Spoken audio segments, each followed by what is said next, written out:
Welcome to Mix Master Story Relax. The Valley of Fear by Sir Arthur Conan Doyle. New audiobook every week, so don't forget to subscribe and join the adventure.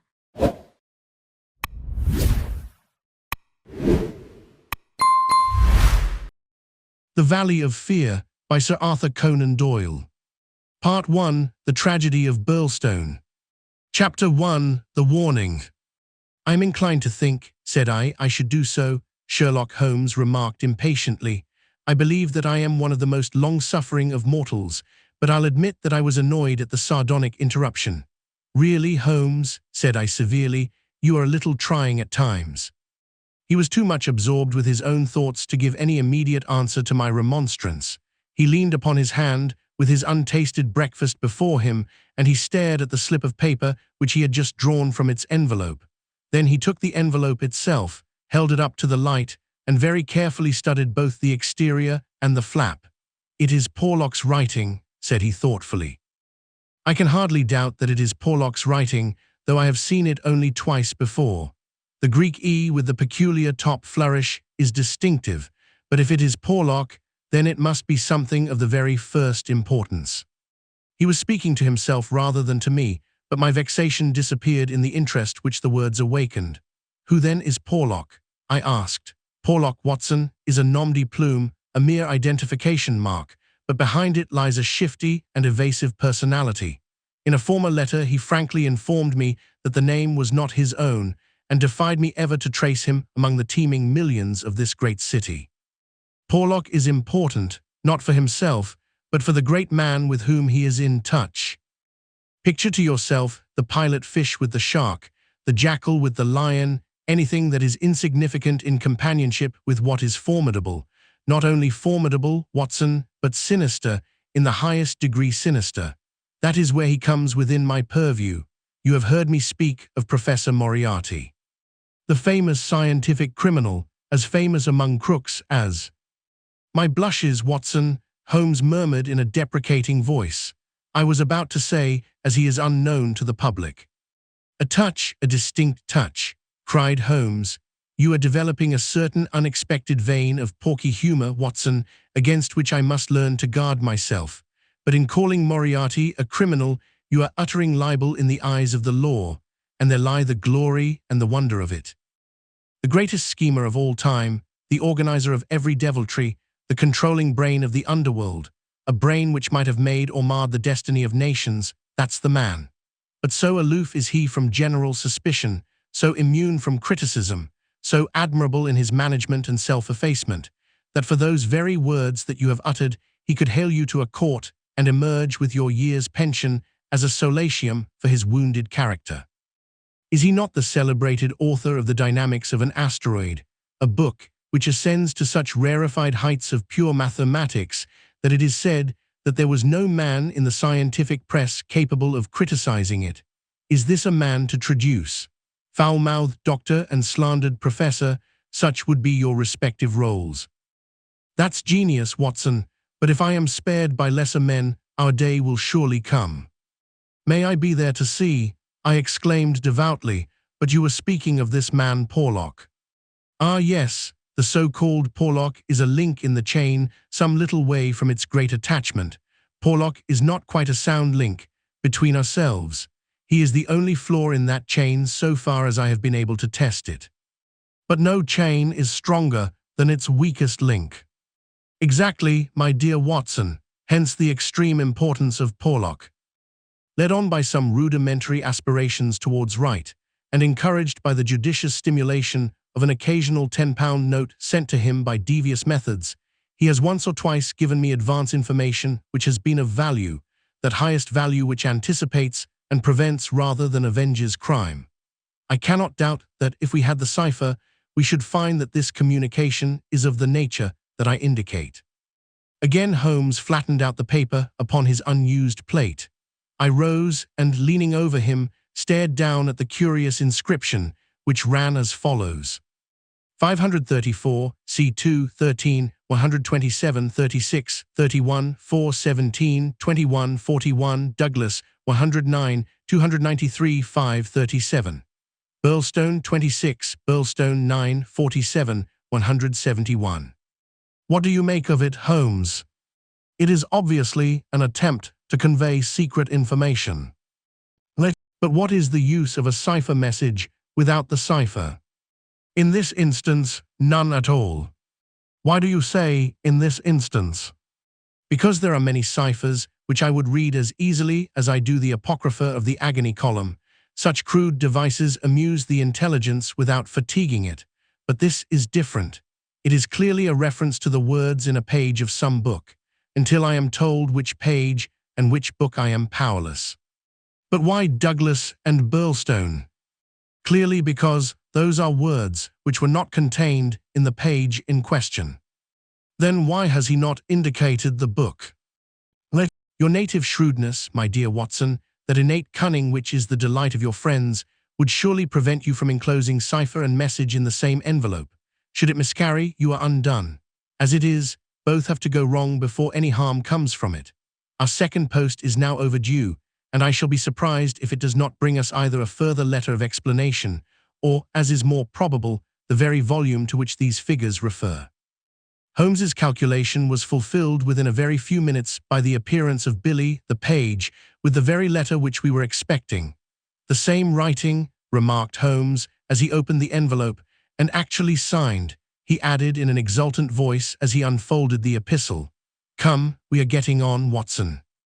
His brow clouded, however, as he glanced over the contents. Dear me, this is very disappointing. I fear, Watson, that all our expectations come to nothing. I trust that the man Porlock will come to no harm. Dear Mr. Holmes, he says. I will go no further in this matter. It is too dangerous. He suspects me. I can see that he suspects me. He came to me quite unexpectedly after I had actually addressed this envelope with the intention of sending you the key to the cipher. I was able to cover it up. If he had seen it, it would have gone hard with me. But I read suspicion in his eyes. Please burn the cipher message, which can now be of no use to you. Fred Porlock. Holmes sat for some little time twisting this letter between his fingers and frowning as he stared into the fire. After all, he said at last, there may be nothing in it. It may be only his guilty conscience. Knowing himself to be a traitor, he may have read the accusation in the other's eyes. The other being, I presume, Professor Moriarty. No less, when any of that party talk about he, you know whom they mean. There is one predominant he for all of them. But what can he do? That's a large question. When you have one of the first brains of Europe up against you and all the powers of darkness at his back, there are infinite possibilities. Anyhow, friend Porlock is evidently scared out of his senses. Kindly compare the writing in the note to that upon its envelope, which was done, he tells us, before this ill-omened visit. The one is clear and firm, the other hardly legible. Why did he write at all? Why did he not simply drop it? Because he feared I would make some inquiry after him in that case, and possibly bring trouble on him. No doubt, said I, of course. I had picked up the original cipher message and was bending my brows over it. It's pretty maddening to think that an important secret may lie here on this slip of paper, and that it is beyond human power to penetrate it. Sherlock Holmes had pushed away his untasted breakfast and lit the unsavory pipe, which was the companion of his deepest meditations. I wonder, said he, leaning back and staring at the ceiling. Perhaps there are points which have escaped your Machiavellian intellect. Let us consider the problem in the light of pure reason. This man's reference is to a book. That is our point of departure. A somewhat vague one. Let us see then if we can narrow it down. As I focus my mind upon it, it seems rather less impenetrable. What indications have we as to this book? None. Well, it is surely not quite so bad as that. The cipher message begins with a large 534, does it not? We may take it as a working hypothesis that 534 is the particular page to which the cipher refers.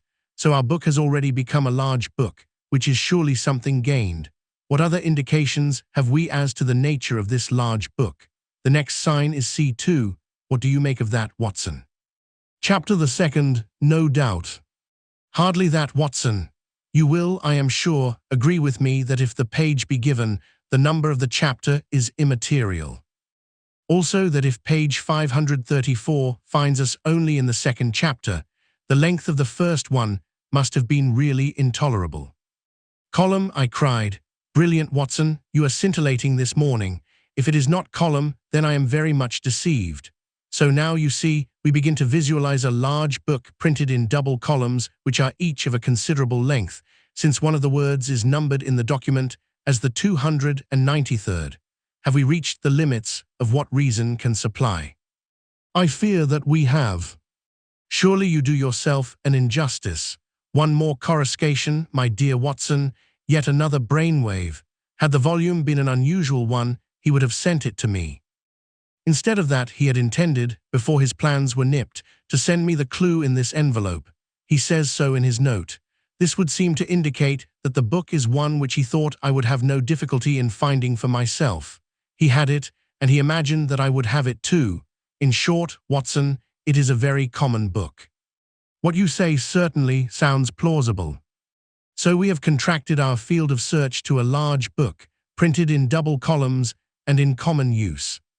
"The Bible," I cried triumphantly. "Good, Watson, good, but not, if I may say so, quite good enough. Even if I accepted the compliment for myself, I could hardly name any volume which would be less likely to lie at the elbow of one of Moriarty's associates. Besides, the editions of Holy Writ are so numerous that he could hardly suppose that two copies would have the same pagination. This is clearly a book which is standardized. He knows for certain that his page 534 will exactly agree with my page 534.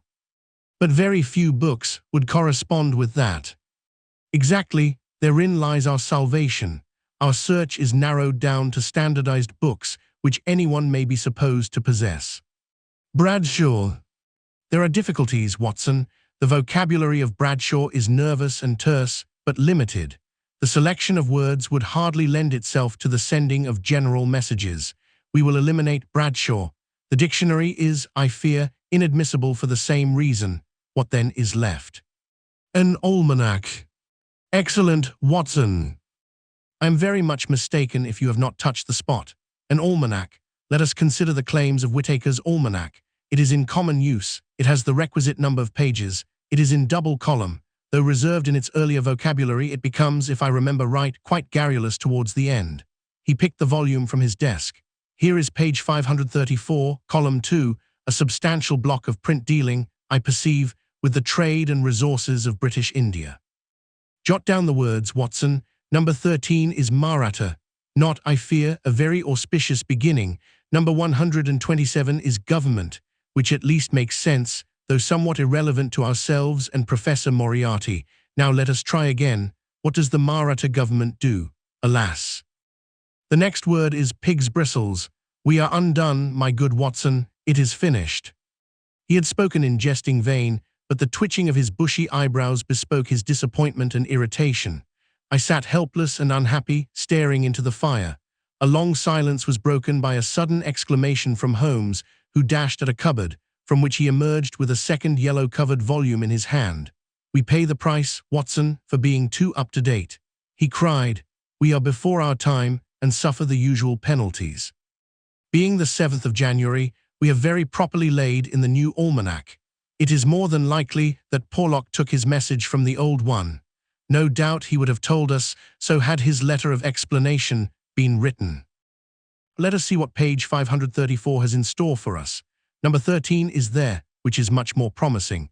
Number 127 is there is. Holmes's eyes were gleaming with excitement, and his thin, nervous fingers twitched as he counted the words, danger.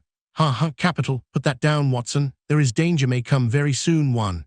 Then we have the name Douglas Rich Country now at Burlstone House. Burlstone confidence is pressing. There, Watson. What do you think of pure reason and its fruit? If the greengrocer had such a thing as a laurel wreath, I should send Billy round for it. I was staring at the strange message which I had scrawled, as he deciphered it, upon a sheet of foolscap on my knee. What a queer, scrambling way of expressing his meaning, said I. On the contrary, he has done quite remarkably well, said Holmes. When you search a single column for words with which to express your meaning, you can hardly expect to get everything you want. You are bound to leave something to the intelligence of your correspondent. The purport is perfectly clear. Some deviltry is intended against one Douglas, whoever he may be, residing as stated, a rich country gentleman. He is sure confidence was as near as he could get to confident that it is pressing. There is our result, and a very workmanlike little bit of analysis it was. Holmes had the impersonal joy of the true artist in his better work, even as he mourned darkly when it fell below the high level to which he aspired. He was still chuckling over his success when Billy swung open the door and Inspector MacDonald of Scotland Yard was ushered into the room. Those were the early days at the end of the 80s, when Alec MacDonald was far from having attained the national fame which he has now achieved. He was a young but trusted member of the detective force, who had distinguished himself in several cases which had been entrusted to him. His tall, bony figure gave promise of exceptional physical strength, while his great cranium and deep-set, lustrous eyes spoke no less clearly of the keen intelligence which twinkled out from behind his bushy eyebrows. He was a silent, precise man with a dour nature and a hard Aberdonian accent. Twice already in his career had Holmes helped him to attain success, his own sole reward being the intellectual joy of the problem. For this reason, the affection and respect of the Scotchman for his amateur colleague were profound, and he showed them by the frankness with which he consulted Holmes in every difficulty. Mediocrity knows nothing higher than itself, but talent instantly recognizes genius, and MacDonald had talent enough for his profession to enable him to perceive that there was no humiliation in seeking the assistance of one who already stood alone in Europe, both in his gifts and in his experience. Holmes was not prone to friendship, but he was tolerant of the big Scotchman and smiled at the sight of him. "You are an early bird, Mr. Mac," said he.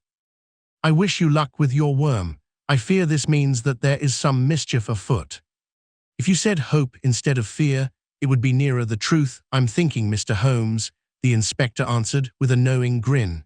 "Well, maybe a wee nip would keep out the raw morning chill. No, I won't smoke, I thank you. I'll have to be pushing on my way, for the early hours of a case are the precious ones, as no man knows better than your own self. But. The inspector had stopped suddenly and was staring with a look of absolute amazement at a paper upon the table. It was the sheet upon which I had scrawled the enigmatic message. "Douglas," he stammered. "Burlstone, what's this, Mr. Holmes? Man, it's witchcraft. Where in the name of all that is wonderful did you get those names?" "It is a cipher that Dr. Watson and I have had occasion to solve. But why, what's amiss with the names?" The inspector looked from one to the other of us in dazed astonishment. "Just this," said he, "that Mr. Douglas of Burlstone Manor House was horribly murdered last night." Chapter 2, Sherlock Holmes Discourses. It was one of those dramatic moments for which my friend existed. It would be an overstatement to say that he was shocked or even excited by the amazing announcement. Without having a tinge of cruelty in his singular composition, he was undoubtedly callous from long overstimulation. Yet, if his emotions were dulled, his intellectual perceptions were exceedingly active. There was no trace then of the horror which I had myself felt at this curt declaration, but his face showed rather the quiet and interested composure of the chemist who sees the crystals falling into position from his oversaturated solution. "Remarkable," said he, "remarkable. You don't seem surprised." "Interested, Mr. Mac, but hardly surprised. Why should I be surprised? I receive an anonymous communication from a quarter which I know to be important, warning me that danger threatens a certain person. Within an hour, I learn that this danger has actually materialized and that the person is dead. I am interested, but as you observe, I am not surprised." In a few short sentences, he explained to the inspector the facts about the letter and the cipher. MacDonald sat with his chin on his hands and his great sandy eyebrows bunched into a yellow tangle. "I was going down to Burlstone this morning," said he. "I had come to ask you if you cared to come with me, you and your friend here, but from what you say, we might perhaps be doing better work in London." "I rather think not," said Holmes. "Hang it all, Mr. Holmes," cried the inspector. "The papers will be full of the Burlstone mystery in a day or two, but where's the mystery if there is a man in London who prophesied the crime before ever it occurred? We have only to lay our hands on that man, and the rest will follow." "No doubt, Mr. Mac, but how do you propose to lay your hands on the so-called Porlock?" MacDonald turned over the letter which Holmes had handed him. Posted in Camberwell, that doesn't help us much. Name, you say, is assumed. Not much to go on, certainly. Didn't you say that you have sent him money? Twice. And how? In notes to Camberwell Post Office. Did you ever trouble to see who called for them? No. The inspector looked surprised and a little shocked. Why not? Because I always keep faith. I had promised when he first wrote that I would not try to trace him.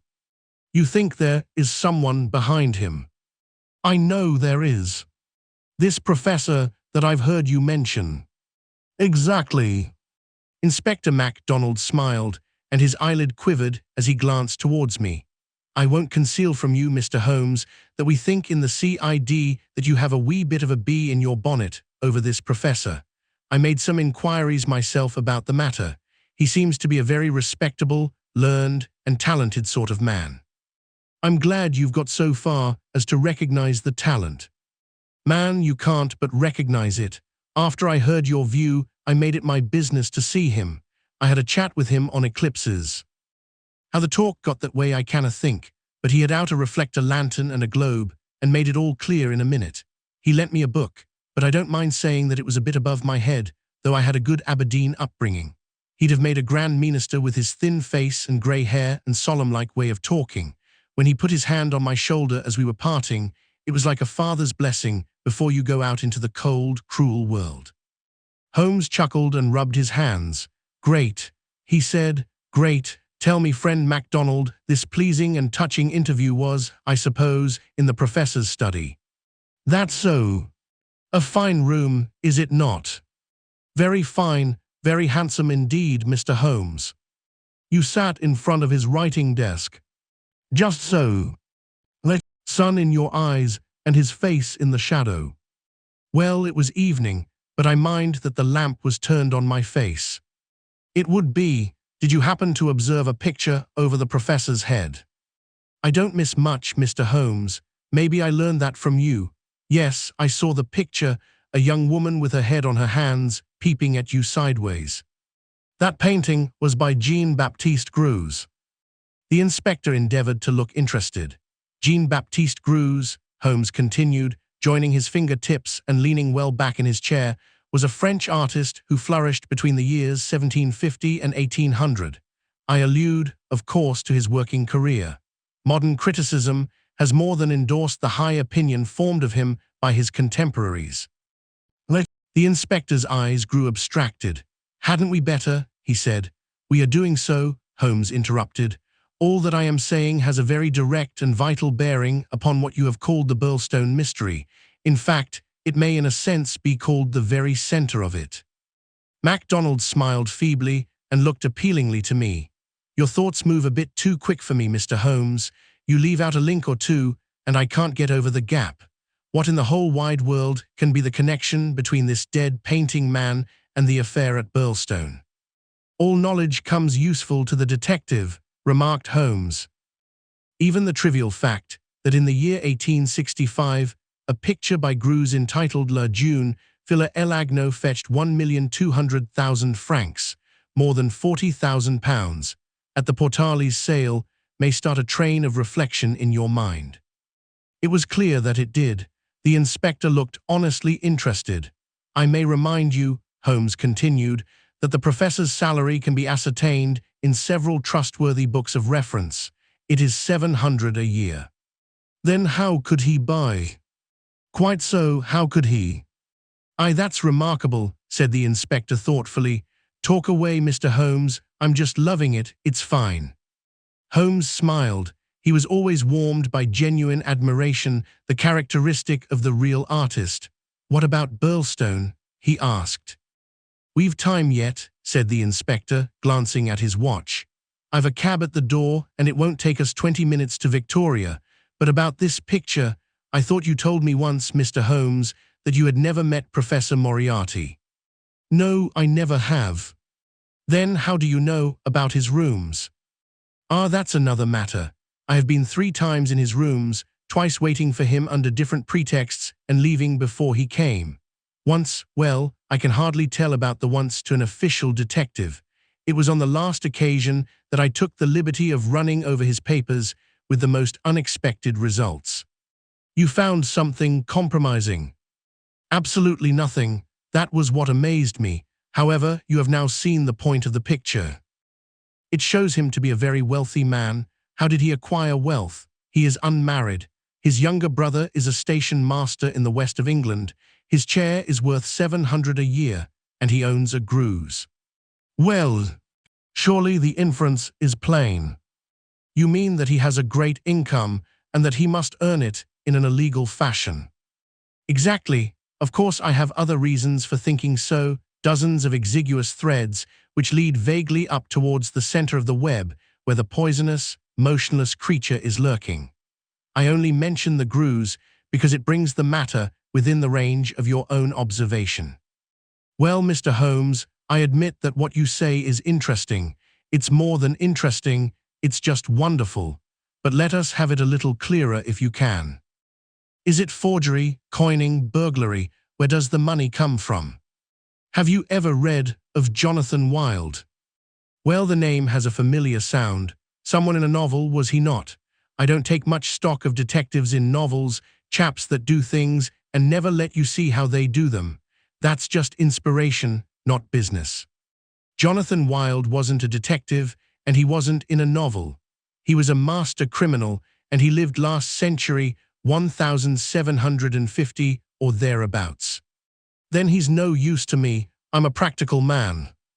Mr. Mac, the most practical thing that you ever did in your life would be to shut yourself up for 3 months and read 12 hours a day at the annals of crime. Everything comes in circles, even Professor Moriarty. Jonathan Wild was the hidden force of the London criminals, to whom he sold his brains and his organization on a 15% commission. The old wheel turns, and the same spoke comes up. It's all been done before, and will be again. I'll tell you 1 or 2 things about Moriarty which may interest you. You'll interest me, right enough. I happen to know who is the first link in his chain, a chain with this Napoleon gone wrong at one end, and 100 broken fighting men, pickpockets, blackmailers, and card sharpers at the other, with every sort of crime in between. His chief of staff is Colonel Sebastian Moran, as aloof and guarded and inaccessible to the law as himself. What do you think he pays him? I'd like to hear. 6,000 a year. That's paying for brains, you see, the American business principle.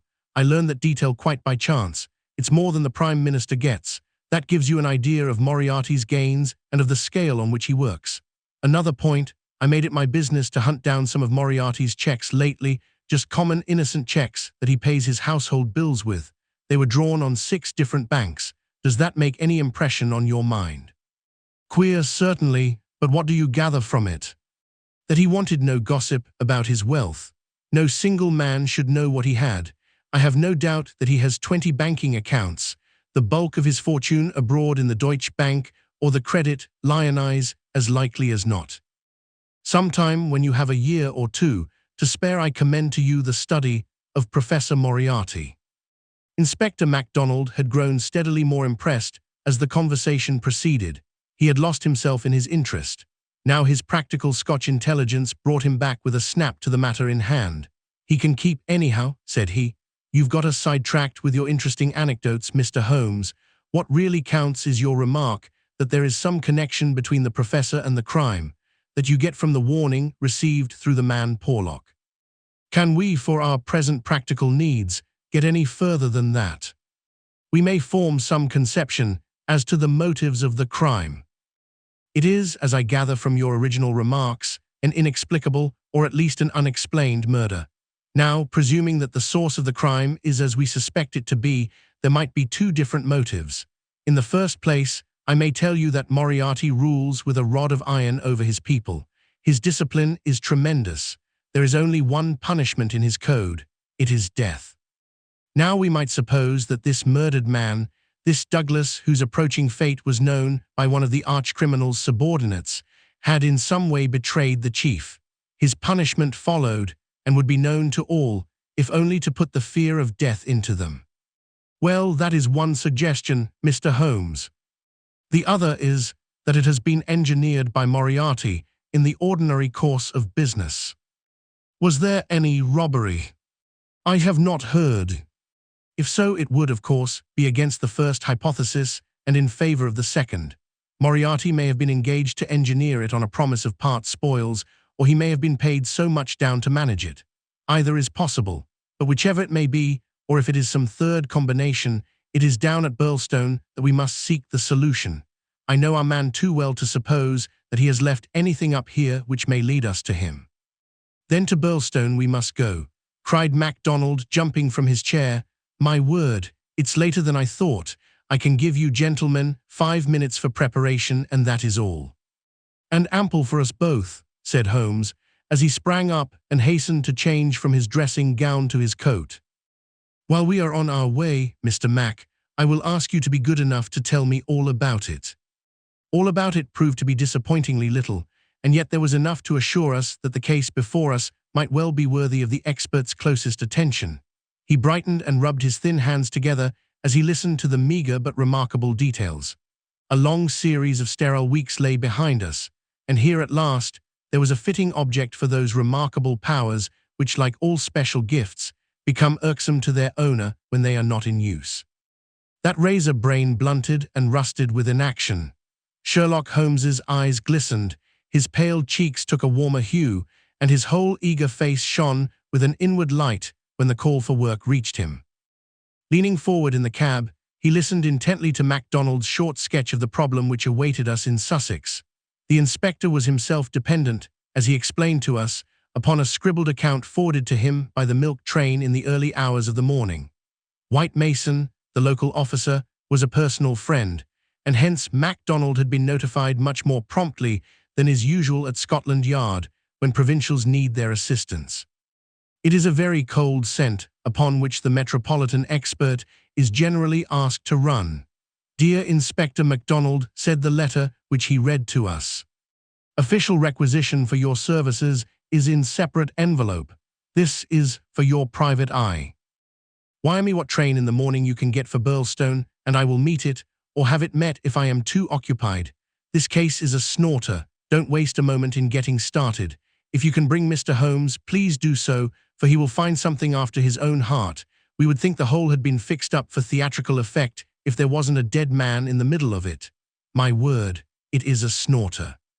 Your friend seems to be no fool, remarked Holmes. No, sir, White Mason is a very live man, if I am any judge. Well, have you anything more? Only that he will give us every detail when we meet. Then how did you get at Mr. Douglas and the fact that he had been horribly murdered? That was in the enclosed official report. It didn't say horrible, that's not a recognized official term. It gave the name John Douglas. It mentioned that his injuries had been in the head from the discharge of a shotgun. It also mentioned the hour of the alarm, which was close on to midnight last night. It added that the case was undoubtedly one of murder, but that no arrest had been made, and that the case was one which presented some very perplexing and extraordinary features. That's absolutely all we have at present, Mr. Holmes. Then, with your permission, we will leave it at that, Mr. Mac. The temptation to form premature theories upon insufficient data is the bane of our profession. I can see only two things for certain at present, a great brain in London and a dead man in Sussex. It's the chain between that we are going to trace. Chapter 3, The Tragedy of Burlstone. Now for a moment, I will ask leave to remove my own insignificant personality and to describe events which occurred before we arrived upon the scene by the light of knowledge which came to us afterwards. Only in this way can I make the reader appreciate the people concerned and the strange setting in which their fate was cast. The village of Burlstone is a small and very ancient cluster of half-timbered cottages on the northern border of the county of Sussex. For centuries it had remained unchanged, but within the last few years its picturesque appearance and situation have attracted a number of well-to-do residents, whose villas peep out from the woods around. These woods are locally supposed to be the extreme fringe of the Great Weald Forest, which thins away until it reaches the northern chalk downs. A number of small shops have come into being to meet the wants of the increased population, so there seems some prospect that Burlstone may soon grow from an ancient village into a modern town. It is the centre for a considerable area of country, since Tunbridge Wells, the nearest place of importance, is 10 or 12 miles to the eastward, over the borders of Kent. About half a mile from the town, standing in an old park famous for its huge beech trees, is the ancient manor house of Burlstone. Part of this venerable building dates back to the time of the First Crusade, when Hugo de Capus built a fortalice in the centre of the estate, which had been granted to him by the Red King. This was destroyed by fire in 1543, and some of its smoke-blackened cornerstones were used when, in Jacobean times, a brick country house rose upon the ruins of the feudal castle. The manor house, with its many gables and its small diamond-paned windows, was still much as the builder had left it in the early 17th century. Of the double moats which had guarded its more warlike predecessor, the outer had been allowed to dry up and served the humble function of a kitchen garden. The inner one was still there and lay 40 feet in breadth, though now only a few feet in depth, round the whole house. A small stream fed it and continued beyond it, so that the sheet of water, though turbid, was never ditch-like or unhealthy. The ground floor windows were within a foot of the surface of the water. The only approach to the house was over a drawbridge, the chains and windlass of which had long been rusted and broken. The latest tenants of the manor house had, however, with characteristic energy, set this right, and the drawbridge was not only capable of being raised, but actually was raised every evening and lowered every morning. By thus renewing the custom of the old feudal days, the manor house was converted into an island during the night, a fact which had a very direct bearing upon the mystery which was soon to engage the attention of all England. The house had been untenanted for some years and was threatening to moulder into a picturesque decay when the Douglases took possession of it. This family consisted of only two individuals, John Douglas and his wife. Douglas was a remarkable man, both in character and in person. In age he may have been about 50, with a strong-jawed, rugged face, a grizzling moustache, peculiarly keen grey eyes, and a wiry, vigorous figure which had lost nothing of the strength and activity of youth. He was cheery and genial to all, but somewhat offhand in his manners, giving the impression that he had seen life in social strata on some far lower horizon than the county society of Sussex. Yet though looked at with some curiosity and reserve by his more cultivated neighbours, he soon acquired a great popularity among the villagers, subscribing handsomely to all local objects, and attending their smoking concerts and other functions, where, having a remarkably rich tenor voice, he was always ready to oblige with an excellent song. He appeared to have plenty of money, which was said to have been gained in the California gold fields, and it was clear from his own talk and that of his wife that he had spent a part of his life in America.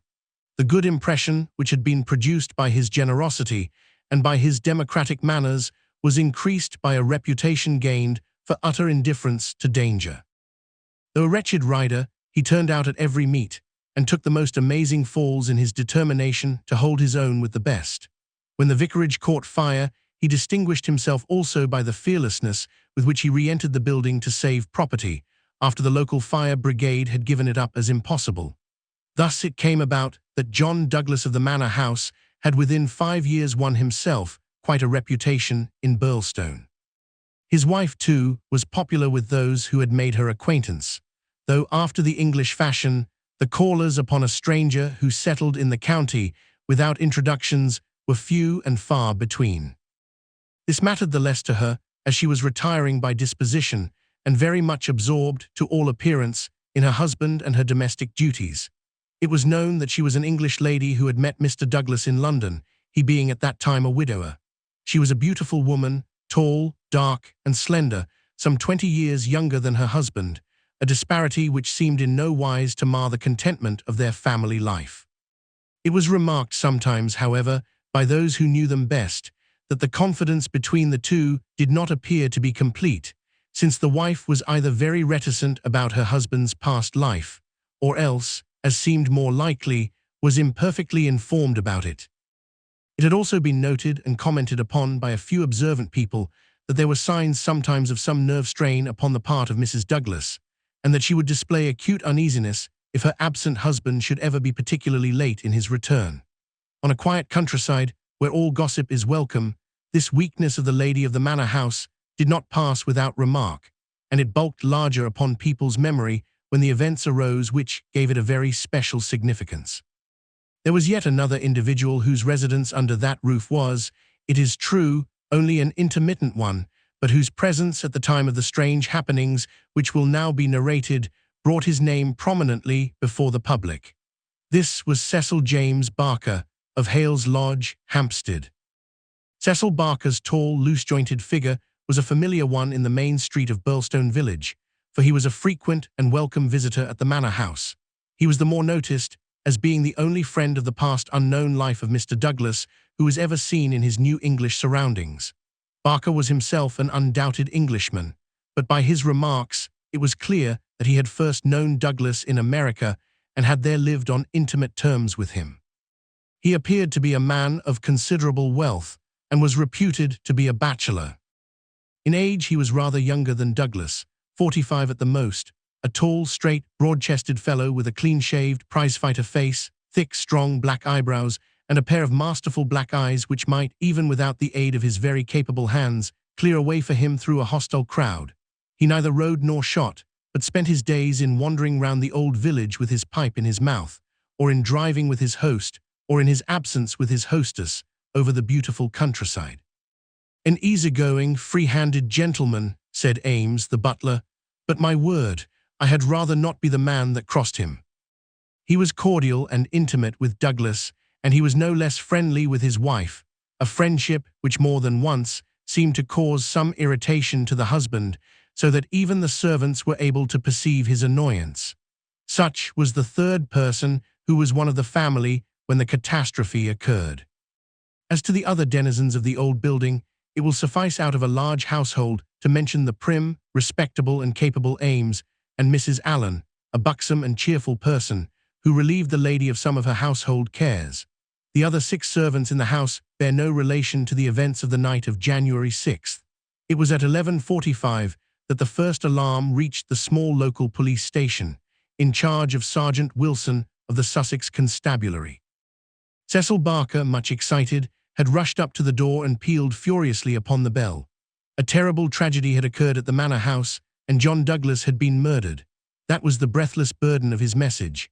He had hurried back to the house, followed within a few minutes by the police sergeant, who arrived at the scene of the crime a little after 12 o'clock, after taking prompt steps to warn the county authorities that something serious was afoot. On reaching the manor house, the sergeant had found the drawbridge down, the windows lighted up, and the whole household in a state of wild confusion and alarm. The white-faced servants were huddling together in the hall, with the frightened butler wringing his hands in the doorway. Only Cecil Barker seemed to be master of himself and his emotions. He had opened the door which was nearest to the entrance, and he had beckoned to the sergeant to follow him. At that moment, there arrived Dr. Wood, a brisk and capable general practitioner from the village. The 3 men entered the fatal room together, while the horror-stricken butler followed at their heels, closing the door behind him to shut out the terrible scene from the maid-servants. The dead man lay on his back, sprawling with outstretched limbs in the center of the room. He was clad only in a pink dressing gown which covered his night clothes. There were carpet slippers on his bare feet. The doctor knelt beside him and held down the hand lamp which had stood on the table. One glance at the victim was enough to show the healer that his presence could be dispensed with. The man had been horribly injured. Lying across his chest was a curious weapon, a shotgun with the barrel sawed off a foot in front of the triggers.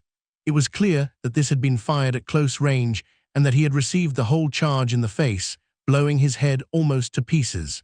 The triggers had been wired together so as to make the simultaneous discharge more destructive. The country policeman was unnerved and troubled by the tremendous responsibility which had come so suddenly upon him. "We will touch nothing until my superiors arrive," he said in a hushed voice, staring in horror at the dreadful head.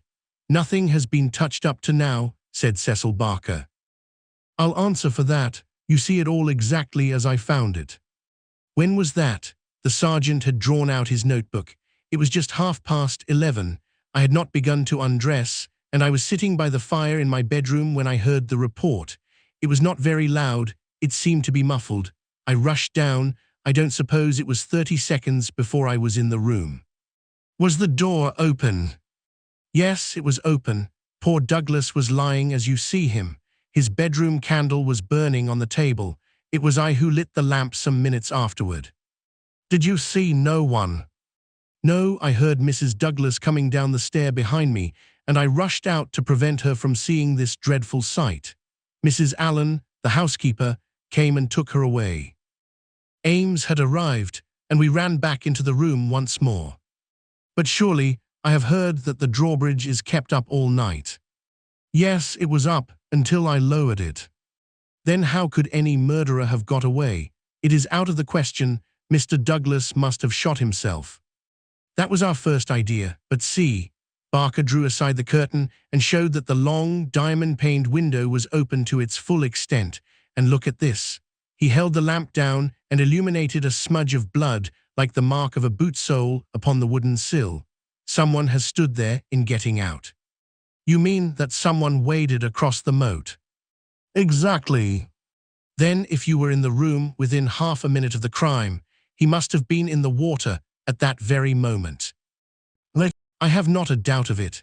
I wish to heaven that I had rushed to the window, but the curtains screened it, as you can see, and so it never occurred to me. Then I heard the step of Mrs. Douglas, and I could not let her enter the room. It would have been too horrible. Horrible enough, said the doctor, looking at the shattered head and the terrible marks which surrounded it. I've never seen such injuries since the Burlstone Railway smash. But I say, remarked the police sergeant, whose slow, bucolic common sense was still pondering the open window. It's all very well your saying that a man escaped by wading this moat, but what I ask you is, how did he ever get into the house at all if the bridge was up? Ah, that's the question, said Barker. At what o'clock was it raised? It was nearly 6 o'clock, said Ames, the butler. I've heard, said the sergeant, that it was usually raised at sunset. That would be nearer 4:30 than 6 at this time of year. Mrs. Douglas had visitors to tea, said Ames. I couldn't raise it until they went, then I wound it up myself. Then it comes to this, said the sergeant. If anyone came from outside, if they did, they must have got in across the bridge before 6 and been in hiding ever since, until Mr. Douglas came into the room after 11. That is so. Mr. Douglas went round the house every night the last thing before he turned in to see that the lights were right. That brought him in here. The man was waiting and shot him. Then he got away through the window and left his gun behind him. That's how I read it, for nothing else will fit the facts. The sergeant picked up a card which lay beside the dead man on the floor. The initials VV and under them the number 341 were rudely scrawled in ink upon it. What's this? He asked, holding it up. Barker looked at it with curiosity. I never noticed it before, he said. The murderer must have left it behind him. VV 341. I can make no sense of that. The sergeant kept turning it over in his big fingers. What's VV? Somebody's initials, maybe. What have you got there, Dr. Wood? It was a good-sized hammer which had been lying on the rug in front of the fireplace, a substantial workmanlike hammer. Cecil Barker pointed to a box of brass-headed nails upon the mantelpiece. Mr. Douglas was altering the pictures yesterday, he said. I saw him myself, standing upon that chair and fixing the big picture above it. That accounts for the hammer. We'd best put it back on the rug where we found it, said the sergeant, scratching his puzzled head in his perplexity. It will want the best brains in the force to get to the bottom of this thing. It will be a London job before it is finished. He raised the hand lamp and walked slowly round the room. Hullo, he cried, excitedly, drawing the window curtain to one side. What o'clock were those curtains drawn? When the lamps were lit, said the butler, it would be shortly after 4. Someone had been hiding here, sure enough. He held down the light, and the marks of muddy boots were very visible in the corner. I'm bound to say this bears out your theory, Mr. Barker. It looks as if the man got into the house after 4 when the curtains were drawn, and before 6 when the bridge was raised. He slipped into this room because it was the first that he saw. There was no other place where he could hide, so he popped in behind this curtain. That all seems clear enough. It is likely that his main idea was to burgle the house, but Mr. Douglas chanced to come upon him, so he murdered him and escaped. That's how I read it, said Barker. But I say, aren't we wasting precious time? Couldn't we start out and scout the country before the fellow gets away? The sergeant considered for a moment. There are no trains before 6 in the morning, so he can't get away by rail. If he goes by road with his legs all dripping, it's odds that someone will notice him. Anyhow, I can't leave here myself until I am relieved, but I think none of you should go until we see more clearly how we all stand. The doctor had taken the lamp and was narrowly scrutinizing the body. What's this mark? He asked. Could this have any connection with the crime?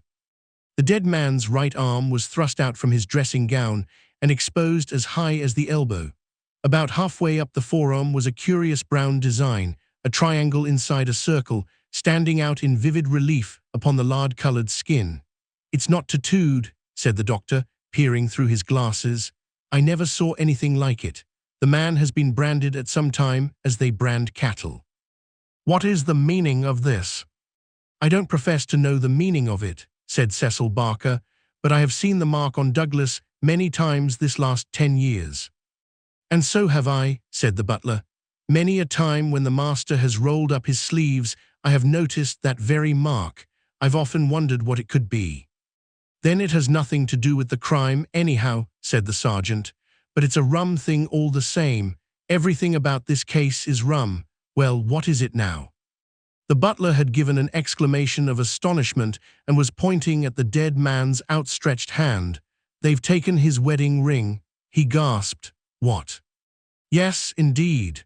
Master always wore his plain gold wedding ring on the little finger of his left hand. That ring with the rough nugget on it was above it, and the twisted snake ring on the third finger. There's the nugget and there's the snake, but the wedding ring is gone. He's right, said Barker. Do you tell me, said the sergeant, that the wedding ring was below the other? Always. Then the murderer, or whoever it was, first took off this ring you call the nugget ring, then the wedding ring, and afterwards put the nugget ring back again. That is so. The worthy country policeman shook his head. Seems to me the sooner we get London on to this case the better, said he. White Mason is a smart man. No local job has ever been too much for White Mason. It won't be long now before he is here to help us, but I expect we'll have to look to London before we are through. Anyhow, I'm not ashamed to say that it is a deal too thick for the likes of me. Chapter 4, Darkness.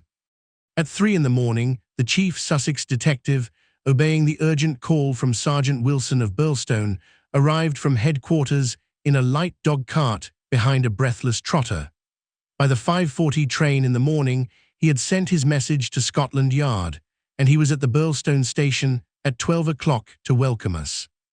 White Mason was a quiet, comfortable-looking person in a loose tweed suit, with a clean-shaved, ruddy face, a stoutish body, and powerful bandy legs adorned with gaiters, looking like a small farmer, a retired gamekeeper, or anything upon earth except a very favorable specimen of the provincial criminal officer. A real downright snorter, Mr. MacDonald, he kept repeating. We'll have the pressmen down like flies when they understand it. I'm hoping we will get our work done before they get poking their noses into it and messing up all the trails. There has been nothing like this that I can remember. There are some bits that will come home to you, Mr. Holmes, or I am mistaken. And you also, Dr. Watson, for the medicos will have a word to say before we finish. Your room is at the Westville Arms. There's no other place, but I hear that it is clean and good. The man will carry your bags. This way, gentlemen, if you please. He was a very bustling and genial person, this Sussex detective. In 10 minutes, we had all found our quarters. In 10 more we were seated in the parlor of the inn and being treated to a rapid sketch of those events which have been outlined in the previous chapter. MacDonald made an occasional note, while Holmes sat absorbed, with the expression of surprised and reverent admiration with which the botanist surveys the rare and precious bloom. Remarkable, he said, when the story was unfolded, most remarkable. I can hardly recall any case where the features have been more peculiar. I thought you would say so, Mr. Holmes, said White Mason in great delight. We're well up with the times in Sussex. I've told you now how matters were. up to the time when I took over from Sergeant Wilson between 3 and 4 this morning. My word, I made the old mare go, but I need not have been in such a hurry as it turned out, for there was nothing immediate that I could do. Sergeant Wilson had all the facts. I checked them and considered them and maybe added a few of my own. What were they? Asked Holmes eagerly. Well, I first had the hammer examined. There was Dr. Wood there to help me. We found no signs of violence upon it. I was hoping that if Mr. Douglas defended himself with the hammer, he might have left his mark upon the murderer before he dropped it on the mat. But there was no stain. That, of course, proves nothing at all, remarked Inspector MacDonald. There has been many a hammer murder and no trace on the hammer. Quite so, it doesn't prove it wasn't used, but there might have been stains, and that would have helped us. As a matter of fact, there were none. Then I examined the gun. They were buckshot cartridges, and as Sergeant Wilson pointed out, the triggers were wired together so that, if you pulled on the hinder one, both barrels were discharged. Whoever fixed that up had made up his mind that he was going to take no chances of missing his man. The sword gun was not more than 2 foot long. One could carry it easily under one's coat. There was no complete maker's name, but the printed letters PEN were on the fluting between the barrels, and the rest of the name had been cut off by the saw. A big P with a flourish above it, E and N smaller. Asked Holmes. Exactly. Pennsylvania Small Arms Company, well-known American firm, said Holmes. White Mason gazed at my friend as the little village practitioner looks at the Harley Street specialist who by a word can solve the difficulties that perplex him. That is very helpful, Mr. Holmes. No doubt you are right. Wonderful, wonderful. Do you carry the names of all the gun makers in the world in your memory? Holmes dismissed the subject with a wave. No doubt it is an American shotgun, White Mason continued. I seem to have read that a sawed-off shotgun is a weapon used in some parts of America. Apart from the name upon the barrel, the idea had occurred to me. There is some evidence, then, that this man who entered the house and killed its master was an American. MacDonald shook his head. Man, you are surely traveling over fast, said he. I have heard no evidence yet that any stranger was ever in the house at all. The open window, the blood on the sill, the queer card, the marks of boots in the corner, the gun. Nothing there that could not have been arranged. Mr. Douglas was an American or had lived long in America. So had Mr. Barker. You don't need to import an American from outside in order to account for American doings. Ames, the butler. What about him? Is he reliable? 10 years with Sir Charles Chandos, as solid as a rock. He has been with Douglas ever since he took the manor house 5 years ago. He has never seen a gun of this sort in the house. The gun was made to conceal. That's why the barrels were sawed. It would fit into any box. How could he swear there was no such gun in the house? Well, anyhow, he had never seen one. MacDonald shook his obstinate Scotch head. I'm not convinced yet that there was ever anyone in the house, said he. I'm asking you to consider. His accent became more Aberdonian as he lost himself in his argument. I'm asking you to consider what it involves if you suppose that this gun was ever brought into the house, and that all these strange things were done by a person from outside. Oh man, it's just inconceivable. It's clean against common sense. I put it to you, Mr. Holmes, judging it by what we have heard. Well, state your case, Mr. Mac, said Holmes in his most judicial style. The man is not a burglar, supposing that he ever existed. The ring business and the card point to premeditated murder for some private reason. Very good. Here is a man who slips into a house with the deliberate intention of committing murder. He knows, if he knows anything, that he will have a difficulty in making his escape, as the house is surrounded with water. What weapon would he choose? You would say the most silent in the world. Then he could hope when the deed was done to slip quickly from the window, to wade the moat, and to get away at his leisure. That's understandable. But is it understandable that he should go out of his way to bring with him the most noisy weapon he could select, knowing well that it will fetch every human being in the house to the spot as quick as they can run, and that it is all odds that he will be seen before he can get across the moat? Is that credible, Mr. Holmes? Well, you put the case strongly, my friend replied thoughtfully. It certainly needs a good deal of justification. May I ask, Mr. White Mason, whether you examined the farther side of the moat at once to see if there were any signs of the man having climbed out from the water. There were no signs, Mr. Holmes, but it is a stone ledge, and one could hardly expect them. No tracks or marks. None. Would there be any objection, Mr. White Mason, to our going down to the house at once? There may possibly be some small point which might be suggestive. I was going to propose it, Mr. Holmes, but I thought it well to put you in touch with all the facts before we go. I suppose if anything should strike you. White Mason looked doubtfully at the amateur. I have worked with Mr. Holmes before, said Inspector MacDonald. He plays the game. My own idea of the game, at any rate, said Holmes with a smile. I go into a case to help the ends of justice and the work of the police. If I have ever separated myself from the official force, it is because they have first separated themselves from me. I have no wish ever to score at their expense. At the same time, Mr. White Mason, I claim the right to work in my own way and give my results at my own time, complete rather than in stages. I am sure we are honored by your presence and to show you all we know, said White Mason cordially. Come along, Dr. Watson, and when the time comes we'll all hope for a place in your book. We walked down the quaint village street with a row of pollarded elms on each side of it.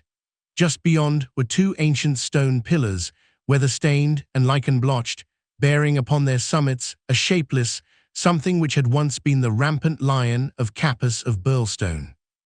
A short walk along the winding drive with such sward and oaks around it as one only sees in rural England, then a sudden turn, and the long, low Jacobean house of dingy, liver-coloured brick lay before us, with an old-fashioned garden of cut yews on each side of it. As we approached it, there was the wooden drawbridge and the beautiful broad moat as still and luminous as quicksilver in the cold winter sunshine. 3 centuries had flowed past the old manor house, centuries of births and of homecomings, of country dances and of the meetings of fox hunters. Strange that now in its old age this dark business should have cast its shadow upon the venerable walls. And yet those strange, peaked roofs and quaint, overhung gables were a fitting covering to grim and terrible intrigue. As I looked at the deep-set windows and the long sweep of the dull-coloured, water-lapped front, I felt that no more fitting scene could be set for such a tragedy. That's the window, said White Mason, that one on the immediate right of the drawbridge. It's open just as it was found last night. It looks rather narrow for a man to pass. Well, it wasn't a fat man, anyhow. We don't need your deductions, Mr. Holmes, to tell us that, but you or I could squeeze through all right. Holmes walked to the edge of the moat and looked across. Then he examined the stone ledge and the grass border beyond it. I've had a good look, Mr. Holmes, said White Mason. There is nothing there, no sign that anyone has landed, but why should he leave any sign? Exactly, why should he? Is the water always turbid? Generally about this color, the stream brings down the clay. How deep is it? About 2 feet at each side and 3 in the middle. So we can put aside all idea of the man having been drowned in crossing. No, a child could not be drowned in it. We walked across the drawbridge and were admitted by a quaint, gnarled, dried-up person who was the butler Ames. The poor old fellow was white and quivering from the shock. The village sergeant, a tall, formal, melancholy man, still held his vigil in the room of fate. The doctor had departed.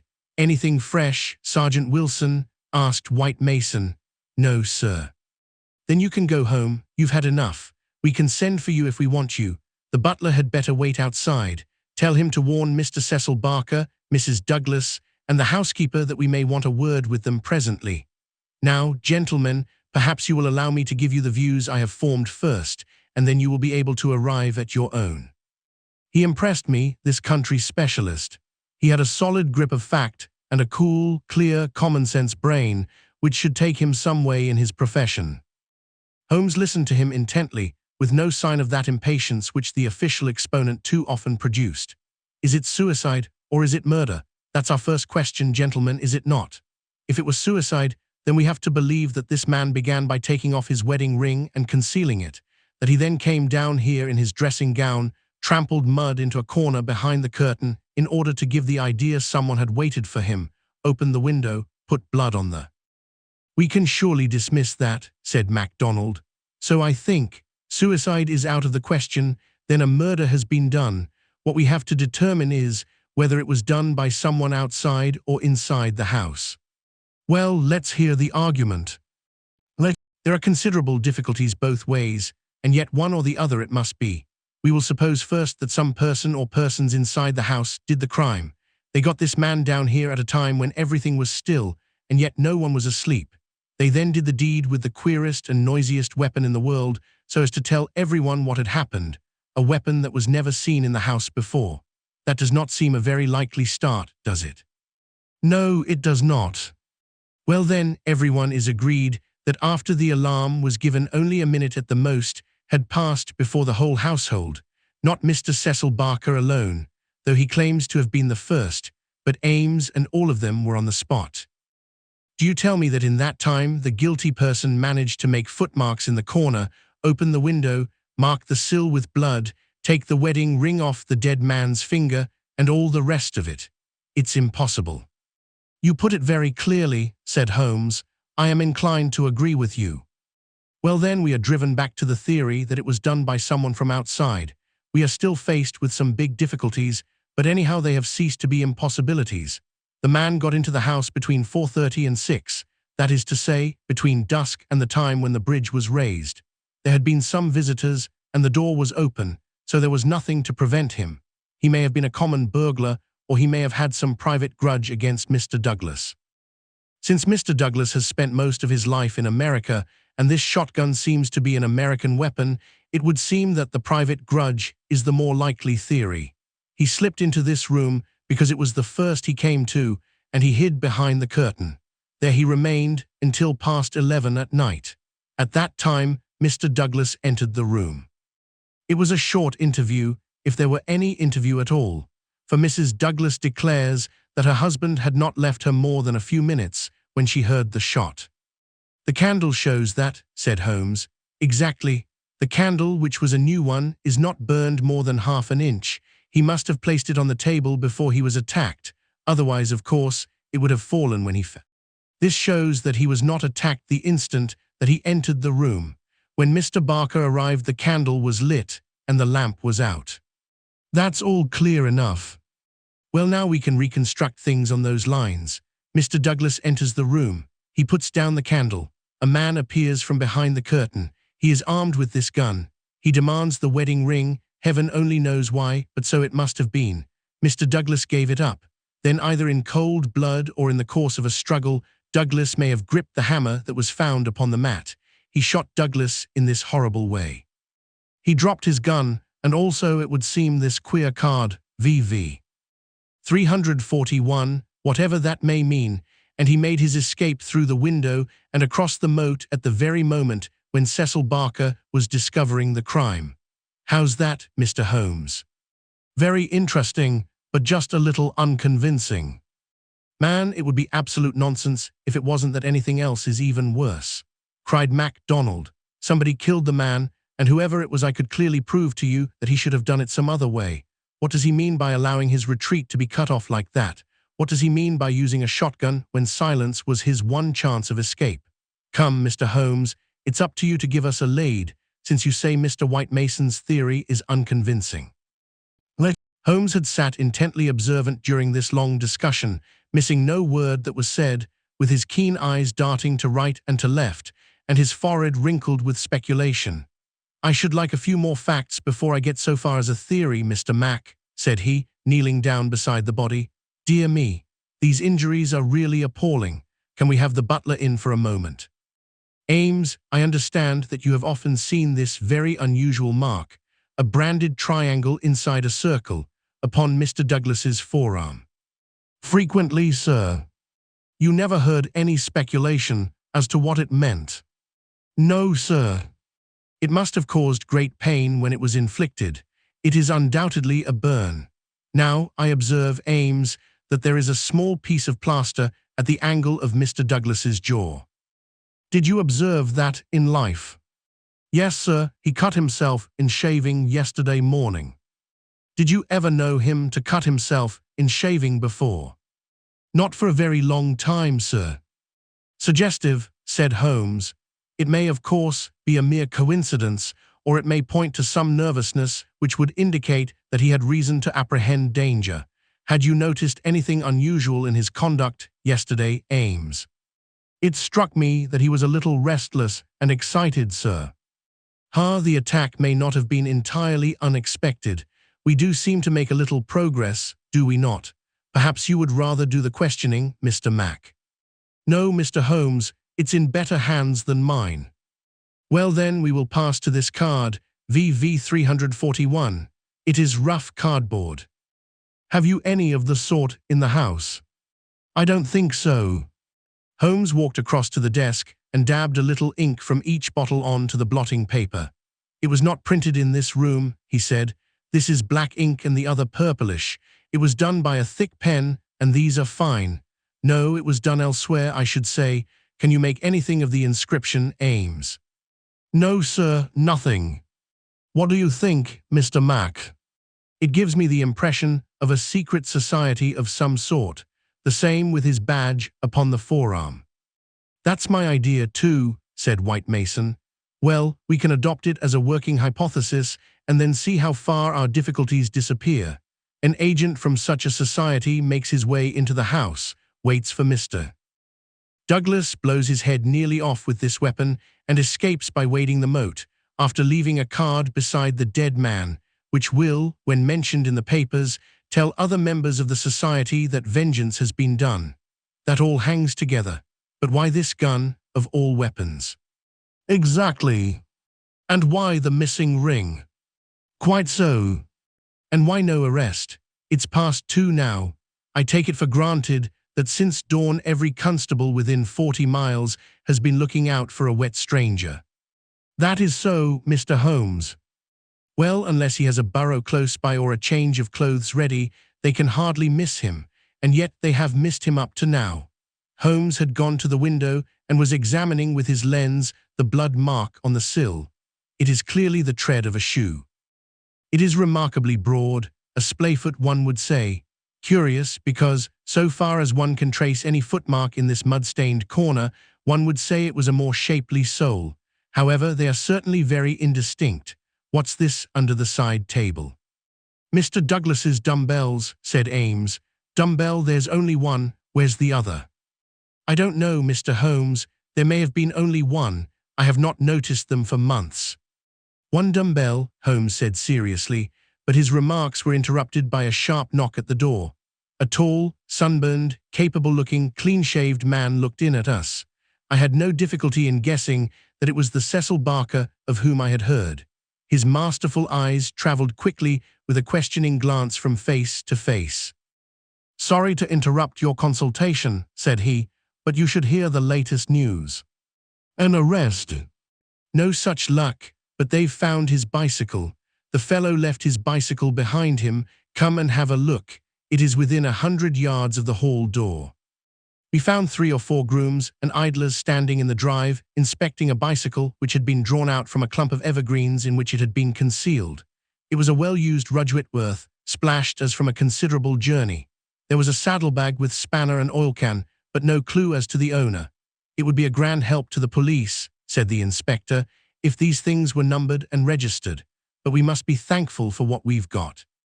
If we can't find where he went to, at least we are likely to get where he came from.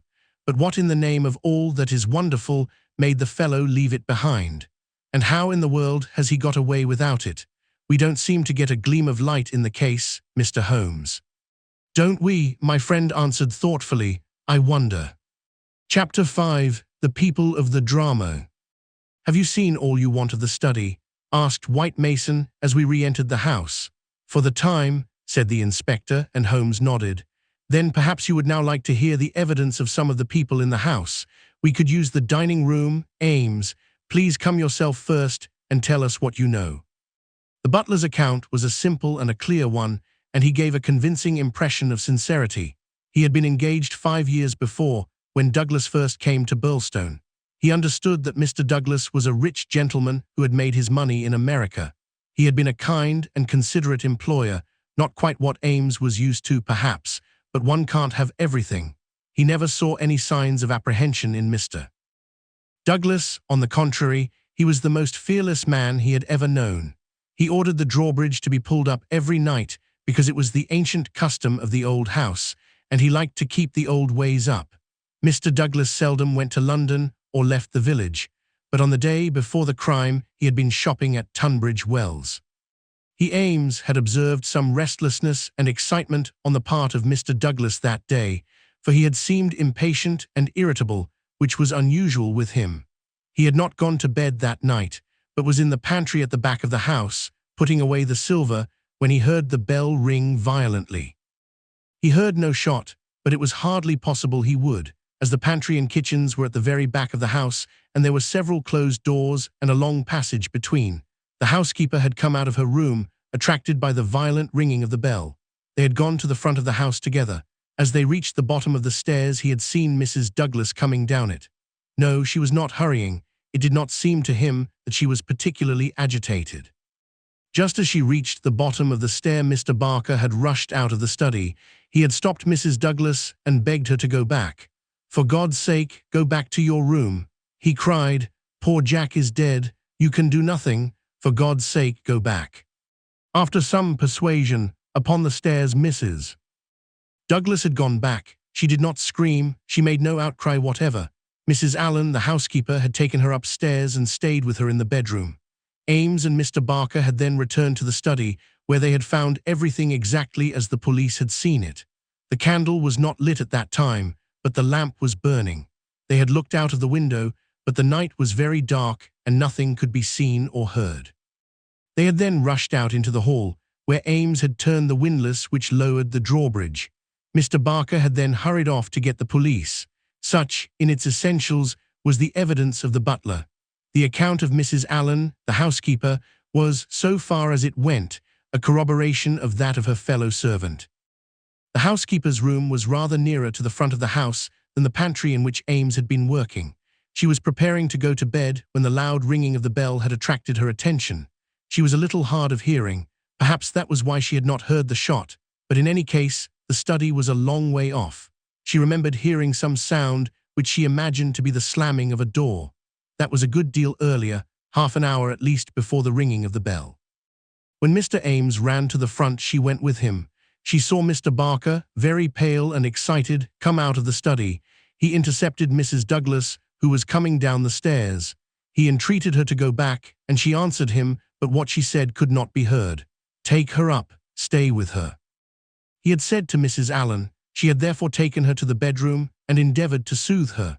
She was greatly excited, trembling all over, but made no other attempt to go downstairs. She just sat in her dressing gown by her bedroom fire, with her head sunk in her hands. Mrs. Allen stayed with her most of the night. As to the other servants, they had all gone to bed, and the alarm did not reach them until just before the police arrived. They slept at the extreme back of the house and could not possibly have heard anything. So far, the housekeeper could add nothing on cross-examination save lamentations and expressions of amazement. Cecil Barker succeeded Mrs. Allen as a witness. As to the occurrences of the night before, he had very little to add to what he had already told the police. Personally, he was convinced that the murderer had escaped by the window. The bloodstain was conclusive, in his opinion, on that point. Besides, as the bridge was up, there was no other possible way of escaping. He could not explain what had become of the assassin or why he had not taken his bicycle, if it were indeed his. He could not possibly have been drowned in the moat, which was at no place more than 3 feet deep. In his own mind, he had a very definite theory about the murder. Douglas was a reticent man, and there were some chapters in his life of which he never spoke. He had emigrated to America when he was a very young man. He had prospered well, and Barker had first met him in California, where they had become partners in a successful mining claim at a place called Benito Canyon. They had done very well, but Douglas had suddenly sold out and started for England. He was a widower at that time. Barker had afterwards realized his money and come to live in London. Thus, they had renewed their friendship. Douglas had given him the impression that some danger was hanging over his head, and he had always looked upon his sudden departure from California, and also his renting a house in so quiet a place in England, as being connected with this peril. He imagined that some secret society, some implacable organization, was on Douglas's track, which would never rest until it killed him. Some remarks of his had given him this idea, though he had never told him what the society was, nor how he had come to offend it. He could only suppose that the legend upon the placard had some reference to this secret society. "How long were you with Douglas in California?" asked Inspector MacDonald. 5 years altogether. "He was a bachelor, you say?" "A widower." "Have you ever heard where his first wife came from?" "No, I remember his saying that she was of German extraction, and I have seen her portrait. She was a very beautiful woman. She died of typhoid the year before I met him." "You don't associate his past with any particular part of America?" "I have heard him talk of Chicago. He knew that city well and had worked there." "I have heard him talk of the coal and iron districts. He had traveled a good deal in his time." "Was he a politician? Had this secret society to do with politics?" "No, he cared nothing about politics." "You have no reason to think it was criminal?" "On the contrary, I never met a straighter man in my life." "Was there anything curious about his life in California?" "He liked best to stay and to work at our claim in the mountains. He would never go where other men were if he could help it. That's why I first thought that someone was after him. Then when he left so suddenly for Europe, I made sure that it was so. I believed that he had a warning of some sort. Within a week of his leaving, 6 men were inquiring for him." "What sort of men?" "Well, they were a mighty hard-looking crowd. They came up to the claim and wanted to know where he was. I told them that he was gone to Europe and that I did not know where to find him. They meant him no good. It was easy to see that." "Were these men Americans, Californians?" "Well, I don't know about Californians. They were Americans, all right, but they were not miners. I don't know what they were and was very glad to see their backs." "That was 6 years ago." "Nearer 7. And then you were together 5 years in California, so that this business dates back not less than 11 years at the least." "That is so." "It must be a very serious feud that would be kept up with such earnestness for as long as that. It would be no light thing that would give rise to it." "I think it shadowed his whole life. It was never quite out of his mind." "But if a man had a danger hanging over him and knew what it was, don't you think he would turn to the police for protection?" "Maybe it was some danger that he could not be protected against. There's one thing you should know. He always went about armed. His revolver was never out of his pocket, but by bad luck, he was in his dressing gown and had left it in the bedroom last night. Once the bridge was up, I guess he thought he was safe." "I should like these dates a little clearer," said MacDonald. "It is quite 6 years since Douglas left California. You followed him next year, did you not?" "That is so." "And he had been married 5 years. You must have returned about the time of his marriage." "About a month before. I was his best man." "Did you know Mrs. Douglas before her marriage?" "No, I did not. I had been away from England for 10 years. "But you have seen a good deal of her since?" Barker looked sternly at the detective. "I have seen a good deal of him since," he answered. "If I have seen her, it is because you cannot visit a man without knowing his wife, if you imagine there is any connection." "I imagine nothing, Mr. Barker. I am bound to make every inquiry which can bear upon the case, but I mean no offense." "Some inquiries are offensive," Barker answered angrily. "It's only the facts that we want. It is in your interest and everyone's interest that they should be cleared up. Did Mr. Douglas entirely approve your friendship with his wife?" Barker grew paler, and his great, strong hands were clasped convulsively together. "You have no right to ask such questions," he cried. "What has this to do with the matter you are investigating?" "I must repeat the question." "Well, I refuse to answer." "You can refuse to answer, but you must be aware that your refusal is in itself an answer, for you would not refuse if you had not something to conceal." Barker stood for a moment with his face set grimly and his strong black eyebrows drawn low in intense thought. Then he looked up with a smile. "Well, I guess you gentlemen are only doing your clear duty after all, and I have no right to stand in the way of it. I'd only ask you not to worry Mrs. Douglas over this matter, for she has enough upon her just now. I may tell you that poor Douglas had just one fault in the world, and that was his jealousy. He was fond of me, no man could be fonder of a friend, and he was devoted to his wife. He loved me to come here, and was forever sending for me.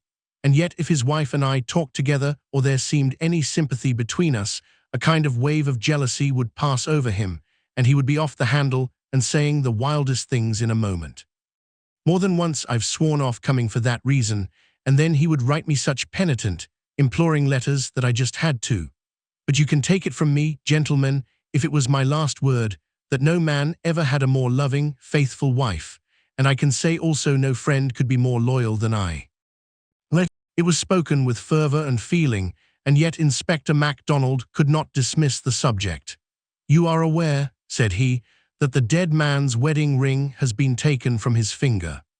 "So it appears," said Barker. "What do you mean by appears? You know it as a fact." The man seemed confused and undecided. "When I said appears, I meant that it was conceivable that he had himself taken off the ring. The mere fact that the ring should be absent, whoever may have removed it, would suggest to anyone's mind, would it not, that the marriage and the tragedy were connected?" Barker shrugged his broad shoulders. "I can't profess to say what it means," he answered. "But if you mean to hint that it could reflect in any way upon this lady's honor," his eyes blazed for an instant, and then with an evident effort he got a grip upon his own emotions. "Well, you are on the wrong track, that's all." "I don't know that I've anything else to ask you at present," said MacDonald coldly. "There was one small point," remarked Sherlock Holmes. "When you entered the room, there was only a candle lighted on the table, was there not?" "Yes, that was so." "By its light you saw that some terrible incident had occurred." "Exactly." "You at once rang for help." "Yes, and it arrived very speedily. Within a minute or so. And yet when they arrived they found that the candle was out and that the lamp had been lighted. That seems very remarkable." Again Barker showed some signs of indecision. "I don't see that it was remarkable, Mr. Holmes," he answered after a pause. "The candle threw a very bad light. My first thought was to get a better one. The lamp was on the table, so I lit it." "And blew out the candle." "Exactly." Holmes asked no further question, and Barker, with a deliberate look from one to the other of us, which had, as it seemed to me, something of defiance in it, turned and left the room. Inspector MacDonald had sent up a note to the effect that he would wait upon Mrs. Douglas in her room, but she had replied that she would meet us in the dining room. She entered now, a tall and beautiful woman of 30, reserved and self-possessed to a remarkable degree, very different from the tragic and distracted figure I had pictured. It is true that her face was pale and drawn, like that of one who has endured a great shock, but her manner was composed, and the finely molded hand which she rested upon the edge of the table was as steady as my own. Her sad, appealing eyes traveled from one to the other of us with a curiously inquisitive expression. That questioning gaze transformed itself suddenly into abrupt speech. "Have you found anything out yet?" she asked. Was it my imagination that there was an undertone of fear rather than of hope in the question? "We have taken every possible step, Mrs. Douglas," said the inspector. "You may rest assured that nothing will be neglected." "Spare no money," she said in a dead, even tone. "It is my desire that every possible effort should be made. Perhaps you can tell us something which may throw some light upon the matter." "I fear not, but all I know is at your service." "We have heard from Mr. Cecil Barker that you did not actually see, that you were never in the room where the tragedy occurred." "No, he turned me back upon the stairs. He begged me to return to my room." "Quite so, you had heard the shot, and you had at once come down." "I put on my dressing gown and then came down." "How long was it, after hearing the shot, that you were stopped on the stair by Mr. Barker?" "It may have been a couple of minutes." "It is so hard to reckon time at such a moment. He implored me not to go on. He assured me that I could do nothing. Then Mrs. Allen, the housekeeper, led me upstairs again. It was all like some dreadful dream." "Can you give us any idea how long your husband had been downstairs before you heard the shot? No, I cannot say. He went from his dressing room, and I did not hear him go. He did the round of the house every night, for he was nervous of fire. It is the only thing that I have ever known him nervous of. That is just the point which I want to come to, Mrs. Douglas. You have known your husband only in England, have you not? Yes, we have been married 5 years. Have you heard him speak of anything which occurred in America and might bring some danger upon him? Mrs. Douglas thought earnestly before she answered. Yes, she said at last. I have always felt that there was a danger hanging over him. He refused to discuss it with me. It was not from want of confidence in me. There was the most complete love and confidence between us, but it was out of his desire to keep all alarm away from me. He thought I should brood over it if I knew all, and so he was silent. How did you know it then? Mrs. Douglas's face lit with a quick smile. Can a husband ever carry about a secret all his life, and a woman who loves him have no suspicion of it?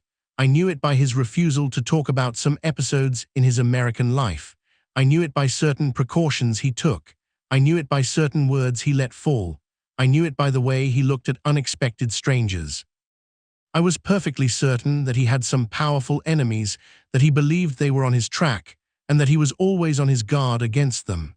I was so sure of it that for years I have been terrified if ever he came home later than was expected. Might I ask, asked Holmes, what the words were which attracted your attention? The Valley of Fear, the lady answered. That was an expression he has used when I questioned him. I have been in the Valley of Fear. I am not out of it yet. Are we never to get out of the Valley of Fear? I have asked him when I have seen him more serious than usual. Sometimes I think that we never shall, he has answered. Surely you asked him what he meant by the Valley of Fear. I did, but his face would become very grave, and he would shake his head. It is bad enough that one of us should have been in its shadow, he said. Please God it shall never fall upon you. It was some real valley in which he had lived, and in which something terrible had occurred to him. Of that I am certain, but I can tell you no more. And he never mentioned any names. Yes, he was delirious with fever once when he had his hunting accident 3 years ago. Then I remember that there was a name that came continually to his lips. He spoke it with anger and a sort of horror. McGinty was the name, Bodemaster McGinty.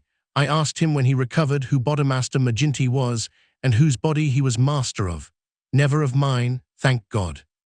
He answered with a laugh, and that was all I could get from him. But there is a connection between Bodemaster McGinty and the Valley of Fear.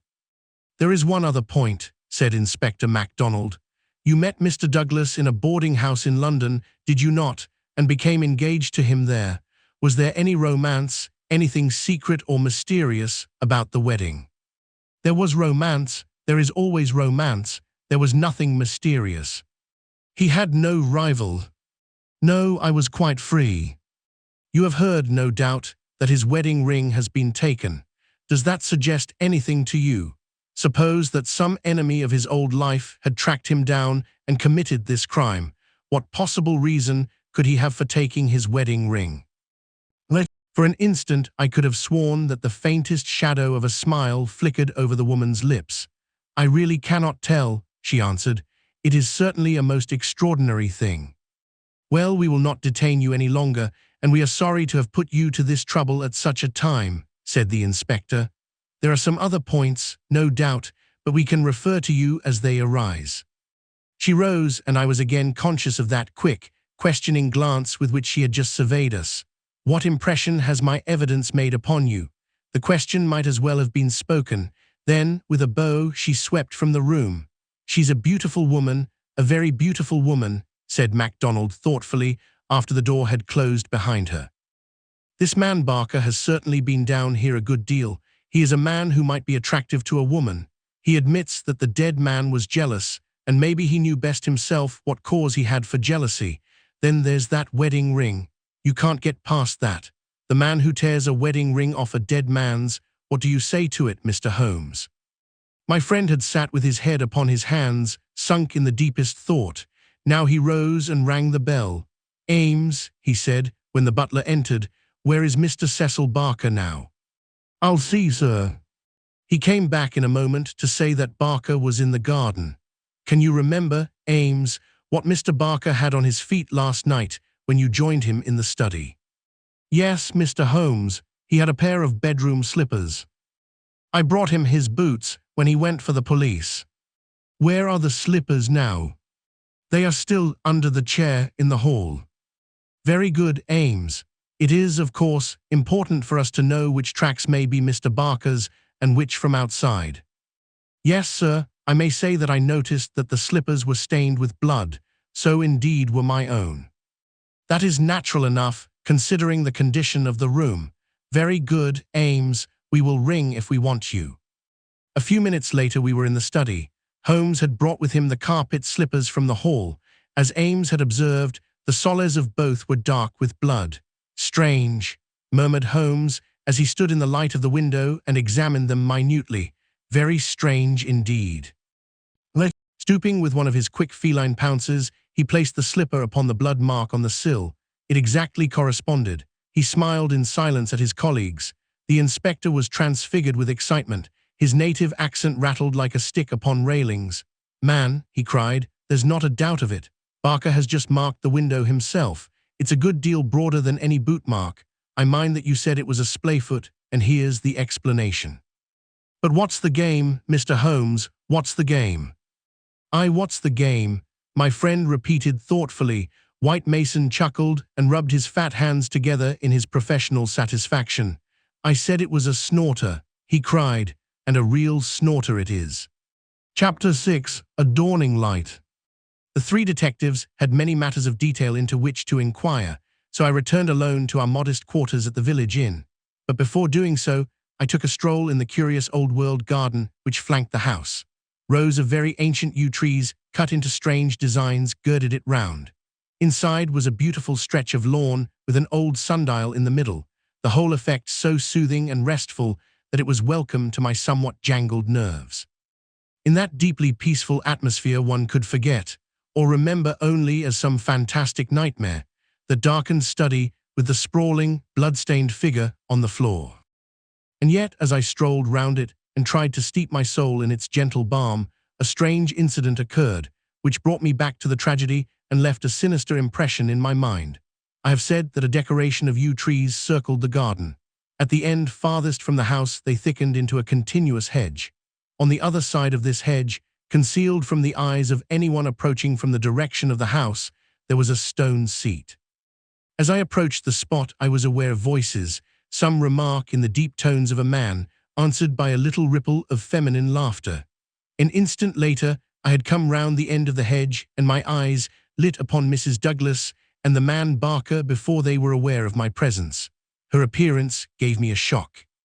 In the dining room she had been demure and discreet. Now all pretense of grief had passed away from her. Her eyes shone with the joy of living, and her face still quivered with amusement at some remark of her companion. He sat forward, his hands clasped and his forearms on his knees, with an answering smile upon his bold, handsome face. In an instant, but it was just one instant too late, they resumed their solemn masks as my figure came into view. A hurried word or two passed between them, and then Barker rose and came towards me. "Excuse me, sir," said he, "but am I addressing Dr. Watson?" I bowed with a coldness which showed, I dare say, very plainly the impression which had been produced upon my mind. "We thought that it was probably you, as your friendship with Mr. Sherlock Holmes is so well known. Would you mind coming over and speaking to Mrs. Douglas for one instant?" I followed him with a dour face. Very clearly I could see in my mind's eye that shattered figure on the floor. Here, within a few hours of the tragedy, were his wife and his nearest friend laughing together behind a bush in the garden which had been his. I greeted the lady with reserve. I had grieved with her grief in the dining room. Now I met her appealing gaze with an unresponsive eye. "I fear that you think me callous and hard-hearted," said she. I shrugged my shoulders. "It is no business of mine," said I. "Perhaps someday you will do me justice. If you only realized." "There is no need why Dr. Watson should realize," said Barker quickly. "As he has himself said, it is no possible business of his." "Exactly," said I, "and so I will beg leave to resume my walk." "One moment, Dr. Watson," cried the woman in a pleading voice. There is one question which you can answer with more authority than anyone else in the world, and it may make a very great difference to me. You know Mr. Holmes and his relations with the police better than anyone else can. Supposing that a matter were brought confidentially to his knowledge, is it absolutely necessary that he should pass it on to the detectives? Yes, that's it, said Barker eagerly. Is he on his own, or is he entirely in with them? I really don't know that I should be justified in discussing such a point. I implore that you will, Dr. Watson. I assure you that you will be helping me greatly if you will guide us on that point. There was such a ring of sincerity in the woman's voice that for the instant I forgot all about her levity and was moved only to do her will. Mr. Holmes is an independent investigator, I said. He is his own master and would act as his own judgment directed.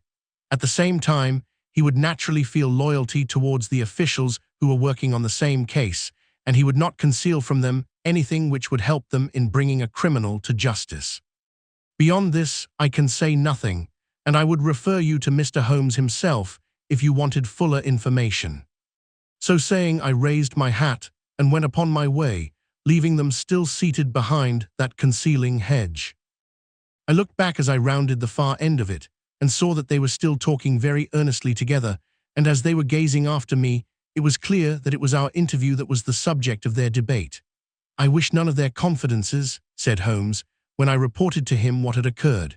He had spent the whole afternoon at the manor house in consultation with his 2 colleagues, and returned about 5 with a ravenous appetite for a high tea which I had ordered for him. No confidences, Watson, for they are mighty awkward if it comes to an arrest for conspiracy and murder. You think it will come to that? He was in his most cheerful and debonair humor. My dear Watson, when I have exterminated that 4th egg, I shall be ready to put you in touch with the whole situation. I don't say that we have fathomed it, far from it, but when we have traced the missing dumbbell. The dumbbell! Dear me, Watson, is it possible that you have not penetrated the fact that the case hangs upon the missing dumbbell? Well, you need not be downcast, for between ourselves, I don't think that either Inspector Mack or the excellent local practitioner has grasped the overwhelming importance of this incident. 1 dumbbell, Watson. Consider an athlete with 1 dumbbell. Picture to yourself the unilateral development, the imminent danger of a spinal curvature. Shocking, Watson, shocking. He sat with his mouth full of toast and his eyes sparkling with mischief, watching my intellectual entanglement. The mere sight of his excellent appetite was an assurance of success, for I had very clear recollections of days and nights without a thought of food, when his baffled mind had chafed before some problem, while his thin, eager features became more attenuated with the asceticism of complete mental concentration. Finally he lit his pipe, and sitting in the inglenook of the old village inn he talked slowly and at random about his case, rather as one who thinks aloud than as one who makes a considered statement. A lie, Watson, a great, big, thumping, obtrusive, uncompromising lie, that's what meets us on the threshold. There is our starting point. The whole story told by Barker is a lie, but Barker's story is corroborated by Mrs. Douglas, therefore she is lying also. They are both lying and in a conspiracy, so now we have the clear problem. Why are they lying, and what is the truth which they are trying so hard to conceal? Let us try, Watson, you and I, if we can get behind the lie and reconstruct the truth. How do I know that they are lying? Because it is a clumsy fabrication which simply could not be true. Consider. According to the story given to us, the assassin had less than a minute after the murder had been committed to take that ring, which was under another ring, from the dead man's finger to replace the other ring, a thing which he would surely never have done, and to put that singular card beside his victim. I say that this was obviously impossible. You may argue, but I have too much respect for your judgment, Watson, to think that you will do so, that the ring may have been taken before the man was killed. The fact that the candle had been lit only a short time shows that there had been no lengthy interview. Was Douglas, from what we hear of his fearless character, a man who would be likely to give up his wedding ring at such short notice, or could we conceive of his giving it up at all? No, Watson, the assassin was alone with the dead man for some time with the lamp lit. Of that I have no doubt at all. But the gunshot was apparently the cause of death. Therefore the shot must have been fired some time earlier than we are told. But there could be no mistake about such a matter as that. We are in the presence, therefore, of a deliberate conspiracy upon the part of the two people who heard the gunshot, of the man Barker and of the woman Douglas. When on the top of this, I am able to show that the blood mark on the windowsill was deliberately placed there by Barker in order to give a false clue to the police, you will admit that the case grows dark against him. Now we have to ask ourselves at what hour the murder actually did occur. Up to 10:30, the servants were moving about the house, so it was certainly not before that time. At 11:15, they had all gone to their rooms with the exception of Ames, who was in the pantry. I have been trying some experiments after you left us this afternoon, and I find that no noise which MacDonald can make in the study can penetrate to me in the pantry when the doors are all shut. It is otherwise, however, from the housekeeper's room. It is not so far down the corridor, and from it I could vaguely hear a voice when it was very loudly raised. The sound from a shotgun is to some extent muffled when the discharge is at very close range, as it undoubtedly was in this instance. It would not be very loud, and yet in the silence of the night it should have easily penetrated to Mrs. Allen's room. She is, as she has told us, somewhat deaf, but none the less she mentioned in her evidence that she did hear something like a door slamming half an hour before the alarm was given. Half an hour before the alarm was given would be 11:15. I have no doubt that what she heard was the report of the gun, and that this was the real instant of the murder. If this is so, we have now to determine what Barker and Mrs. Douglas, presuming that they are not the actual murderers, could have been doing from 11:15, when the sound of the shot brought them down, until 11:15, when they rang the bell and summoned the servants. What were they doing, and why did they not instantly give the alarm? That is the question which faces us, and when it has been answered, we shall surely have gone some way to solve our problem. I am convinced myself, said I, that there is an understanding between those two people. She must be a heartless creature to sit laughing at some jest within a few hours of her husband's murder. Exactly, she does not shine as a wife even in her own account of what occurred. I am not a whole-souled admirer of womankind, as you are aware, Watson, but my experience of life has taught me that there are few wives, having any regard for their husbands, who would let any man's spoken words stand between them and that husband's dead body. Should I ever marry, Watson, I should hope to inspire my wife with some feeling which would prevent her from being walked off by a housekeeper when my corpse was lying within a few yards of her. It was badly stage-managed, for even the rawest investigators must be struck by the absence of the usual feminine ululation. If there had been nothing else, this incident alone would have suggested a prearranged conspiracy to my mind. You think, then, definitely, that Barker and Mrs. Douglas are guilty of the murder? There is an appalling directness about your questions, Watson, said Holmes, shaking his pipe at me. They come at me like bullets. If you put it that Mrs. Douglas and Barker know the truth about the murder and are conspiring to conceal it, then I can give you a whole-souled answer. I am sure they do, but your more deadly proposition is not so clear. Let us for a moment consider the difficulties which stand in the way. We will suppose that this couple are united by the bonds of a guilty love, and that they have determined to get rid of the man who stands between them. It is a large supposition, for discreet inquiry among servants and others has failed to corroborate it in any way. On the contrary, there is a good deal of evidence that the Douglases were very attached to each other. That I am sure cannot be true, said I, thinking of the beautiful smiling face in the garden. Well, at least they gave that impression. However, we will suppose that they are an extraordinarily astute couple who deceive everyone upon this point and conspire to murder the husband. He happens to be a man over whose head some danger hangs. We have only their word for that. Holmes looked thoughtful. I see, Watson, you are sketching out a theory by which everything they say from the beginning is false. According to your idea, there was never any hidden menace, or secret society, or valley of fear, or boss MacSomebody, or anything else. Well, that is a good sweeping generalization. Let us see what that brings us to. They invent this theory to account for the crime. They then play up to the idea by leaving this bicycle in the park as proof of the existence of some outsider. The stain on the windowsill conveys the same idea. So does the card on the body, which might have been prepared in the house. That all fits into your hypothesis, Watson, but now we come on the nasty, angular, uncompromising bits which won't slip into their places.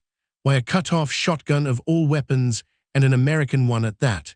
How could they be so sure that the sound of it would not bring someone onto them?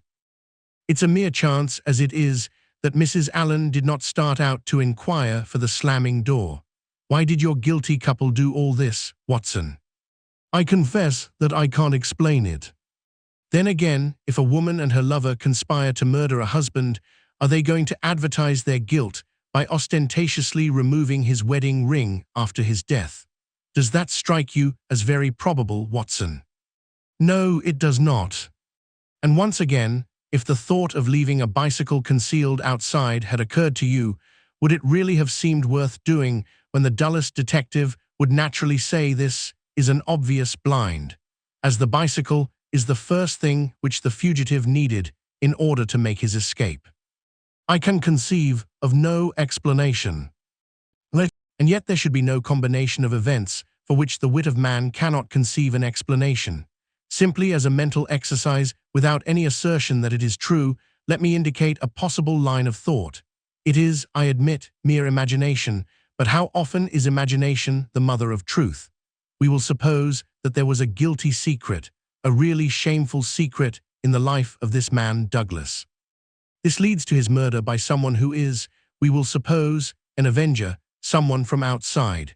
This avenger, for some reason which I confess I am still at a loss to explain, took the dead man's wedding ring. The vendetta might conceivably date back to the man's first marriage, and the ring be taken for some such reason. Before this avenger got away, Barker and the wife had reached the room. The assassin convinced them that any attempt to arrest him would lead to the publication of some hideous scandal. They were converted to this idea and preferred to let him go. For this purpose, they probably lowered the bridge, which can be done quite noiselessly, and then raised it again. He made his escape, and for some reason thought that he could do so more safely on foot than on the bicycle.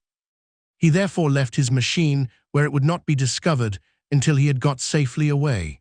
So far we are within the bounds of possibility, are we not? Well, it is possible, no doubt, said I, with some reserve. We have to remember, Watson, that whatever occurred is certainly something very extraordinary.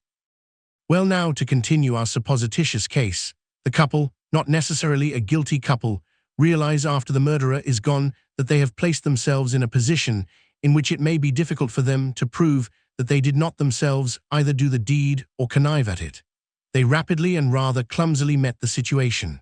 The mark was put by Barker's blood-stained slipper upon the windowsill to suggest how the fugitive got away. They obviously were the two who must have heard the sound of the gun, so they gave the alarm exactly as they would have done, but a good half-hour after the event. And how do you propose to prove all this? Well, if there were an outsider, he may be traced and taken. That would be the most effective of all proofs. But if not, well, the resources of science are far from being exhausted. I think that an evening alone in that study would help me much. An evening alone? I propose to go up there presently. I have arranged it with the estimable Ames, who is by no means wholehearted about Barker. I shall sit in that room and see if its atmosphere brings me inspiration. I'm a believer in the genius loci.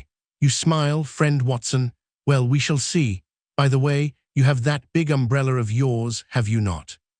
It is here. Well, I'll borrow that if I may. Certainly, but what a wretched weapon, if there is danger. Nothing serious, my dear Watson, or I should certainly ask for your assistance, but I'll take the umbrella. At present, I am only awaiting the return of our colleagues from Tunbridge Wells, where they are at present engaged in trying for a likely owner to the bicycle. It was nightfall before Inspector MacDonald and White Mason came back from their expedition, and they arrived exultant, reporting a great advance in our investigation.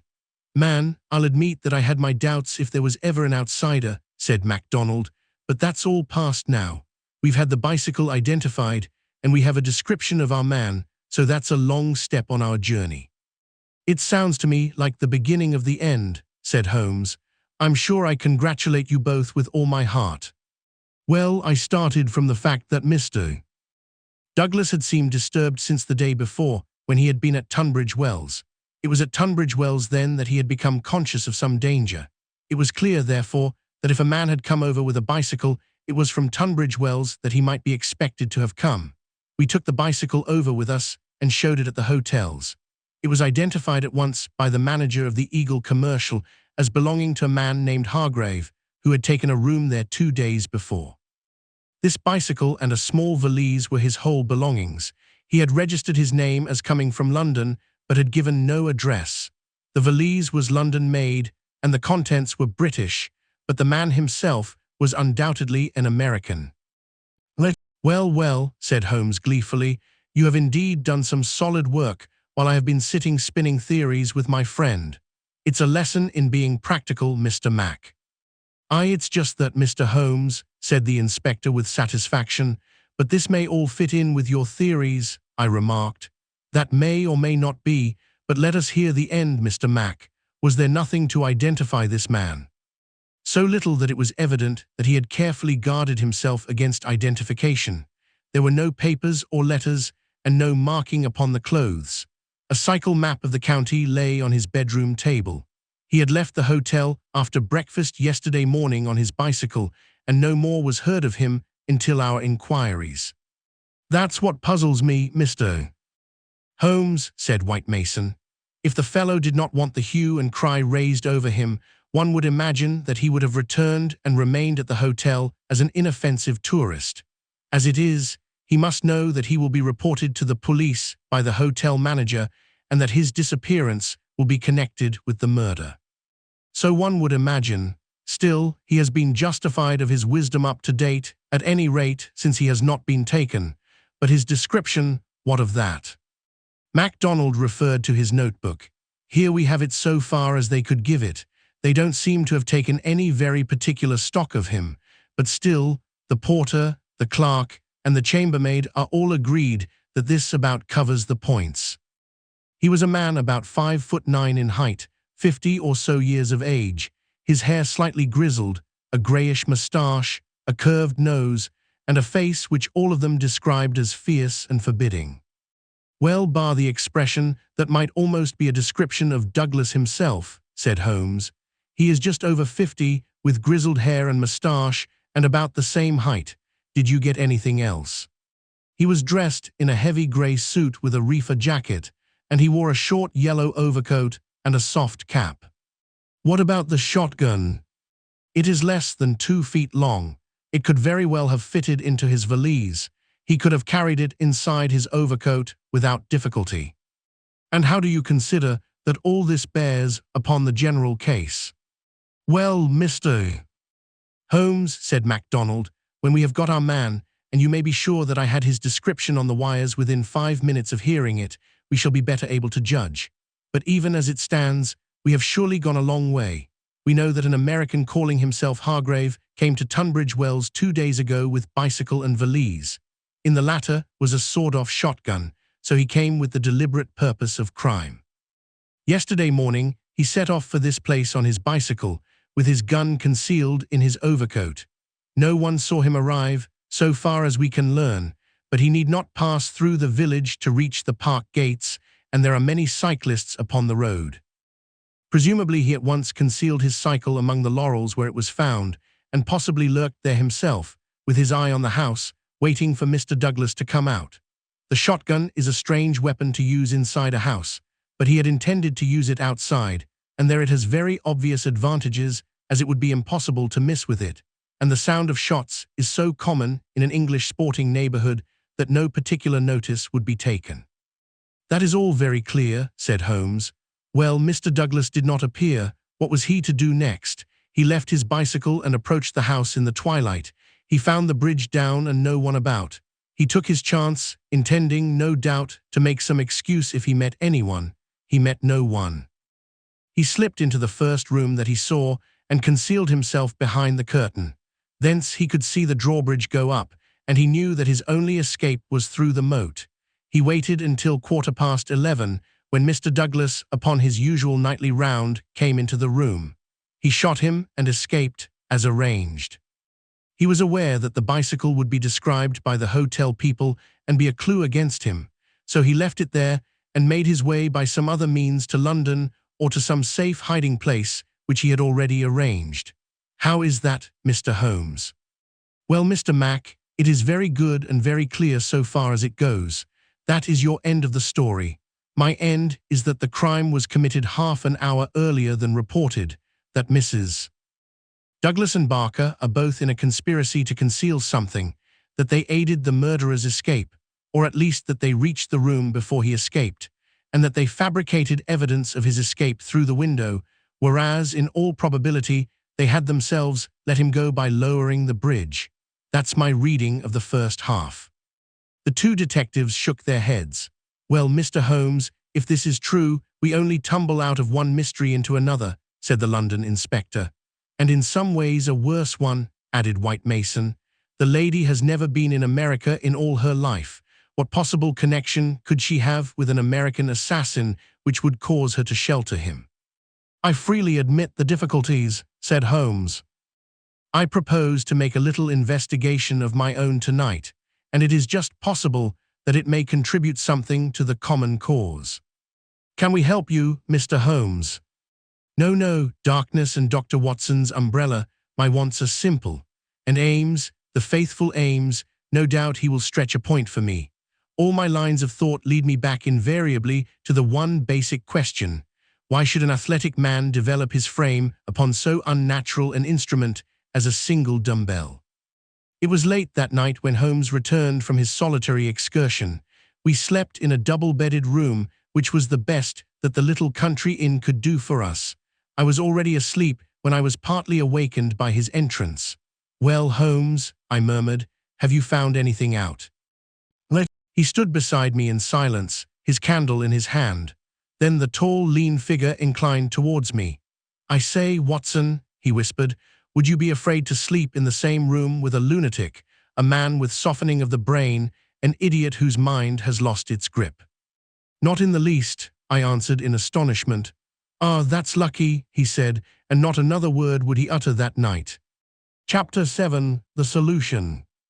Next morning, after breakfast, we found Inspector MacDonald and White Mason seated in close consultation in the small parlor of the local police sergeant. On the table in front of them were piled a number of letters and telegrams, which they were carefully sorting and docketing. 3 had been placed on one side, still on the track of the elusive bicyclist.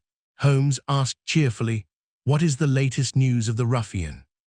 MacDonald pointed ruefully to his heap of correspondence. He is at present reported from Leicester, Nottingham, Southampton, Derby, East Ham, Richmond, and 14 other places. In 3 of them, East Ham, Leicester, and Liverpool, there is a clear case against him, and he has actually been arrested. The country seems to be full of the fugitives with yellow coats. Dear me, said Holmes sympathetically. Now, Mr. Mac and you, Mr. White Mason, I wish to give you a very earnest piece of advice. When I went into this case with you, I bargained, as you will no doubt remember, that I should not present you with half-proved theories, but that I should retain and work out my own ideas until I had satisfied myself that they were correct. For this reason, I'm not at the present moment telling you all that is in my mind. On the other hand, I said that I would play the game fairly by you, and I do not think it is a fair game to allow you for one unnecessary moment to waste your energies upon a profitless task. Therefore, I am here to advise you this morning, and my advice to you is summed up in 3 words: abandon the case. MacDonald and White Mason stared in amazement at their celebrated colleague. You consider it hopeless, cried the inspector. I consider your case to be hopeless. I do not consider that it is hopeless to arrive at the truth. But this cyclist, he is not an invention. We have his description, his valise, his bicycle. The fellow must be somewhere. Why should we not get him? Yes, no doubt he is somewhere, and no doubt we shall get him.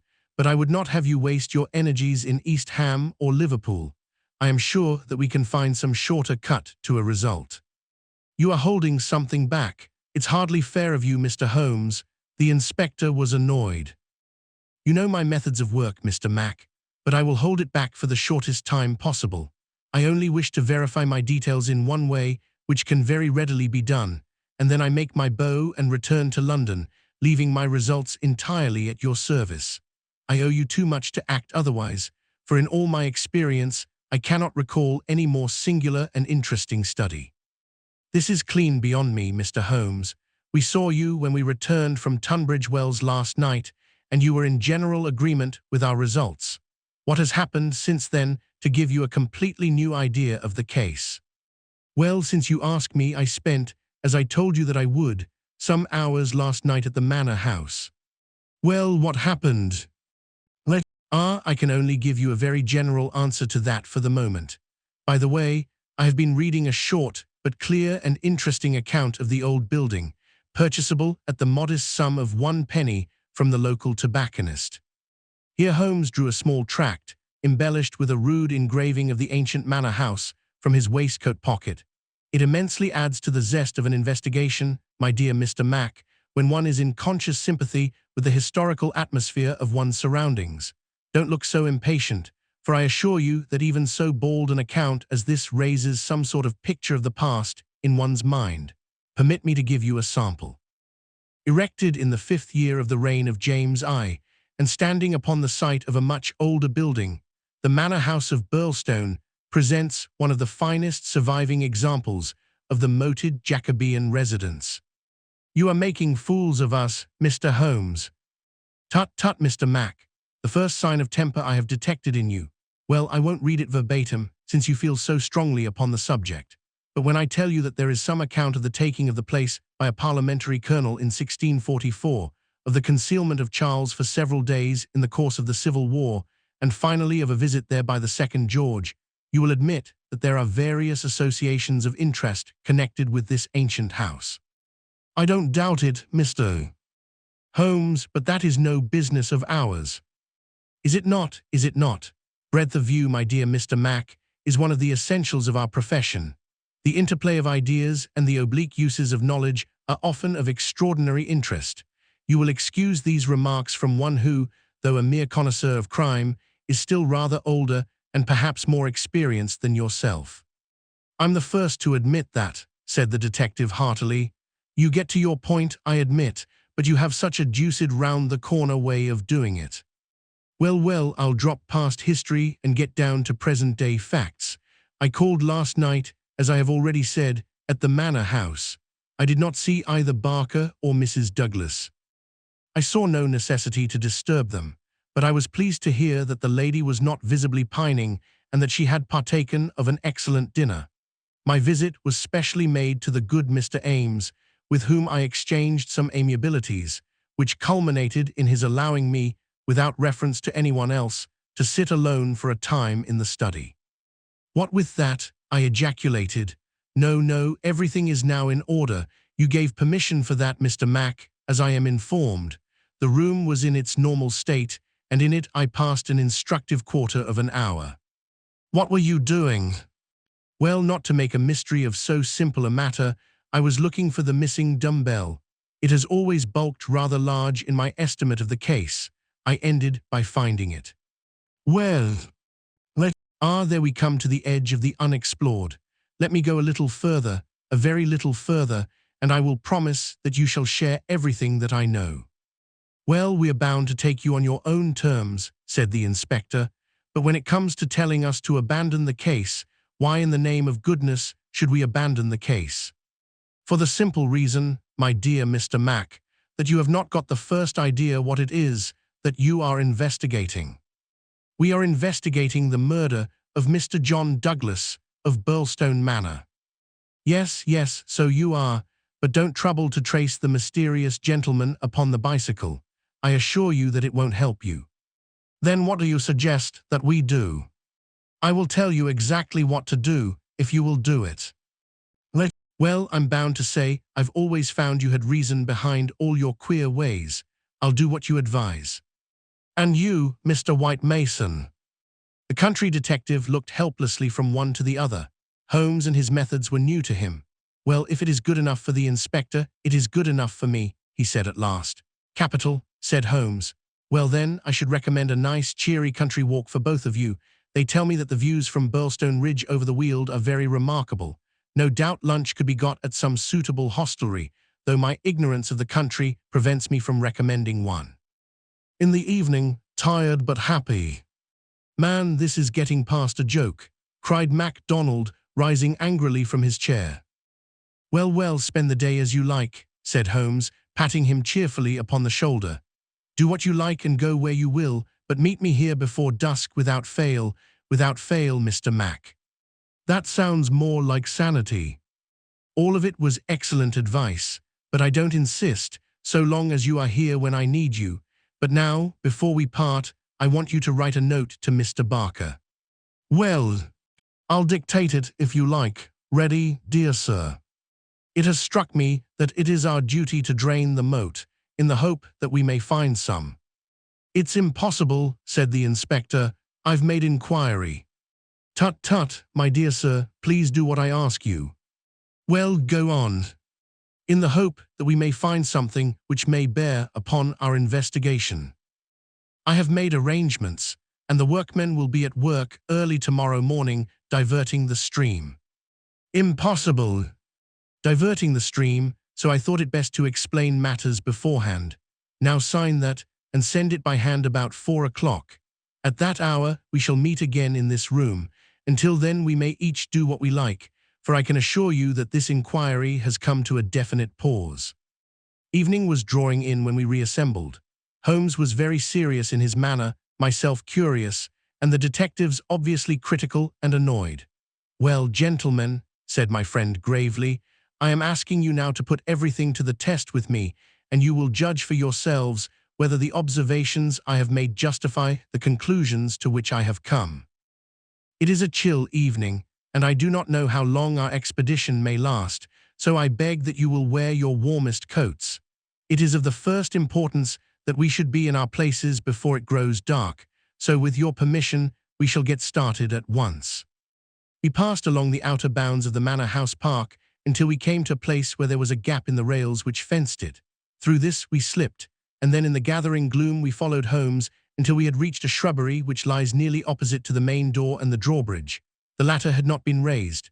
Holmes crouched down behind the screen of laurels, and we all three followed his example. Well, what are we to do now? Asked MacDonald with some gruffness. Possess our souls in patience and make as little noise as possible, Holmes answered. What are we here for at all? I really think that you might treat us with more frankness. Holmes laughed. Watson insists that I am the dramatist in real life, said he. Some touch of the artist wells up within me and calls insistently for a well-staged performance. Surely our profession, Mr. Mac, would be a drab and sordid one if we did not sometimes set the scene so as to glorify our results. The blunt accusation, the brutal tap upon the shoulder, what can one make of such a denouement? But the quick inference, the subtle trap, the clever forecast of coming events, the triumphant vindication of bold theories, are these not the pride and the justification of our life's work? At the present moment you thrill with the glamour of the situation and the anticipation of the hunt. Where would be that thrill if I had been as definite as a timetable? I only ask a little patience, Mr. Mac, and all will be clear to you. Well, I hope the pride and justification and the rest of it will come before we all get our death of cold, said the London detective with comic resignation. We all had good reason to join in the aspiration, for our vigil was a long and bitter one. Slowly, the shadows darkened over the long, somber face of the old house. A cold, damp reek from the moat chilled us to the bones and set our teeth chattering. There was a single lamp over the gateway and a steady globe of light in the fatal study. Everything else was dark and still. How long is this to last? Asked the inspector finally, and what is it we are watching for? I have no more notion than you how long it is to last, Holmes answered with some asperity. If criminals would always schedule their movements like railway trains, it would certainly be more convenient for all of us. As to what it is that's what we are watching for. As he spoke, the bright, yellow light in the study was obscured by somebody passing to and fro before it. The laurels among which we lay were immediately opposite the window and not more than 100 feet from it. Presently it was thrown open with a whining of hinges, and we could dimly see the dark outline of a man's head and shoulders looking out into the gloom. For some minutes he peered forth in furtive, stealthy fashion, as one who wishes to be assured that he is unobserved. Then he leaned forward, and in the intense silence we were aware of the soft lapping of agitated water. He seemed to be stirring up the moat with something which he held in his hand. Then suddenly he hauled something in as a fisherman lands a fish, some large round object which obscured the light as it was dragged through the open casement. "Now," cried Holmes, "now." We were all upon our feet, staggering after him with our stiffened limbs, while he ran swiftly across the bridge and rang violently at the bell. There was the rasping of bolts from the other side, and the amazed Ames stood in the entrance. Holmes brushed him aside without a word, and followed by all of us, rushed into the room which had been occupied by the man whom we had been watching. The oil lamp on the table represented the glow which we had seen from outside. It was now in the hand of Cecil Barker, who held it towards us as we entered. Its light shone upon his strong, resolute, clean-shaved face and his menacing eyes. "What the devil is the meaning of all this?" he cried. "What are you after, anyhow?" Holmes took a swift glance round, and then pounced upon a sodden bundle tied together with cord which lay where it had been thrust, under the writing table. "This is what we are after, Mr. Barker, this bundle, weighted with a dumbbell, which you have just raised from the bottom of the moat." Barker stared at Holmes with amazement in his face. "How in thunder came you to know anything about it?" he asked. "Simply that I put it there." "You put it there, you?" "Perhaps I should have said replaced it there," said Holmes. "You will remember, Inspector MacDonald, that I was somewhat struck by the absence of a dumbbell. I drew your attention to it, but with the pressure of other events, you had hardly the time to give it the consideration which would have enabled you to draw deductions from it. When water is near and a weight is missing, it is not a very far-fetched supposition that something has been sunk in the water. The idea was at least worth testing, so with the help of Ames, who admitted me to the room, and the crook of Dr. Watson's umbrella, I was able last night to fish up and inspect this bundle. It was of the first importance, however, that we should be able to prove who placed it there. This we accomplished by the very obvious device of announcing that the moat would be dried tomorrow, which had, of course, the effect that whoever had hidden the bundle would most certainly withdraw it the moment that darkness enabled him to do so. We have no less than 4 witnesses as to who it was who took advantage of the opportunity, and so, Mr. Barker, I think the word lies now with you." Sherlock Holmes put the sopping bundle upon the table beside the lamp and undid the cord which bound it. From within, he extracted a dumbbell, which he tossed down to its fellow in the corner. Next, he drew forth a pair of boots. "American, as you perceive," he remarked, pointing to the toes. Then he laid upon the table a long, deadly, sheathed knife. Finally, he unraveled a bundle of clothing, comprising a complete set of underclothes, socks, a grey tweed suit, and a short yellow overcoat. "The clothes are commonplace," remarked Holmes, "save only the overcoat, which is full of suggestive touches." He held it tenderly towards the light. "Here, as you perceive, is the inner pocket prolonged into the lining in such fashion as to give ample space for the truncated fowling piece. The tailor's tab is on the neck, Neal, Outfitter, Vermissa, USA. I have spent an instructive afternoon in the rector's library, and have enlarged my knowledge by adding the fact that Vermissa is a flourishing little town at the head of one of the best-known coal and iron valleys in the United States. I have some recollection, Mr. Barker, that you associated the coal districts with Mr. Douglas's first wife, and it would surely not be too far-fetched an inference that the VV upon the card by the dead body might stand for Vermissa Valley, or that this very valley which sends forth emissaries of murder may be that valley of fear of which we have heard. So much is fairly clear. And now, Mr. Barker, I seem to be standing rather in the way of your explanation." It was a sight to see Cecil Barker's expressive face during this exposition of the great detective. Anger, amazement, consternation, and indecision swept over it in turn. Finally, he took refuge in a somewhat acrid irony. "You know such a lot, Mr. Holmes. Perhaps you had better tell us some more," he sneered. "I have no doubt that I could tell you a great deal more, Mr. Barker, but it would come with a better grace from you." "Oh, you think so, do you? Well, all I can say is that if there's any secret here, it is not my secret, and I am not the man to give it away." "Well, if you take that line, Mr. Barker," said the inspector quietly, "we must just keep you in sight until we have the warrant and can hold you." "You can do what you damn please about that," said Barker defiantly. The proceedings seemed to have come to a definite end so far as he was concerned, for one had only to look at that granite face to realize that no peine forte et dure would ever force him to plead against his will. The deadlock was broken, however, by a woman's voice. Mrs. Douglas had been standing listening at the half-opened door, and now she entered the room. "You have done enough for now, Cecil," said she. "Whatever comes of it in the future, you have done enough." "Enough and more than enough," remarked Sherlock Holmes gravely. "I have every sympathy with you, madam, and should strongly urge you to have some confidence in the common sense of our jurisdiction, and to take the police voluntarily into your complete confidence. It may be that I am myself at fault for not following up the hint which you conveyed to me through my friend, Dr. Watson, but at that time I had every reason to believe that you were directly concerned in the crime. Now I am assured that this is not so. At the same time, there is much that is unexplained, and I should strongly recommend that you ask Mr. Douglas to tell us his own story." Mrs. Douglas gave a cry of astonishment at Holmes's words.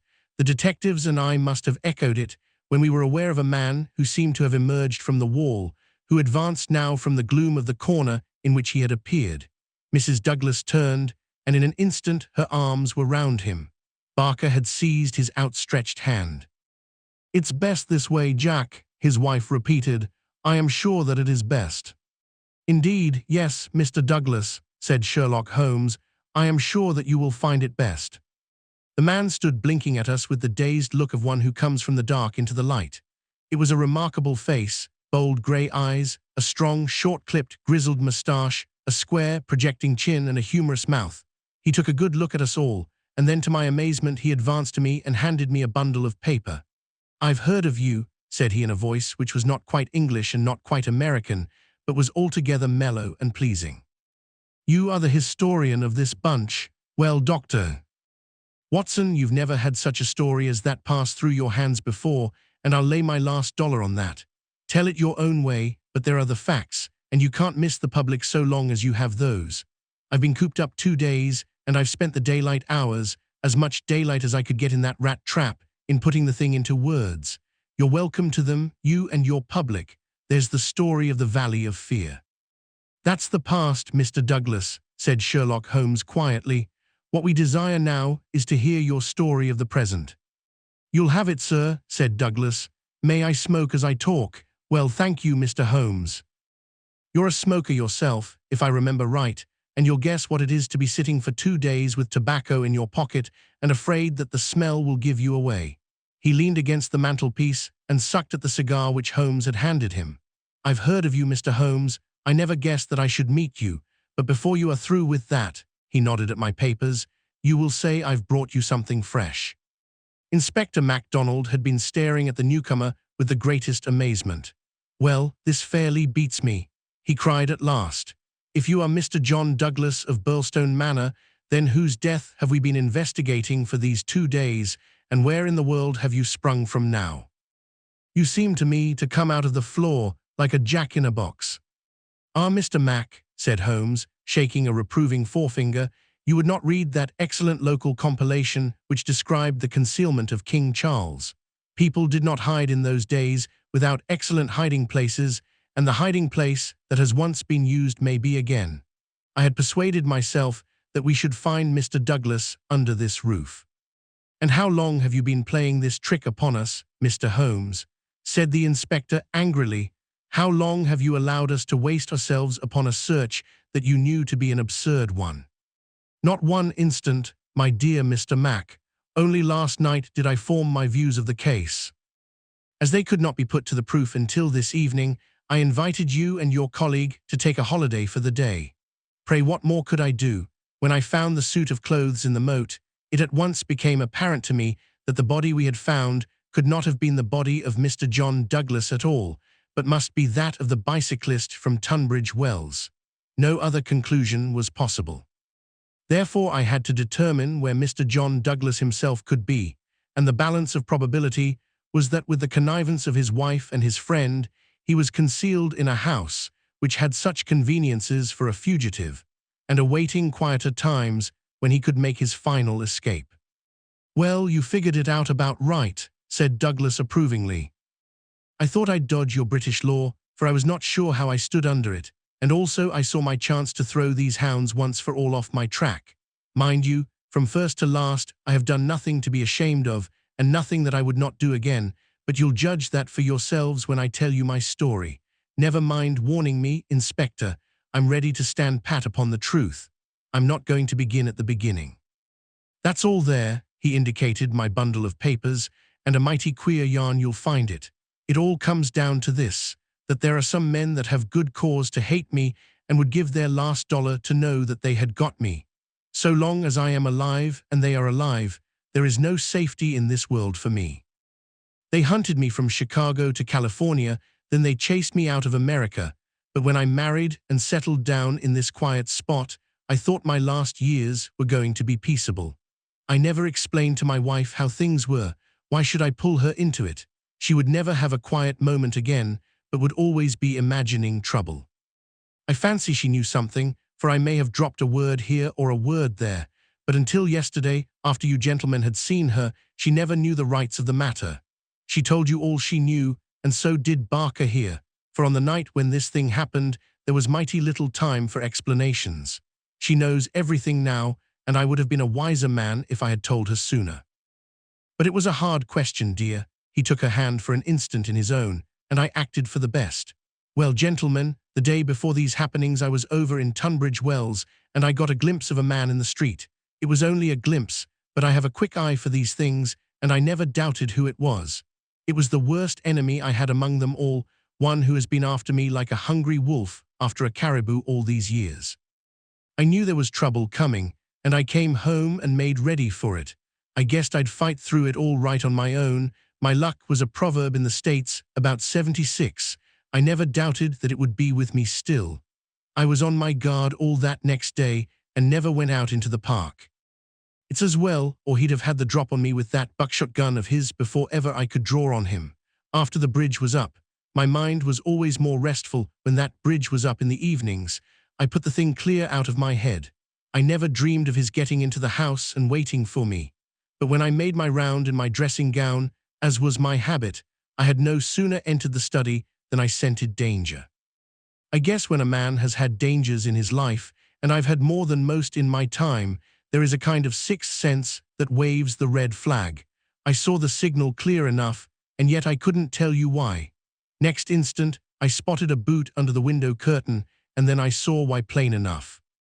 I'd just the one candle that was in my hand, but there was a good light from the hall lamp through the open door. I put down the candle and jumped for a hammer that I'd left on the mantel. At the same moment, he sprang at me. I saw the glint of a knife, and I lashed at him with the hammer. I got him somewhere, for the knife tinkled down on the floor. He dodged round the table as quick as an eel, and a moment later he'd got his gun from under his coat. I heard him cock it, but I had got hold of it before he could fire. I had it by the barrel, and we wrestled for it all ends up for a minute or more. It was death to the man that lost his grip. He never lost his grip, but he got it butt downward for a moment too long. Maybe it was I that pulled the trigger. Maybe we just jolted it off between us. Anyhow, he got both barrels in the face, and there I was, staring down at all that was left of Ted Baldwin. I'd recognized him in the township, and again when he sprang for me, but his own mother wouldn't recognize him as I saw him then. I'm used to rough work, but I fairly turned sick at the sight of him. I was hanging on the side of the table when Barker came hurrying down. I heard my wife coming, and I ran to the door and stopped her. It was no sight for a woman. I promised I'd come to her soon. I said a word or two to Barker. He took it all in at a glance, and we waited for the rest to come along. But there was no sign of them. Then we understood that they could hear nothing, and that all that had happened was known only to ourselves. It was at that instant that the idea came to me. I was fairly dazzled by the brilliance of it. The man's sleeve had slipped up, and there was the branded mark of the lodge upon his forearm. See here. The man whom we had known as Douglas turned up his own coat and cuff to show a brown triangle within a circle exactly like that which we had seen upon the dead man. It was the sight of that which started me on it. I seemed to see it all clear at a glance. There were his height and hair and figure, about the same as my own. No one could swear to his face, poor devil.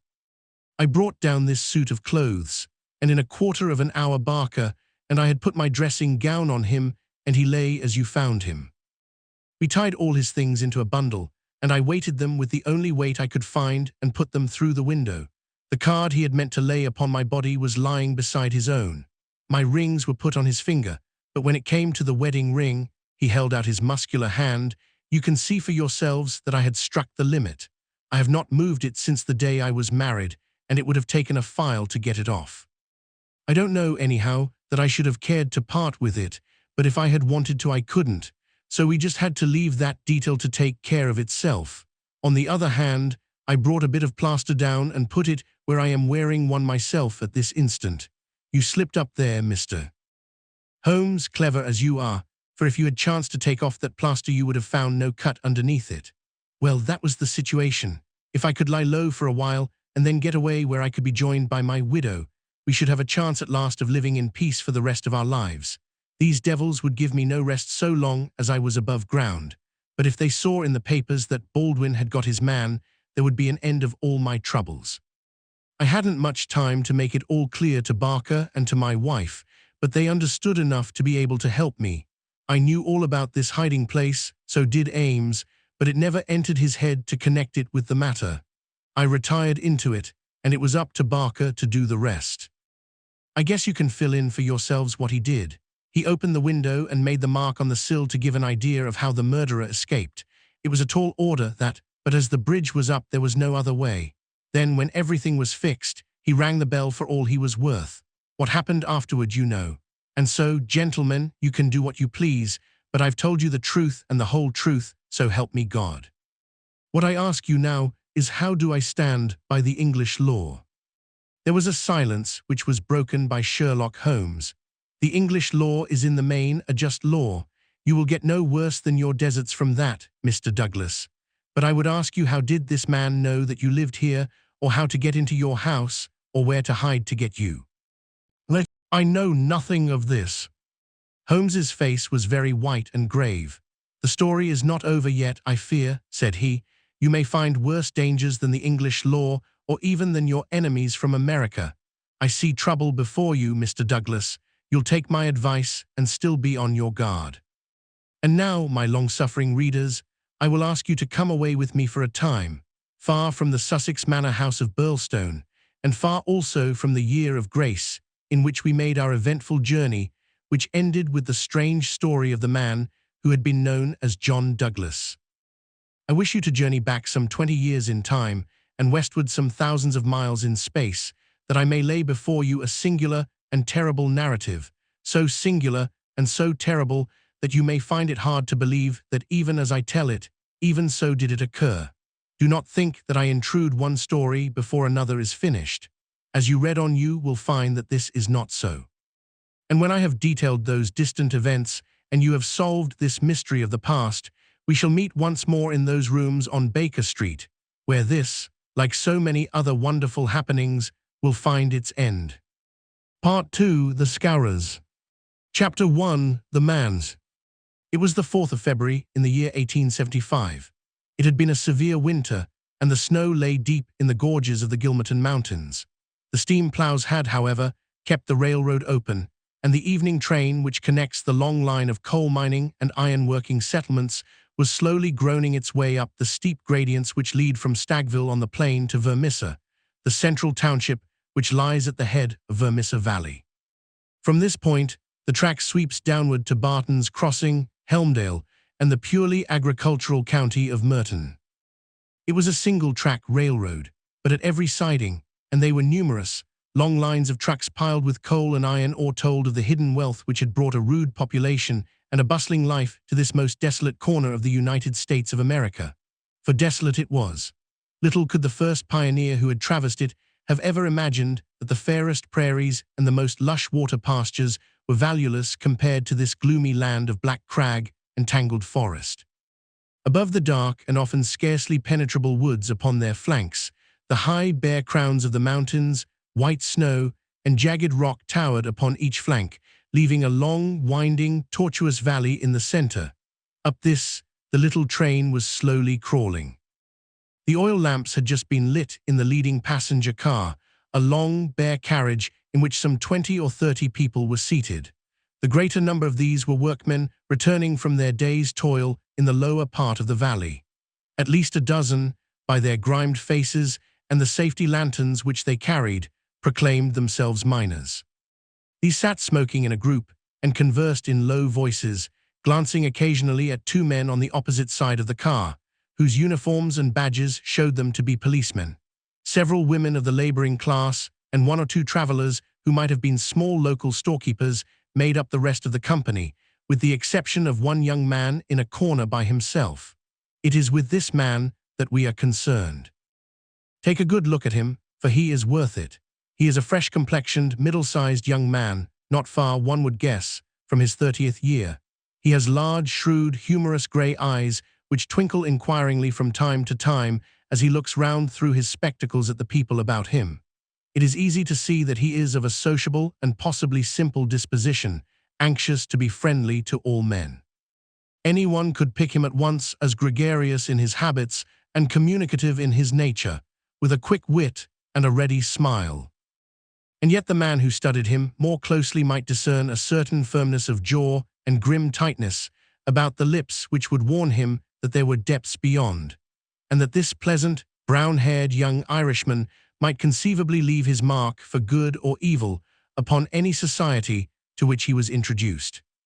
Having made one or two tentative remarks to the nearest miner, and receiving only short, gruff replies, the traveller resigned himself to uncongenial silence, staring moodily out of the window at the fading landscape.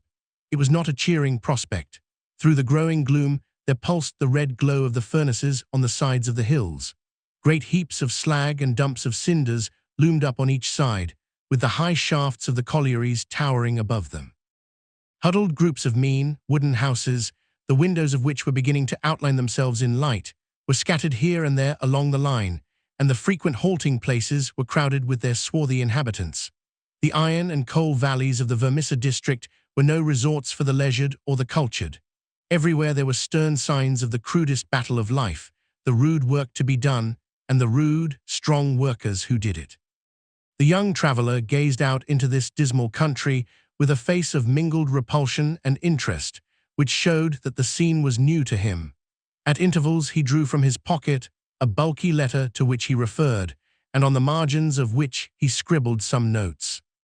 Once from the back of his waist, he produced something which one would hardly have expected to find in the possession of so mild-mannered a man. It was a navy revolver of the largest size. As he turned it slantwise to the light, the glint upon the rims of the copper shells within the drum showed that it was fully loaded. He quickly restored it to his secret pocket, but not before it had been observed by a working man who had seated himself upon the adjoining bench. "Hullo, mate," said he. "You seem healed and ready." The young man smiled with an air of embarrassment. "Yes," said he, "we need them sometimes in the place I come from." "And where may that be?" "I'm last from Chicago." "A stranger in these parts?" "Yes." "You may find you need it here," said the workman. "Ah. Is that so?" The young man seemed interested. "Have you heard nothing of doings hereabouts?" "Nothing out of the way." "Why, I thought the country was full of it. You'll hear quick enough. What made you come here?" "I heard there was always work for a willing man." "Are you a member of the unions?" "Sure." "Then you'll get your job, I guess. Have you any friends?" "Not yet, but I have the means of making them." "How's that, then?" "I am one of the eminent order of freemen. There's no town without a lodge, and where there is a lodge I'll find my friends." The remark had a singular effect upon his companion. He glanced round suspiciously at the others in the car. The miners were still whispering among themselves. The two police officers were dozing. He came across, seated himself close to the young traveller, and held out his hand. "Put it there," he said. A hand grip passed between the two. "I see you speak the truth," said the workman, "but it's well to make certain." He raised his right hand to his right eyebrow. The traveller at once raised his left hand to his left eyebrow. "Dark nights are unpleasant," said the workman. "Yes, for strangers to travel," the other answered. "That's good enough." "I'm Brother Scanlon, Lodge 341, Vermissa Valley. Glad to see you in these parts." "Thank you, I'm Brother John McMurdo, Lodge 29, Chicago, Bodymaster J. H. Scott. But I am in luck to meet a brother so early." "Well, there are plenty of us about." You won't find the order more flourishing anywhere in the States than right here in Vermissa Valley. But we could do with some lads like you. I can't understand a spry man of the Union finding no work to do in Chicago." "I found plenty of work to do," said McMurdo. "Then why did you leave?" McMurdo nodded towards the policemen and smiled. "I guess those chaps would be glad to know," he said. Scanlon groaned sympathetically. "In trouble?" he asked in a whisper, deep. "A penitentiary job. And the rest? Not a killing." "It's early days to talk of such things," said McMurdo, with the air of a man who had been surprised into saying more than he intended. "I've my own good reasons for leaving Chicago, and let that be enough for you. Who are you that you should take it on yourself to ask such things?" His grey eyes gleamed with sudden and dangerous anger from behind his glasses.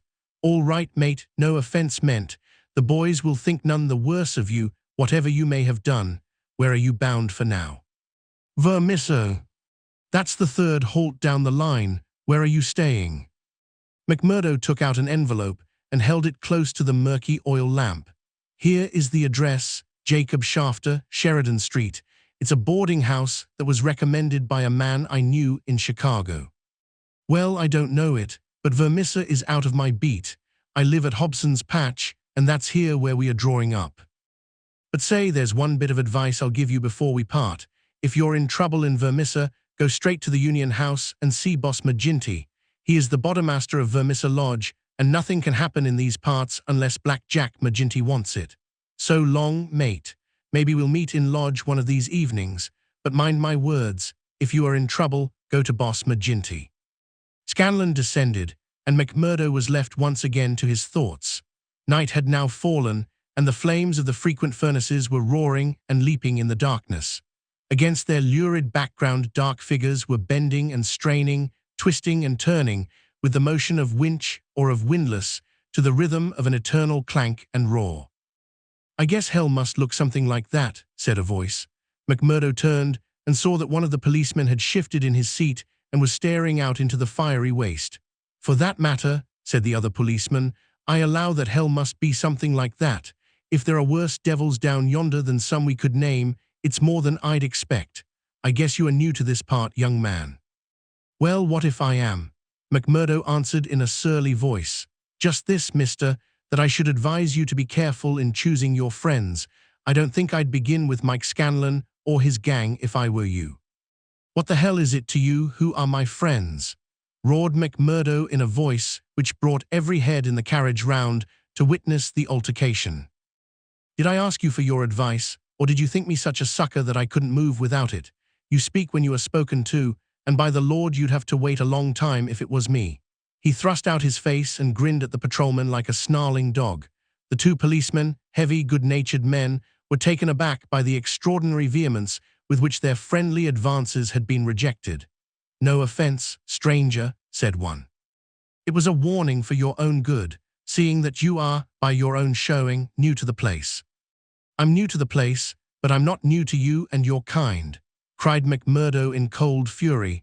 "I guess you're the same in all places, shoving your advice in when nobody asks for it."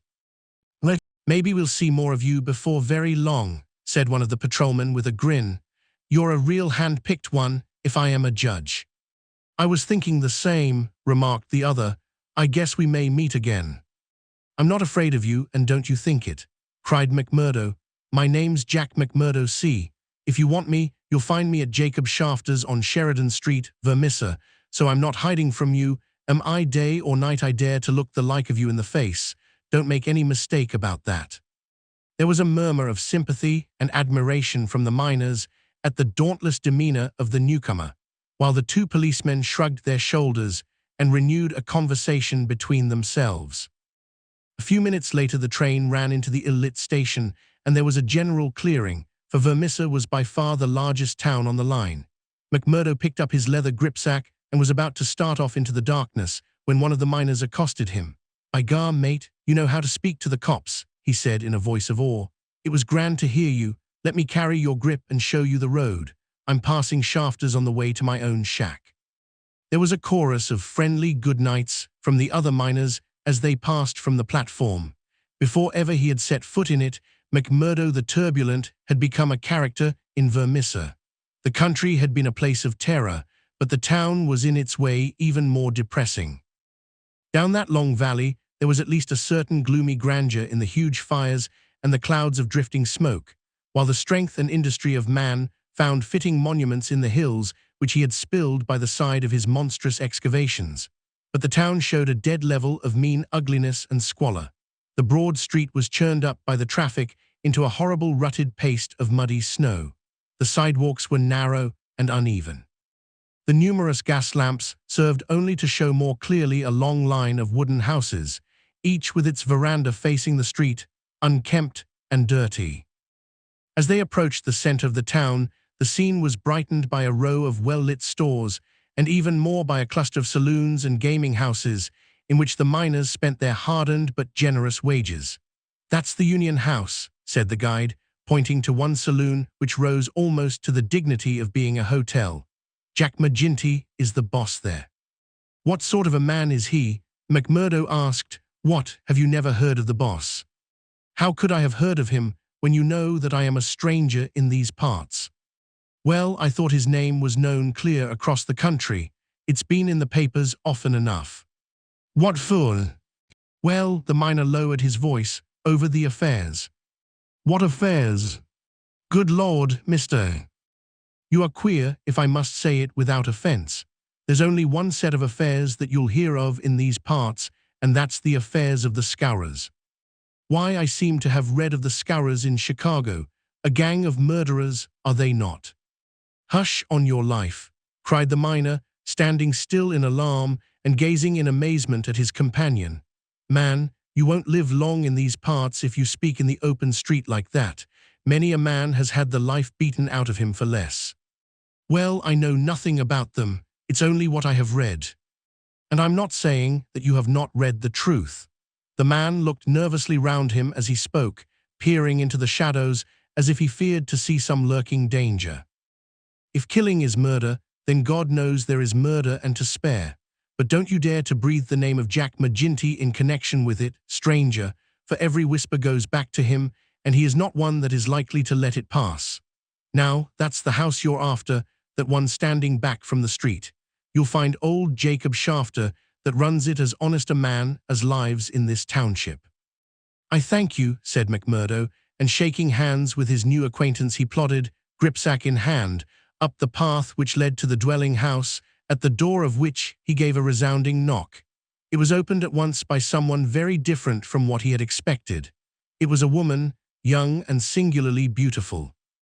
She was of the German type, blonde and fair-haired, with the piquant contrast of a pair of beautiful dark eyes, with which she surveyed the stranger with surprise and a pleasing embarrassment which brought a wave of color over her pale face. Framed in the bright light of the open doorway, it seemed to McMurdo that he had never seen a more beautiful picture, the more attractive for its contrast with the sordid and gloomy surroundings. A lovely violet growing upon one of those black slag heaps of the mines would not have seemed more surprising. So entranced was he that he stood staring without a word, and it was she who broke the silence. "I thought it was father," said she with a pleasing little touch of a German accent. "Did you come to see him? He is downtown." "I expect him back every minute." McMurdo continued to gaze at her in open admiration until her eyes dropped in confusion before this masterful visitor.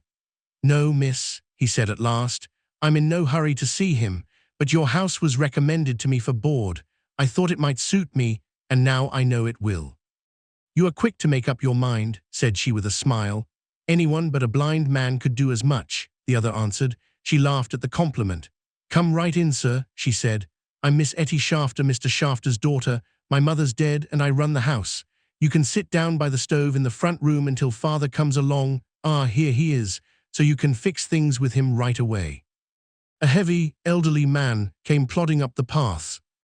In a few words, McMurdo explained his business. A man of the name of Murphy had given him the address in Chicago. He in turn had had it from someone else. Old Shafter was quite ready. The stranger made no bones about terms, agreed at once to every condition, and was apparently fairly flush of money. For $7 a week paid in advance, he was to have board and lodging. So it was that McMurdo, the self-confessed fugitive from justice, took up his abode under the roof of the Shafters, the first step which was to lead to so long and dark a train of events, ending in a far distant land. Chapter 2: The Bodymaster. McMurdo was a man who made his mark quickly. Wherever he was, the folk around soon knew it. Within a week, he had become infinitely the most important person at Shafters. There were 10 or a dozen boarders there, but they were honest foremen or commonplace clerks from the stores, of a very different caliber from the young Irishman. Of an evening, when they gathered together, his joke was always the readiest, his conversation the brightest, and his song the best. He was a born boon companion, with a magnetism which drew good humor from all around him. And yet he showed again and again, as he had shown in the railway carriage, a capacity for sudden, fierce anger, which compelled the respect and even the fear of those who met him. For the law, too, and all who were connected with it, he exhibited a bitter contempt which delighted some and alarmed others of his fellow boarders. From the first, he made it evident, by his open admiration, that the daughter of the house had won his heart from the instant that he had set eyes upon her beauty and her grace. He was no backward suitor. On the second day he told her that he loved her, and from then onward he repeated the same story with an absolute disregard of what she might say to discourage him. Someone else, he would cry. Well, the worse luck for someone else. Let him look out for himself. Am I to lose my life's chance and all my heart's desire for someone else? You can keep on saying no, Etty. The day will come when you will say yes, and I'm young enough to wait. He was a dangerous suitor, with his glib Irish tongue and his pretty, coaxing ways. There was about him also that glamour of experience and of mystery which attracts a woman's interest, and finally her love.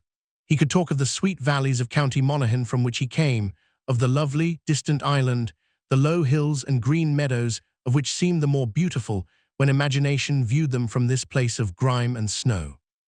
Then he was versed in the life of the cities of the North, of Detroit, and the lumber camps of Michigan, and finally of Chicago, where he had worked in a planing mill. And afterwards came the hint of romance, the feeling that strange things had happened to him in that great city, so strange and so intimate that they might not be spoken of.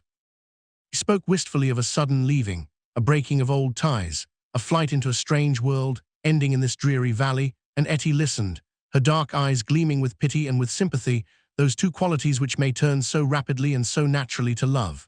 McMurdo had obtained a temporary job as bookkeeper, for he was a well-educated man.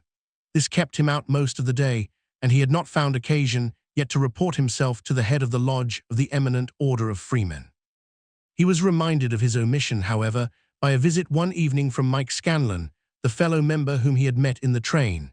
Scanlon, the small, sharp-faced, nervous, black-eyed man, seemed glad to see him once more.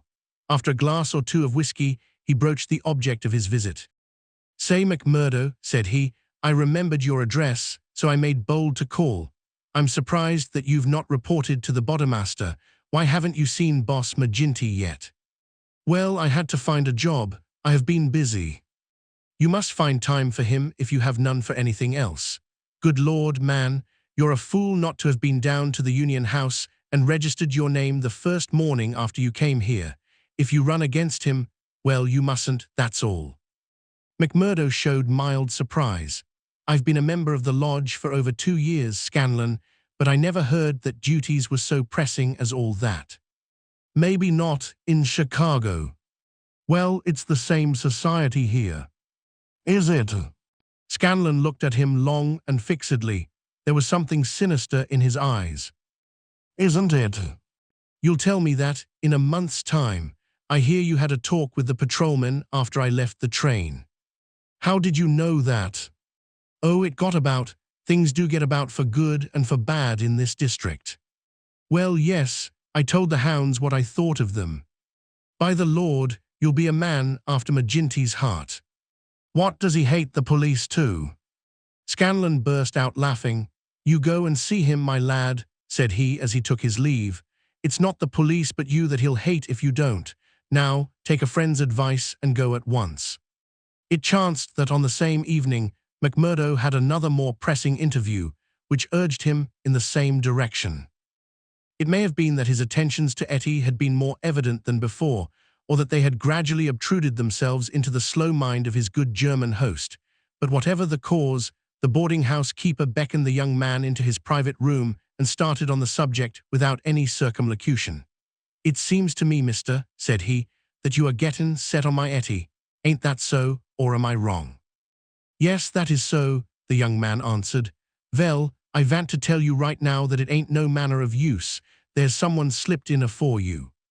She told me so." "Vell, you can lay that she told you truth, but did she tell you who it vas?" "No, I asked her, but she wouldn't tell." "I dare say not, the leetle baggage. Perhaps she did not wish to frighten you, Ave." Frighten? McMurdo was on fire in a moment. "Ah, yes, my friend, you need not be ashamed to be frightened of him. It is Teddy Baldwin." "And who the devil is he?" "He is a boss of Scourers." "Scourers, I've heard of them before. It's Scourers here and Scourers there, and always in a whisper. What are you all afraid of? Who are the Scourers?" The boarding-house keeper instinctively sank his voice, as everyone did who talked about that terrible society. "The Scourers," said he, "are the eminent order of freemen." The young man stared. "Why, I am a member of that order myself."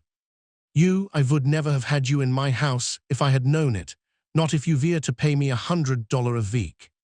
"What's wrong with the order?" "It's for charity and good fellowship. The rules say so." "Maybe in some places, not here." "What is it here?" "It's a murder society, that's what it is." McMurdo laughed incredulously. "How can you prove that?" he asked. "Prove it? Are there not 50 murders to prove it?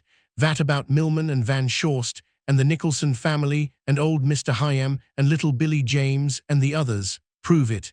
Is there a man or a woman in this valley that does not know it?" "See here," said McMurdo earnestly, "I want you to take back what you've said, or else make it good. One or the other you must do before I quit this room. Put yourself in my place. Here am I, a stranger in the town. I belong to a society that I know only as an innocent one. You'll find it through the length and breadth of the states, but always as an innocent one. Now, when I am counting upon joining it here, you tell me that it is the same as a murder society called the Scourers.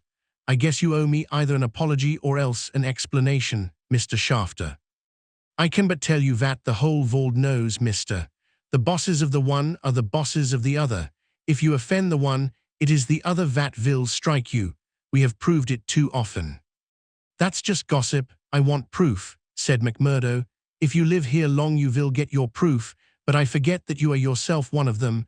You will soon be as bad as the rest, but you will find other lodgings, mister. I cannot have you here. Is it not bad enough that one of these people come courting my Etty, and that I dare not turn him down, but that I should have another for my boarder? Yes, indeed, you shall not sleep here after tonight." McMurdo found himself under sentence of banishment both from his comfortable quarters and from the girl whom he loved. He found her alone in the sitting-room that same evening, and he poured his troubles into her ear. "Sure, your father is after giving me notice," he said.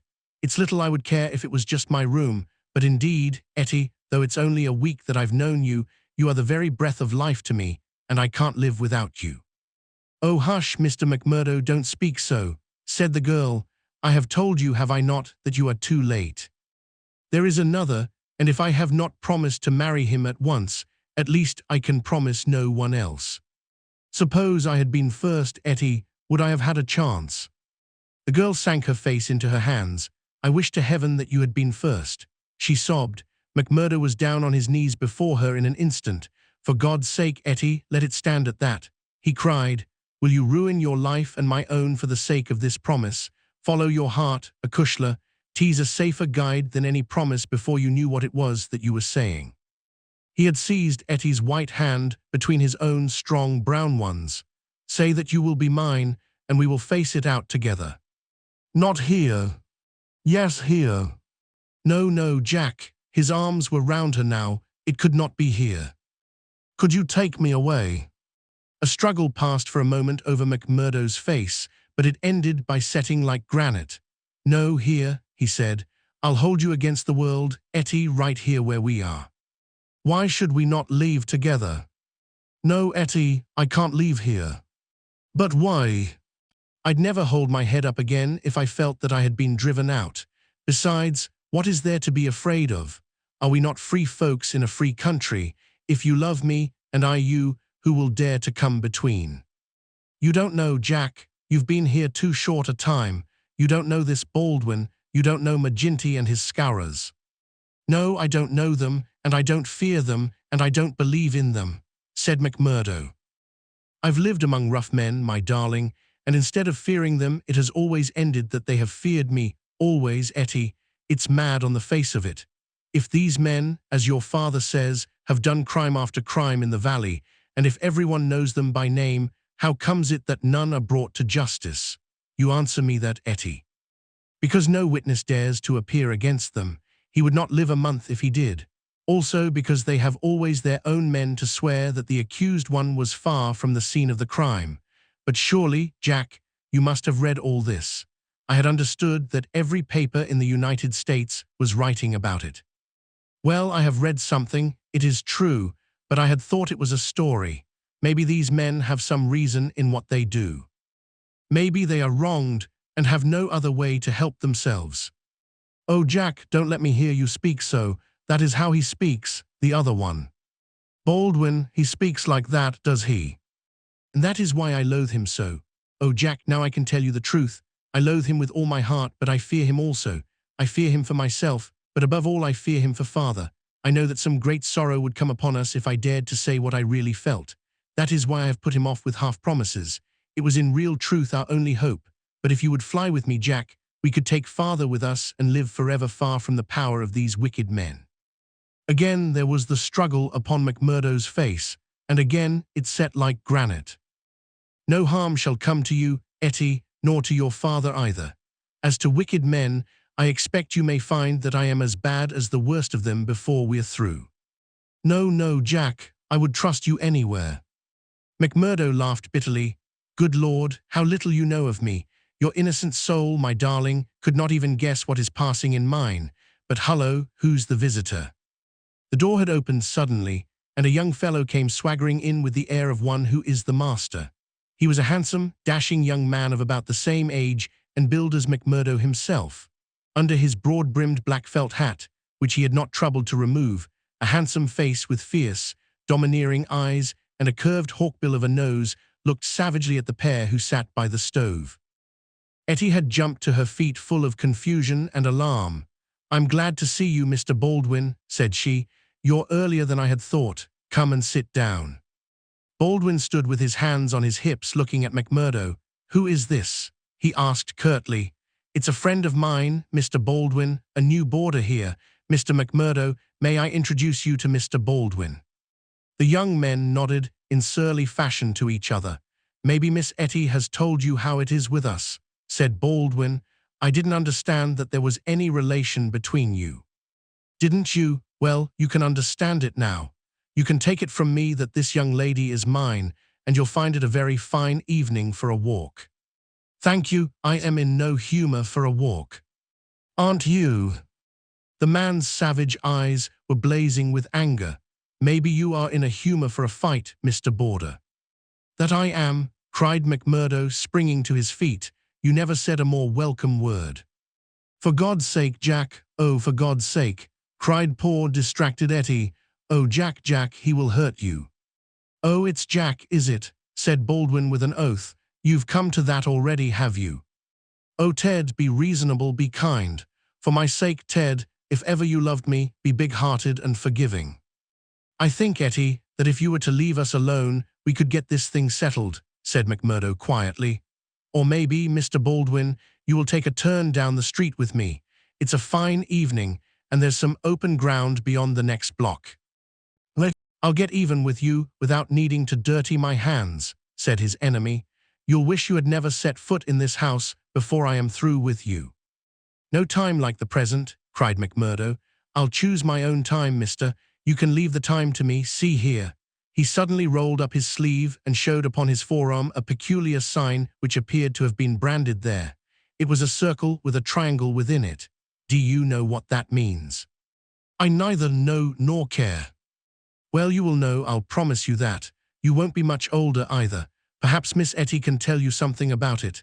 As to you, Etty, you'll come back to me on your knees, d'ye hear, girl? On your knees, and then I'll tell you what your punishment may be. You've sowed, and by the Lord I'll see that you reap." He glanced at them both in fury. Then he turned upon his heel, and an instant later the outer door had banged behind him. For a few moments McMurdo and the girl stood in silence. Then she threw her arms around him. "Oh, Jack, how brave you were, but it is no use, you must fly. Tonight, Jack, tonight. It's your only hope. He will have your life." I read it in his horrible eyes. "What chance have you against a dozen of them, with Boss McGinty and all the power of the lodge behind them?" McMurdo disengaged her hands, kissed her, and gently pushed her back into a chair. "There, acushla there, don't be disturbed or fear for me. I'm a freeman myself. I'm after telling your father about it. Maybe I am no better than the others, so don't make a saint of me. Perhaps you hate me too, now that I've told you as much." "Hate you, Jack? While life lasts, I could never do that. I've heard that there is no harm in being a freeman anywhere but here, so why should I think the worse of you for that? But if you are a freeman, Jack, why should you not go down and make a friend of Boss McGinty? Oh, hurry, Jack, hurry. Get your word in first, or the hounds will be on your trail." "I was thinking the same thing," said McMurdo. "I'll go right now and fix it. You can tell your father that I'll sleep here tonight and find some other quarters in the morning." The bar of McGinty's saloon was crowded as usual, for it was the favorite loafing place of all the rougher elements of the town. The man was popular, for he had a rough, jovial disposition which formed a mask, covering a great deal which lay behind it. But apart from this popularity, the fear in which he was held throughout the township, and indeed down the whole 30 miles of the valley and past the mountains on each side of it, was enough in itself to fill his bar, for none could afford to neglect his good will. Besides those secret powers which it was universally believed that he exercised in so pitiless a fashion, he was a high public official, a municipal councillor, and a commissioner of roads, elected to the office through the votes of the ruffians who in turn expected to receive favors at his hands. Assessments and taxes were enormous. The public works were notoriously neglected, the accounts were slurred over by bribed auditors, and the decent citizen was terrorized into paying public blackmail and holding his tongue lest some worse thing befall him. Thus it was that, year by year, Boss McGinty's diamond pins became more obtrusive, his gold chains more weighty across a more gorgeous vest, and his saloon stretched farther and farther, until it threatened to absorb one whole side of the market square. McMurdo pushed open the swinging door of the saloon and made his way amid the crowd of men within, through an atmosphere blurred with tobacco smoke and heavy with the smell of spirits. The place was brilliantly lighted, and the huge, heavily gilt mirrors upon every wall reflected and multiplied the garish illumination. There were several bartenders in their shirt sleeves, hard at work mixing drinks for the loungers who fringed the broad, brass-trimmed counter. At the far end, with his body resting upon the bar and a cigar stuck at an acute angle from the corner of his mouth, stood a tall, strong, heavily built man who could be none other than the famous McGinty himself. He was a black-maned giant, bearded to the cheekbones, and with a shock of raven hair which fell to his collar. His complexion was as swarthy as that of an Italian, and his eyes were of a strange dead black, which, combined with a slight squint, gave them a particularly sinister appearance. All else in the man, his noble proportions, his fine features, and his frank bearing fitted in with that jovial man-to-man manner which he affected. Here, one would say, is a bluff, honest fellow, whose heart would be sound however rude his outspoken words might seem. It was only when those dead, dark eyes, deep and remorseless, were turned upon a man that he shrank within himself, feeling that he was face to face with an infinite possibility of latent evil, with a strength and courage and cunning behind it which made it 1,000 times more deadly. Having had a good look at his man, McMurdo elbowed his way forward with his usual careless audacity and pushed himself through the little group of courtiers who were fawning upon the powerful boss, laughing uproariously at the smallest of his jokes. The young stranger's bold grey eyes looked back fearlessly through their glasses at the deadly black ones which turned sharply upon him. "Well, young man, I can't call your face to mind." "I'm new here, Mr. McGinty." "You are not so new that you can't give a gentleman his proper title." "He's Councillor McGinty, young man," said a voice from the group. "I'm sorry, Councillor, I'm strange to the ways of the place, but I was advised to see you. Well, you see me, this is all there is. What do you think of me? Well, it's early days. If your heart is as big as your body, and your soul as fine as your face, then I'd ask for nothing better, said McMurdo. By gar, you've got an Irish tongue in your head anyhow, cried the saloon-keeper, not quite certain whether to humour this audacious visitor or to stand upon his dignity. So you are good enough to pass my appearance.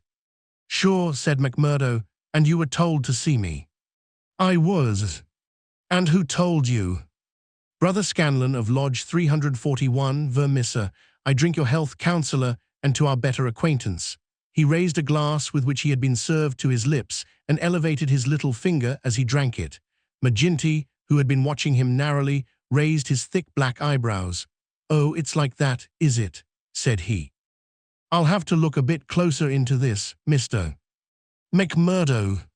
A bit closer, Mr. McMurdo, for we don't take folk on trust in these parts, nor believe all we are told neither. Come in here for a moment, behind the bar. There was a small room there, lined with barrels. McGinty carefully closed the door and then seated himself on one of them, biting thoughtfully on his cigar and surveying his companion with those disquieting eyes. For a couple of minutes he sat in complete silence. McMurdo bore the inspection cheerfully, one hand in his coat pocket, the other twisting his brown moustache. Suddenly McGinty stooped and produced a wicked-looking revolver. See here, my joker, said he. If I thought you were playing any game on us, it would be short work for you. This is a strange welcome, McMurdo answered with some dignity, for the bodemaster of a lodge of freemen to give to a stranger brother. Aye, but it's just that same that you have to prove, said McGinty, and God help you if you fail. Where were you made? Lodge 29, Chicago. When? June 24, 1872. What bodemaster? James H. Scott. Who is your district ruler? Bartholomew Wilson.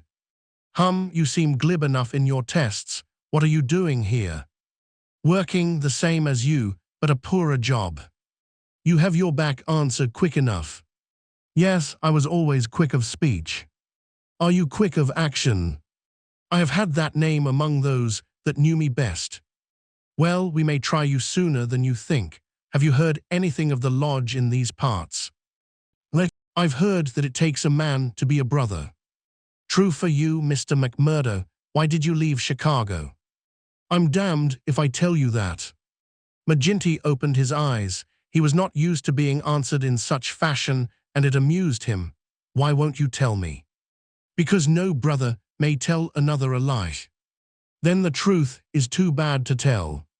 You can put it that way if you like.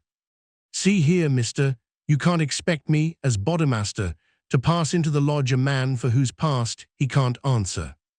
McMurdo looked puzzled. Then he took a worn newspaper cutting from an inner pocket. You wouldn't squeal on a fellow, said he. I'll wipe my hand across your face if you say such words to me, cried McGinty hotly.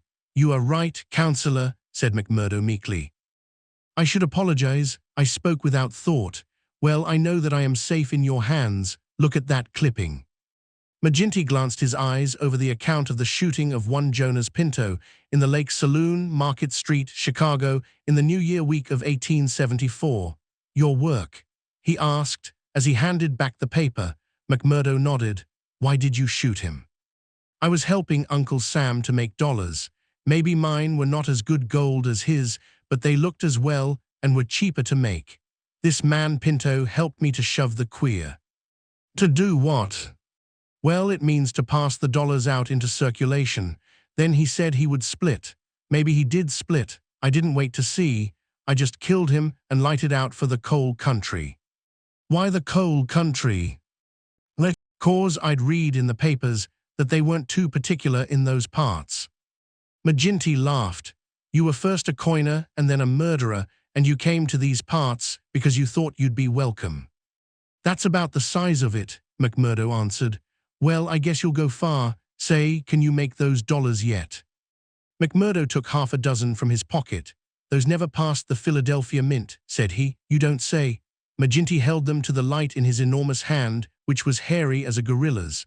I can see no difference. Gar, you'll be a mighty useful brother, I'm thinking. We can do with a bad man or two among us, friend McMurdo, for there are times when we have to take our own part. We'd soon be against the wall if we didn't shove back at those that were pushing us. Well, I guess I'll do my share of shoving with the rest of the boys. You seem to have a good nerve. You didn't squirm when I shoved this gun at you. It was not me that was in danger. Who then? It was you, Counselor. McMurdo drew a cocked pistol from the side pocket of his pea-jacket. I was covering you all the time. I guess my shot would have been as quick as yours. By gar, McGinty flushed an angry red and then burst into a roar of laughter. Say, we've had no such holy terror come to hand this many a year. I reckon the lodge will learn to be proud of you. Well, what the hell do you want? And can't I speak alone with a gentleman for 5 minutes, but you must butt in on us? The bartender stood abashed. I'm sorry, Counselor, but it's Ted Baldwin. He says he must see you this very minute. The message was unnecessary, for the set, cruel face of the man himself was looking over the servant's shoulder. He pushed the bartender out and closed the door on him. So, said he with a furious glance at McMurdo, you got here first, did you? I've a word to say to you, Counselor, about this man. Then say it here and now before my face, cried McMurdo. I'll say it at my own time, in my own way. Tut, tut, said McGinty, getting off his barrel. This will never do. We have a new brother here, Baldwin, and it's not for us to greet him in such fashion. Hold out your hand, man, and make it up. Never, cried Baldwin in a fury. I've offered to fight him if he thinks I have wronged him, said McMurdo. I'll fight him with fists, or if that won't satisfy him, I'll fight him any other way he chooses. Now I'll leave it to you, Counselor, to judge between us as a bodemaster should. What is it, then? A young lady. She's free to choose for herself. Is she? Cried Baldwin. As between two brothers of the lodge I should say that she was, said the boss. Oh, that's your ruling, is it? Yes, it is, Ted Baldwin, said McGinty with a wicked stare. Is it you that would dispute it? You would throw over one that has stood by you this 5 years in favor of a man that you never saw before in your life. You're not bodemaster for life, Jack McGinty, and by God. When next it comes to a vote. The councillor sprang at him like a tiger. His hand closed round the other's neck, and he hurled him back across one of the barrels. In his mad fury, he would have squeezed the life out of him if McMurdo had not interfered. Easy, councillor, for heaven's sake, go easy, he cried as he dragged him back. McGinty released his hold, and Baldwin, cowed and shaken, gasping for breath, and shivering in every limb, as one who has looked over the very edge of death, sat up on the barrel over which he had been hurled. You've been asking for it this many a day, Ted Baldwin, now you've got it, cried McGinty, his huge chest rising and falling. Maybe you think if I was voted down from Bodemaster, you would find yourself in my shoes. It's for the lodge to say that. But so long as I am the chief, I'll have no man lift his voice against me or my rulings. I have nothing against you, mumbled Baldwin, feeling his throat.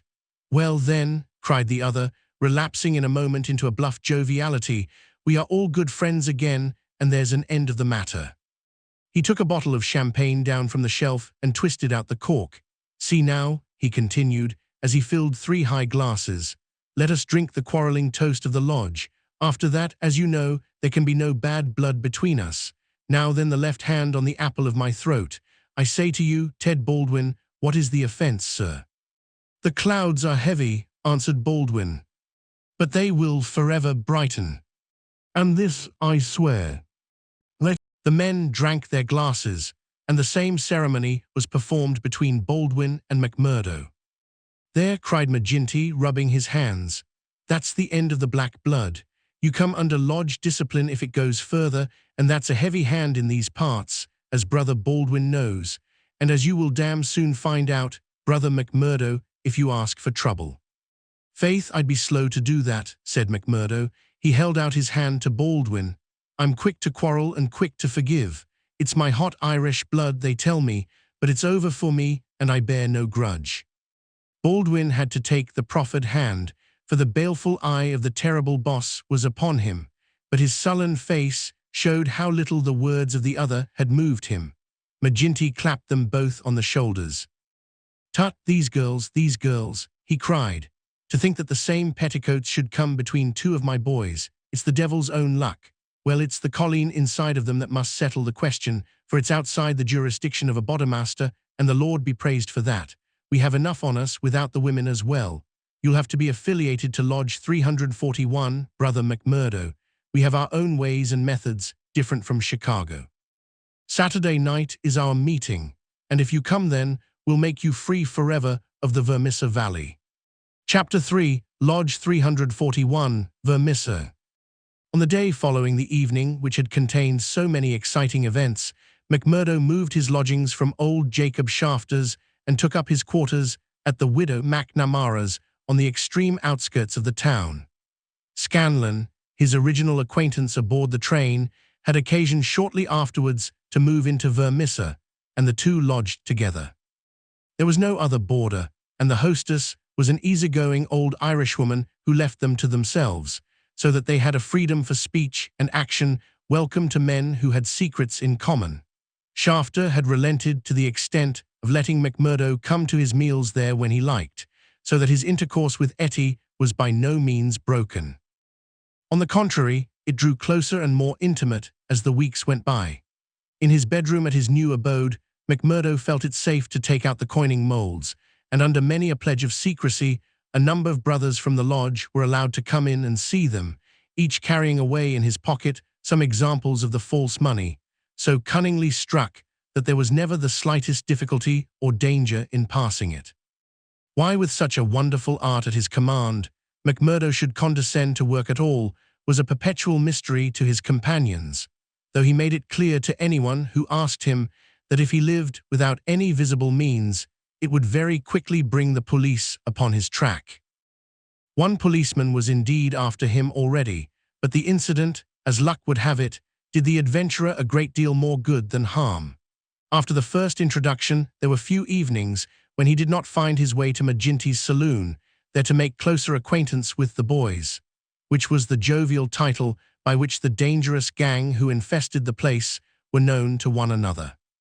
His dashing manner and fearlessness of speech made him a favorite with them all, while the rapid and scientific way in which he polished off his antagonist in an all-in-barroom scrap earned the respect of that rough community.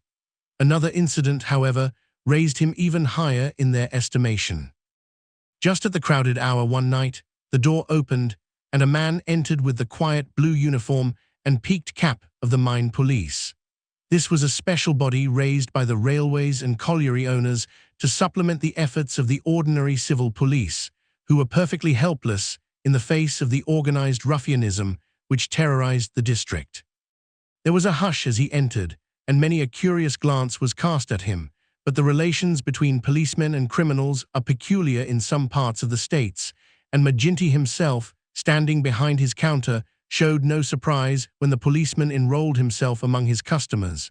"A straight whiskey, for the night is bitter," said the police officer. "I don't think we have met before, Counselor." "You'll be the new captain," said McGinty. "That's so. We are looking to you, Counselor, and to the other leading citizens to help us in upholding law and order in this township. Captain Marvin is my name." "We'd do better without you, Captain Marvin," said McGinty coldly, "for we have our own police of the township, and no need for any imported goods. What are you but the paid tool of the capitalists, hired by them to club or shoot your poorer fellow citizen?" Well, we won't argue about that," said the police officer good-humoredly. "I expect we all do our duty same as we see it, but we can't all see it the same." He had drunk off his glass and had turned to go when his eyes fell upon the face of Jack McMurdo, who was scowling at his elbow. "Hullo, hullo," he cried, looking him up and down. "Here's an old acquaintance." McMurdo shrank away from him. "I was never a friend to you nor any other cursed copper in my life," said he. "An acquaintance isn't always a friend," said the police captain, grinning. "You're Jack McMurdo of Chicago, right enough, and don't you deny it." McMurdo shrugged his shoulders. "I'm not denying it," said he. "Do you think I'm ashamed of my own name?" "You've got good cause to be, anyhow." "What the devil do you mean by that?" He roared with his fists clenched. "No, no, Jack, bluster won't do with me. I was an officer in Chicago before ever I came to this darned coal bunker, and I know a Chicago crook when I see one." McMurdo's face fell. "Don't tell me that you're Marvin of the Chicago Central," he cried. "Just the same, old Teddy Marvin, at your service. We haven't forgotten the shooting of Jonah's Pinto up there." "I never shot him." "Did you not? That's good impartial evidence, ain't it? Well, his death came in uncommon handy for you, or they would have had you for shoving the queer. Well, we can let that be bygones, for between you and me, and perhaps I'm going further than my duty in saying it, they could get no clear case against you, and Chicago's open to you tomorrow." "I'm very well where I am." "Well, I've given you the pointer, and you're a sulky dog not to thank me for it." "Well, I suppose you mean well, and I do thank you," said McMurdo in no very gracious manner. "It's mum with me so long as I see you living on the straight," said the captain. "But by the Lord, if you get off after this, it's another story. So good night to you, and good night, counselor." He left the barroom, but not before he had created a local hero. McMurdo's deeds in far Chicago had been whispered before. He had put off all questions with a smile, as one who did not wish to have greatness thrust upon him. But now, the thing was officially confirmed. The bar loafers crowded round him and shook him heartily by the hand. He was free of the community from that time on. He could drink hard and show little trace of it, but that evening, had his mate Scanlon not been at hand to lead him home, the fated hero would surely have spent his night under the bar. On a Saturday night, McMurdo was introduced to the lodge. He had thought to pass in without ceremony as being an initiate of Chicago, but there were particular rites in Vermissa of which they were proud, and these had to be undergone by every postulant. The assembly met in a large room reserved for such purposes at the Union House. Some 60 members assembled at Vermissa, but that by no means represented the full strength of the organization, for there were several other lodges in the valley and others across the mountains on each side, who exchanged members when any serious business was afoot, so that a crime might be done by men who were strangers to the locality. Altogether, there were not less than 500 scattered over the coal district. In the bare assembly room, the men were gathered round a long table. At the side was a second one laden with bottles and glasses, on which some members of the company were already turning their eyes. McGinty sat at the head with a flat black velvet cap upon his shock of tangled black hair and a coloured purple stole round his neck, so that he seemed to be a priest presiding over some diabolical ritual. To right and left of him were the higher lodge officials, the cruel, handsome face of Ted Baldwin among them. Each of these wore some scarf or medallion as emblem of his office. They were, for the most part, men of mature age, but the rest of the company consisted of young fellows from 18 to 25, the ready and capable agents who carried out the commands of their seniors.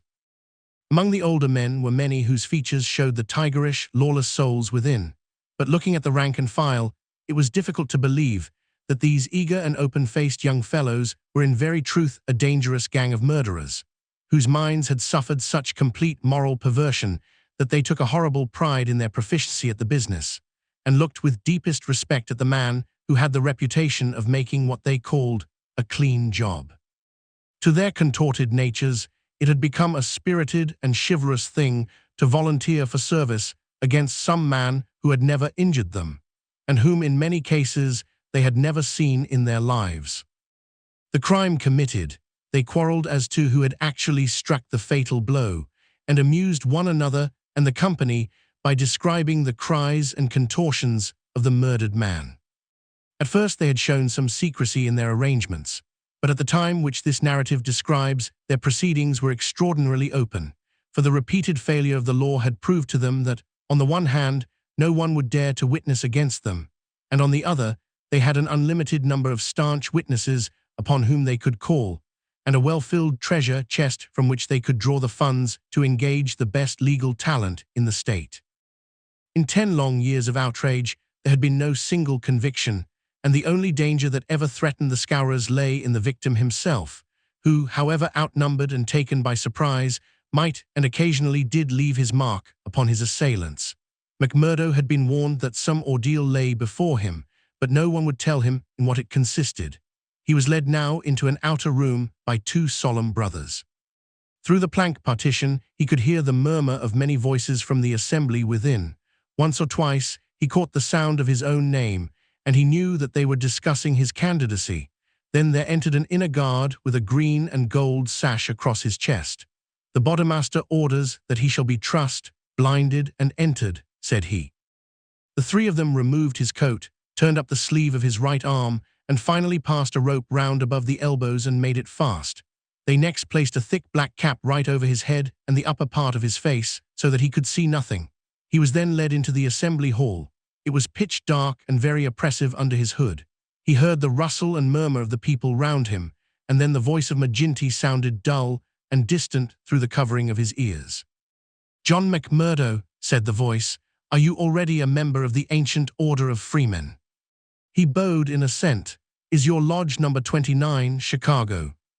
He bowed again. "Dark nights are unpleasant," said the voice. "Yes, for strangers to travel," he answered. "The clouds are heavy." "Yes, a storm is approaching." "Are the brethren satisfied?" asked the Bodemaster. There was a general murmur of assent. "We know, brother, by your sign and by your countersign that you are indeed one of us," said McGinty. "We would have you know, however, that in this county and in other counties of these parts we have certain rights, and also certain duties of our own which call for good men. Are you ready to be tested?"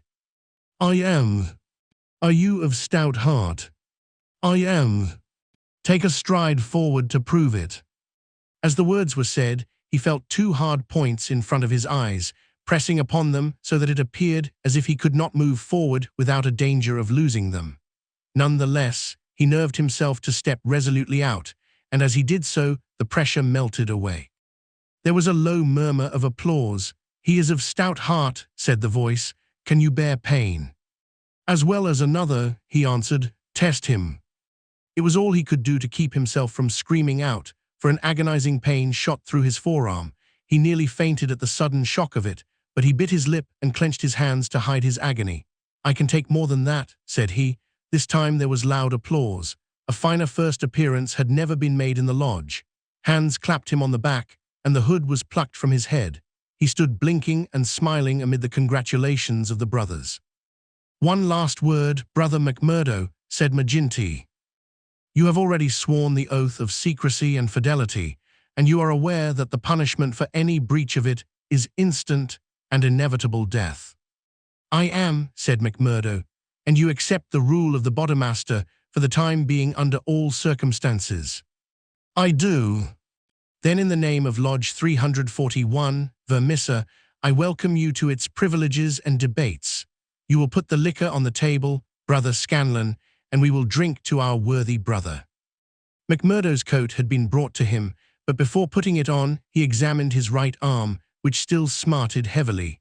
There on the flesh of the forearm was a circle with a triangle within it, deep and red, as the branding iron had left it. One or two of his neighbors pulled up their sleeves and showed their own lodge marks. "We've all had it," said one, "but not all as brave as you over it." "Tut, it was nothing," said he, "but it burned and ached all the same." When the drinks which followed the ceremony of initiation had all been disposed of, the business of the lodge proceeded. McMurdo, accustomed only to the prosaic performances of Chicago, listened with open ears and more surprised than he ventured to show to what followed. "The first business on the agenda paper," said McGinty, "is to read the following letter from Division Master Windle of Merton County Lodge 249. He says, "Dear Sir, there is a job to be done on Andrew Ray of Ray and Sturmash, coal owners near this place. You will remember that your lodge owes us a return, having had the service of two brethren in the matter of the patrolman last fall. You will send two good men. They will be taken charge of by Treasurer Higgins of this lodge, whose address you know. He will show them when to act and where. Yours in freedom. J.W. Windle D.M.A.O.F. Windle has never refused us when we have had occasion to ask for the loan of a man or two, and it is not for us to refuse him." McGinty paused and looked round the room with his dull, malevolent eyes. "Who will volunteer for the job?" Several young fellows held up their hands. The Bodemaster looked at them with an approving smile. You'll do, Tiger Cormac. If you handle it as well as you did the last, you won't be wrong. And you, Wilson. I've no pistol, said the volunteer, a mere boy in his teens. It's your first, is it not? Well, you have to be blooded some time. It will be a great start for you. As to the pistol, you'll find it waiting for you, or I'm mistaken. If you report yourselves on Monday, it will be time enough. You'll get a great welcome when you return. Any reward this time? Asked Cormac, a thick-set, dark-faced, brutal-looking young man whose ferocity had earned him the nickname of Tiger. Never mind the reward. You just do it for the honor of the thing. Maybe when it is done, there will be a few odd dollars at the bottom of the box. What has the man done? Asked young Wilson. Sure, it's not for the likes of you to ask what the man has done. He has been judged over there. That's no business of ours. All we have to do is to carry it out for them, same as they would for us. Speaking of that, 2 brothers from the Merton Lodge are coming over to us next week to do some business in this quarter. Who are they? Asked someone. Faith, it is wiser not to ask. If you know nothing, you can testify nothing, and no trouble can come of it. But they are men who will make a clean job when they are about it. And time too, cried Ted Baldwin. Folk are gettin' out of hand in these parts. It was only last week that 3 of our men were turned off by Foreman Blaker. It's been owing him a long time, and he'll get it full and proper. Get what? McMurdo whispered to his neighbor. The business end of a buckshot cartridge, cried the man with a loud laugh. What think you of our ways, brother? McMurdo's criminal soul seemed to have already absorbed the spirit of the vile association of which he was now a member. I like it well, said he. 'Tis a proper place for a lad of metal. Several of those who sat around heard his words and applauded them. What's that? Cried the black-maned bodemaster from the end of the table. 'Tis our new brother, sir, who finds our ways to his taste. McMurdo rose to his feet for an instant. I would say, eminent bodemaster, that if a man should be wanted, I should take it as an honor to be chosen to help the lodge. There was great applause at this. It was felt that a new sun was pushing its rim above the horizon. To some of the elders, it seemed that the progress was a little too rapid. I would move, said the secretary, Haraway, a vulture-faced old greybeard who sat near the chairman, that Brother McMurdo should wait until it is the good pleasure of the lodge to employ him. Sure, that was what I meant. I'm in your hands, said McMurdo. Your time will come, brother, said the chairman. We have marked you down as a willing man, and we believe that you will do good work in these parts. There is a small matter tonight in which you may take a hand if it so please you. I will wait for something that is worthwhile. You can come tonight, anyhow, and it will help you to know what we stand for in this community. I will make the announcement later. Meanwhile, he glanced at his agenda paper, I have 1 or 2 more points to bring before the meeting. First of all, I will ask the treasurer as to our bank balance. There is the pension to Jim Carnaway's widow. He was struck down doing the work of the lodge, and it is for us to see that she is not the loser. Jim was shot last month when they tried to kill Chester Wilcox of Marley Creek, McMurdo's neighbor informed him. The funds are good at the moment, said the treasurer, with the bank book in front of him. The firms have been generous of late. Max Linder and Co. paid $500 to be left alone. Walker Brothers sent in $100, but I took it on myself to return it and ask for $5. If I do not hear by Wednesday, their winding gear may get out of order. We had to burn their breaker last year before they became reasonable. Then the West Section Coaling Company has paid its annual contribution. We have enough on hand to meet any obligations. What about Archie Swindon? Asked a brother. He has sold out and left the district. The old devil left a note for us to say that he had rather be a free crossing sweeper in New York than a large mine owner under the power of a ring of blackmailers. By gar, it was as well that he made a break for it before the note reached us. I guess he won't show his face in this valley again. An elderly, clean-shaved man with a kindly face and a good brow rose from the end of the table which faced the chairman. Mr. Treasurer, he asked, may I ask who has bought the property of this man that we have driven out of the district? Yes, Brother Morris. It has been bought by the State and Merton County Railroad Company. And who bought the mines of Todman and of Lee that came into the market in the same way last year. The same company, Brother Morris, and who bought the ironworks of Manson and of Schumann and of Van de Her and of Atwood, which have all been given up of late. They were all bought by the West Gilmerton General Mining Company. I don't see, Brother Morris, said the chairman, that it matters to us who buys them, since they can't carry them out of the district. With all respect to you, eminent Bodymaster, I think it may matter very much to us. This process has been going on now for 10 long years. We are gradually driving all the small men out of trade. What is the result? We find in their places great companies like the Railroad or the General Iron, who have their directors in New York or Philadelphia and care nothing for our threats. We can take it out of their local bosses, but it only means that others will be sent in their stead, and we are making it dangerous for ourselves. The small men could not harm us. They had not the money nor the power. So long as we did not squeeze them too dry, they would stay on under our power. But if these big companies find that we stand between them and their profits, they will spare no pains and no expense to hunt us down and bring us to court. There was a hush at these ominous words, and every face darkened as gloomy looks were exchanged. So omnipotent and unchallenged had they been that the very thought that there was possible retribution in the background had been banished from their minds, and yet the idea struck a chill to the most reckless of them. It is my advice, the speaker continued, that we go easier upon the small men. On the day that they have all been driven out, the power of this society will have been broken. Unwelcome truths are not popular. There were angry cries as the speaker resumed his seat.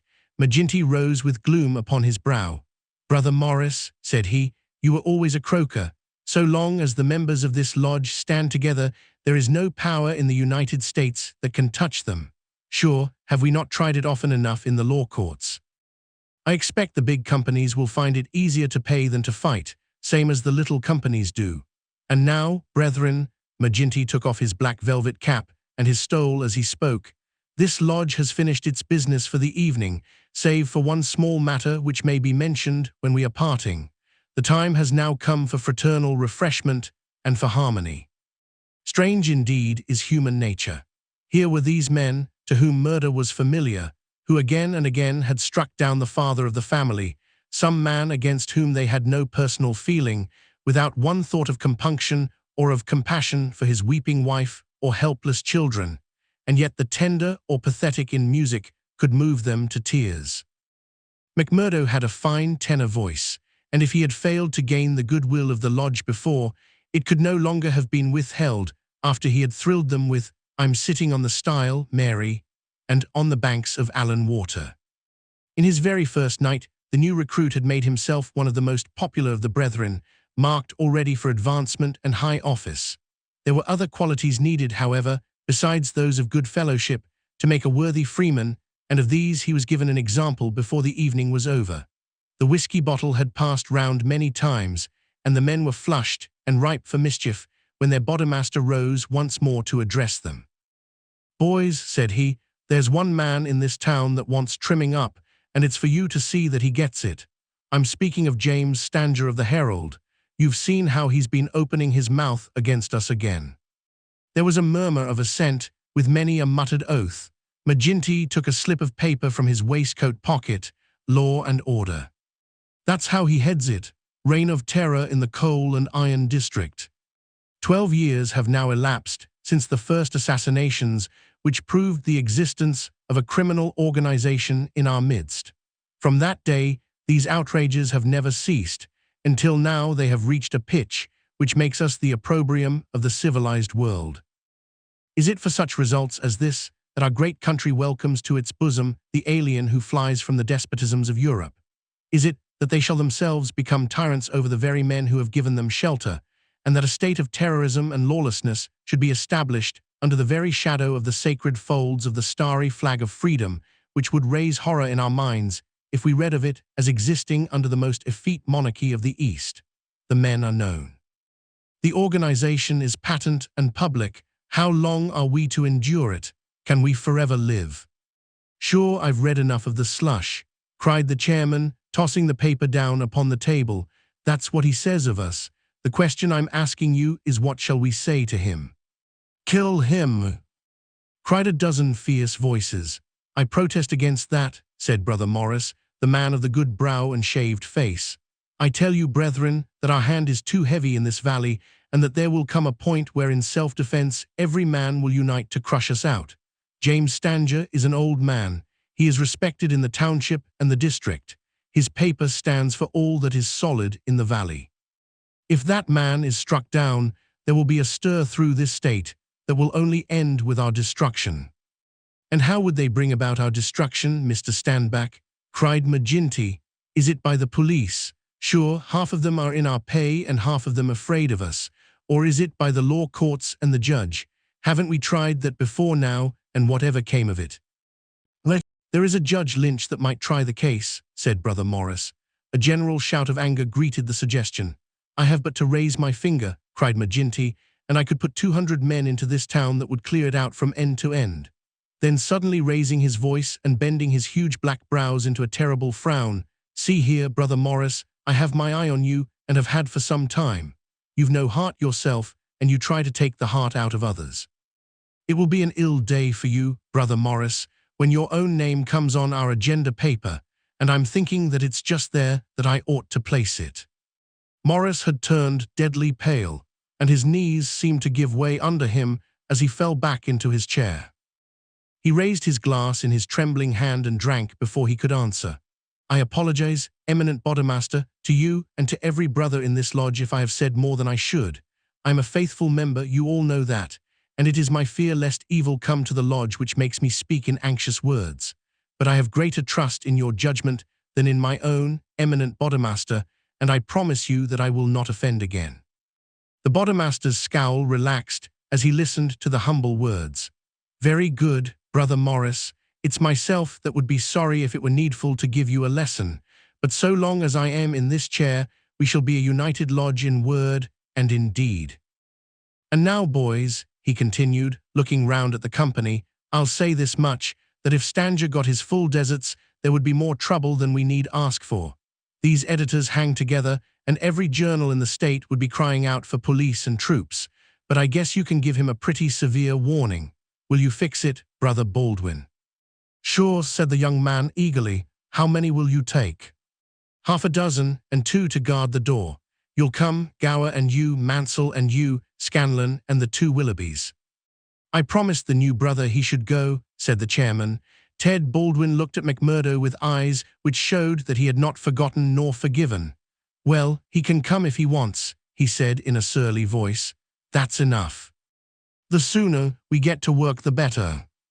The company broke up with shouts and yells and snatches of drunken song. The bar was still crowded with revelers, and many of the brethren remained there.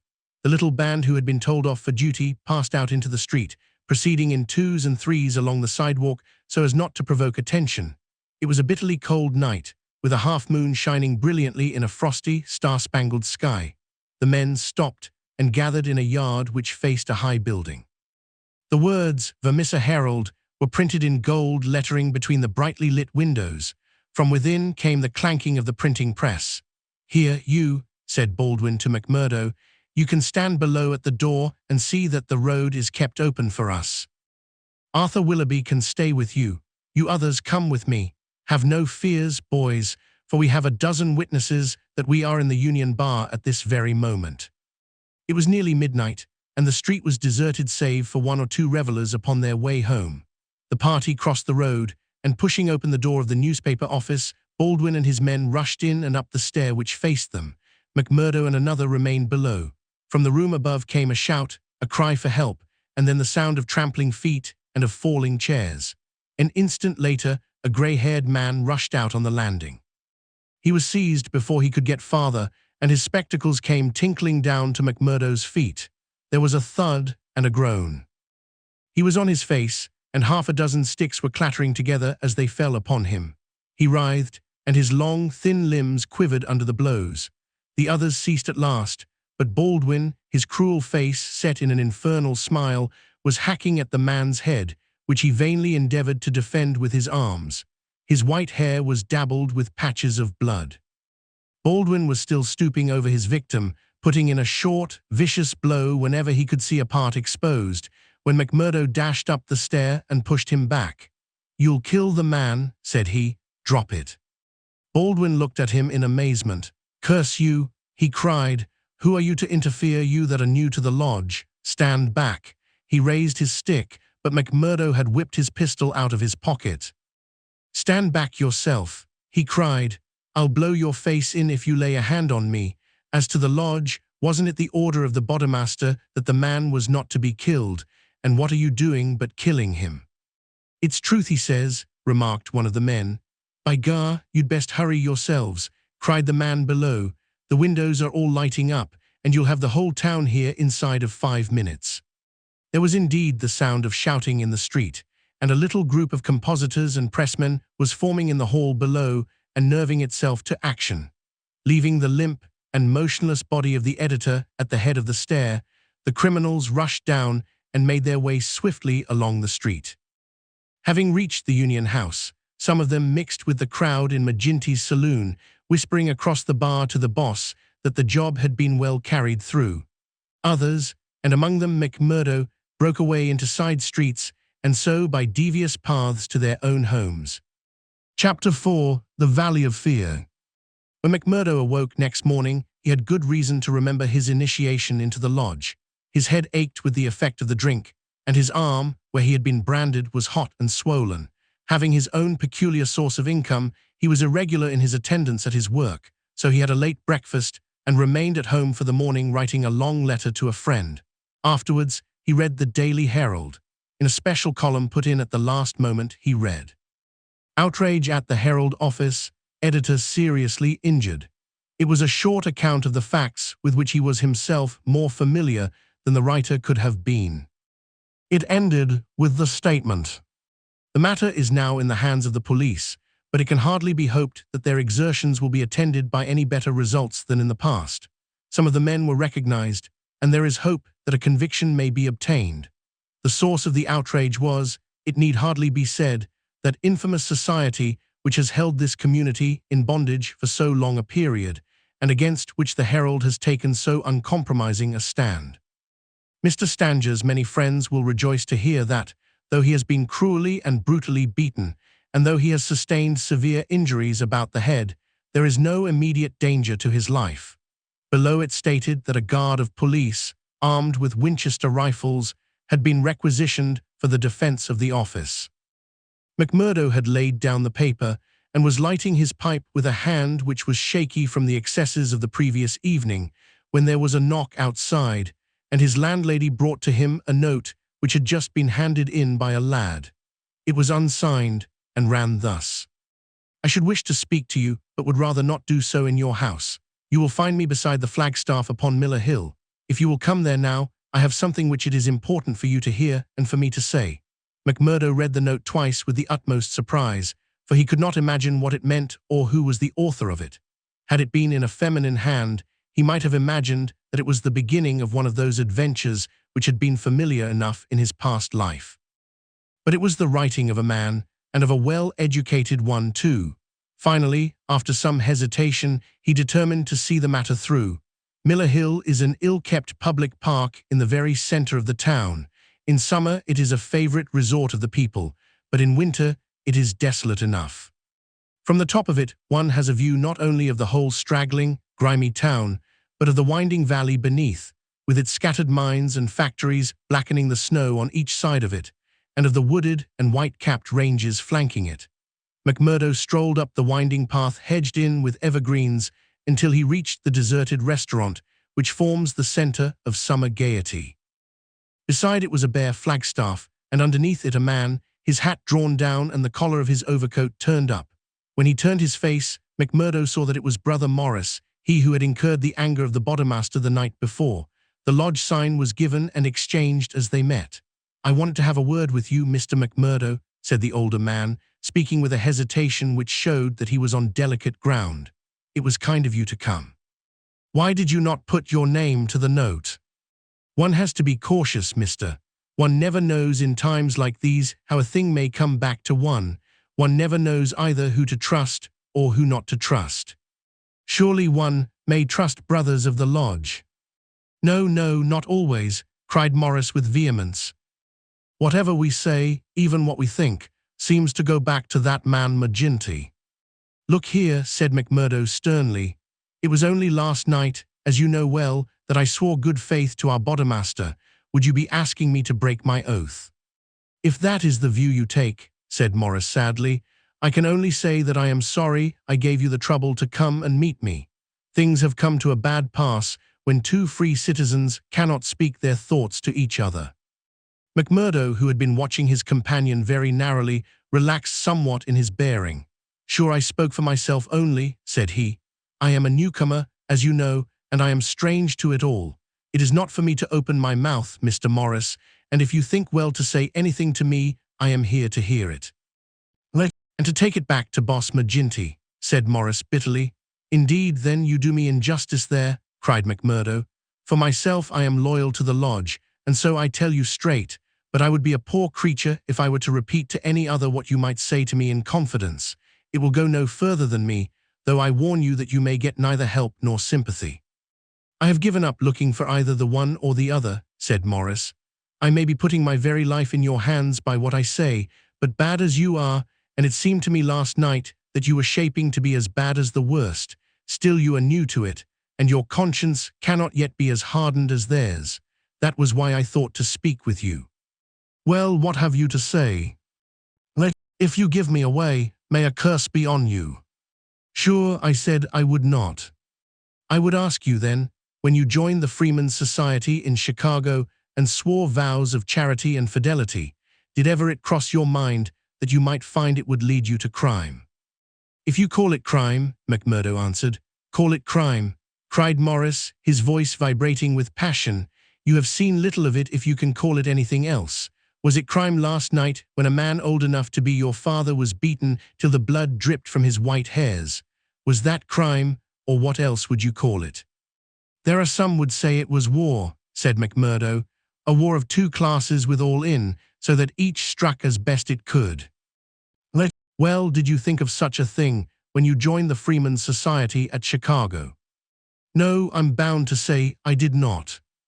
Nor did I when I joined it at Philadelphia. It was just a benefit club and a meeting place for one's fellows. Then I heard of this place, cursed the hour that the name first fell upon my ears. And I came to better myself, my God, to better myself. My wife and 3 children came with me. I started a dry goods store on Market Square, and I prospered well. The word had gone round that I was a freeman, and I was forced to join the local lodge, same as you did last night. I've the badge of shame on my forearm and something worse branded on my heart. I found that I was under the orders of a black villain and caught in a meshwork of crime. What could I do? Every word I said to make things better was taken as treason, same as it was last night. I can't get away, for all I have in the world is in my store. If I leave the society, I know well that it means murder to me, and God knows what to my wife and children. Oh man, it is awful, awful. He put his hands to his face, and his body shook with convulsive sobs. McMurdo shrugged his shoulders. You are too soft for the job, said he. You are the wrong sort for such work. I had a conscience and a religion, but they made me a criminal among them. I was chosen for a job. If I backed down, I knew well what would come to me. Maybe I'm a coward. Maybe it's the thought of my poor little woman and the children that makes me one. Anyhow, I went. I guess it will haunt me forever. It was a lonely house, 20 miles from here, over the range yonder. I was told off for the door, same as you were last night. They could not trust me with the job. The others went in. When they came out, their hands were crimson to the wrists. As we turned away, a child was screaming out of the house behind us. It was a boy of 5 who had seen his father murdered. I nearly fainted with the horror of it, and yet I had to keep a bold and smiling face. For well I knew that if I did not, it would be out of my house, that they would come next with their bloody hands, and it would be my little Fred that would be screaming for his father. But I was a criminal then, part sharer in a murder, lost forever in this world, and lost also in the next. I am a good Catholic, but the priest would have no word with me when he heard I was a scourer, and I am excommunicated from my faith. That's how it stands with me, and I see you going down the same road, and I ask you what the end is to be. Are you ready to be a cold-blooded murderer also, or can we do anything to stop it? What would you do? Asked McMurdo abruptly. You would not inform. God forbid, cried Morris. Sure, the very thought would cost me my life. That's well, said McMurdo. I'm thinking that you are a weak man and that you make too much of the matter. Too much? Wait till you have lived here longer. Look down the valley. See the cloud of 100 chimneys that overshadows it. I tell you that the cloud of murder hangs thicker and lower than that over the heads of the people. It is the valley of fear, the valley of death. The terror is in the hearts of the people from the dusk to the dawn. Wait, young man, and you will learn for yourself. Well, I'll let you know what I think when I have seen more, said McMurdo carelessly. What is very clear is that you are not the man for the place, and that the sooner you sell out, if you only get a dime a dollar for what the business is worth, the better it will be for you. What you have said is safe with me, but by gar, if I thought you were an informer. No, no, cried Morris piteously. Well, let it rest at that. I'll bear what you have said in mind, and maybe some day I'll come back to it. I expect you meant kindly by speaking to me like this. Now I'll be getting home. One word before you go, said Morris. We may have been seen together. They may want to know what we have spoken about. Ah, that's well thought of. I offer you a clerkship in my store. And I refuse it. That's our business. Well, so long, Brother Morris, and may you find things go better with you in the future. That same afternoon, as McMurdo sat smoking, lost in thought beside the stove of his sitting room, the door swung open and its framework was filled with the huge figure of Boss McGinty. He passed the sign, and then seating himself opposite to the young man, he looked at him steadily for some time, a look which was as steadily returned. I'm not much of a visitor, Brother McMurdo, he said at last. I guess I am too busy over the folk that visit me, but I thought I'd stretch a point and drop down to see you in your own house. I'm proud to see you here, Counselor, McMurdo answered heartily, bringing his whiskey bottle out of the cupboard. It's an honor that I had not expected. How's the arm? Asked the boss. McMurdo made a wry face. Well, I'm not forgetting it, he said, but it's worth it.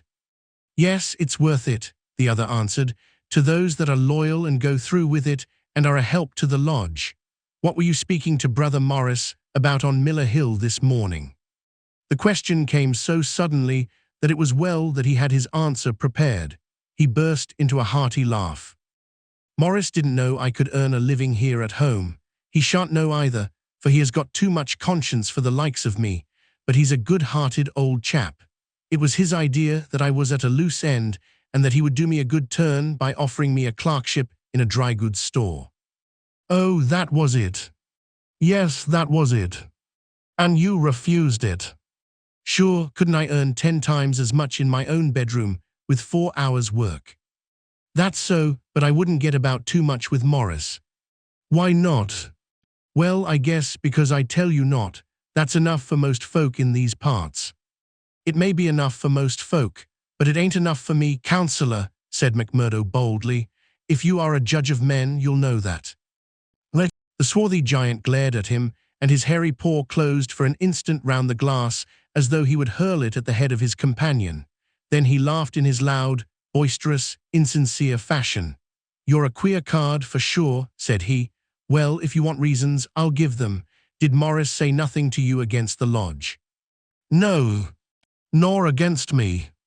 No. Well, that's because he daren't trust you, but in his heart he is not a loyal brother.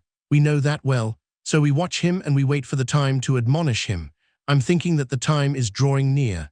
There's no room for scabby sheep in our pen, but if you keep company with a disloyal man, we might think that you were disloyal too, see. There's no chance of my keeping company with him, for I dislike the man, McMurdo answered. As to being disloyal, if it was any man but you, he would not use the word to me twice. Well, that's enough, said McGinty, draining off his glass. I came down to give you a word in season, and you've had it. I'd like to know, said McMurdo, how you ever came to learn that I had spoken with Morris at all. McGinty laughed. It's my business to know what goes on in this township, said he. I guess you'd best reckon on my hearing all that passes. Well, time's up, and I'll just say. But his leave-taking was cut short in a very unexpected fashion. With a sudden crash, the door flew open, and 3 frowning, intent faces glared in at them from under the peaks of police caps. McMurdo sprang to his feet and half drew his revolver, but his arm stopped midway as he became conscious that 2 Winchester rifles were leveled at his head. A man in uniform advanced into the room, a 6-shooter in his hand. It was Captain Marvin, once of Chicago and now of the Mine Constabulary. He shook his head with a half-smile at McMurdo. "I thought you'd be getting into trouble, Mr. Crooked McMurdo of Chicago," said he. "Can't keep out of it, can you? Take your hat and come along with us." "I guess you'll pay for this, Captain Marvin," said McGinty. "Who are you, I'd like to know, to break into a house in this fashion and molest honest, law-abiding men?" "You're standing out in this deal, Councillor McGinty," said the police captain. "We are not out after you, but after this man McMurdo. It is for you to help, not to hinder us in our duty." "He is a friend of mine, and I'll answer for his conduct," said the boss. "By all accounts, Mr. McGinty, you may have to answer for your own conduct some of these days," the captain answered. "This man McMurdo was a crook before ever he came here, and he's a crook still. Cover him, patrolman, while I disarm him." "There's my pistol," said McMurdo coolly. "Maybe, Captain Marvin, if you and I were alone and face to face, you would not take me so easily." "Where's your warrant?" asked McGinty. "By gar, a man might as well live in Russia as in Vermissa while folk like you are running the police. It's a capitalist outrage, and you'll hear more of it, I reckon." "Let you do what you think is your duty the best way you can, Counselor. We'll look after ours." "What am I accused of?" asked McMurdo. "Of being concerned in the beating of old Editor Stanger at the Herald office. It wasn't your fault that it isn't a murder charge." "Well, if that's all you have against him," cried McGinty with a laugh, "you can save yourself a deal of trouble by dropping it right now. This man was with me in my saloon playing poker up to midnight, and I can bring a dozen to prove it. That's your affair, and I guess you can settle it in court tomorrow. Meanwhile, come on, McMurdo, and come quietly if you don't want a gun across your head. You stand wide, Mr. McGinty, for I warn you I will stand no resistance when I am on duty." So determined was the appearance of the captain that both McMurdo and his boss were forced to accept the situation. The latter managed to have a few whispered words with the prisoner before they parted. "What about?" He jerked his thumb upward to signify the coining plant. "All right," whispered McMurdo, who had devised a safe hiding place under the floor. "I'll bid you goodbye," said the boss, shaking hands. "I'll see Riley the lawyer and take the defense upon myself. Take my word for it that they won't be able to hold you." "I wouldn't bet on that. Guard the prisoner, you too, and shoot him if he tries any games. I'll search the house before I leave." He did so, but apparently found no trace of the concealed plant. When he had descended, he and his men escorted McMurdo to headquarters. Darkness had fallen, and a keen blizzard was blowing so that the streets were nearly deserted, but a few loiterers followed the group, and emboldened by invisibility shouted imprecations at the prisoner. "Lynch the cursed scourer," they cried. "Lynch him." They laughed and jeered as he was pushed into the police station. After a short, formal examination from the inspector in charge, he was put into the common cell. Here he found Baldwin and 3 other criminals of the night before, all arrested that afternoon and waiting their trial next morning. But even within this inner fortress of the law, the long arm of the freemen was able to extend. Late at night there came a jailer with a straw bundle for their bedding, out of which he extracted 2 bottles of whiskey, some glasses, and a pack of cards. They spent a hilarious night, without an anxious thought as to the ordeal of the morning. Nor had they cause, as the result was to show. The magistrate could not possibly, on the evidence, have held them for a higher court. On the one hand, the compositors and pressmen were forced to admit that the light was uncertain, that they were themselves much perturbed, and that it was difficult for them to swear to the identity of the assailants, although they believed that the accused were among them. Cross-examined by the clever attorney who had been engaged by McGinty, they were even more nebulous in their evidence. The injured man had already deposed that he was so taken by surprise by the suddenness of the attack that he could state nothing beyond the fact that the first man who struck him wore a moustache.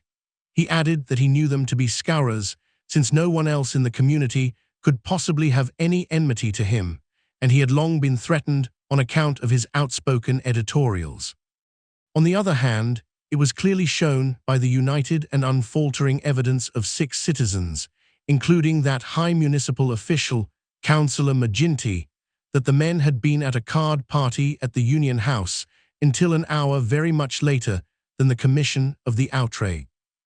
Needless to say that they were discharged with something very near to an apology from the bench for the inconvenience to which they had been put, together with an implied censure of Captain Marvin and the police for their officious zeal.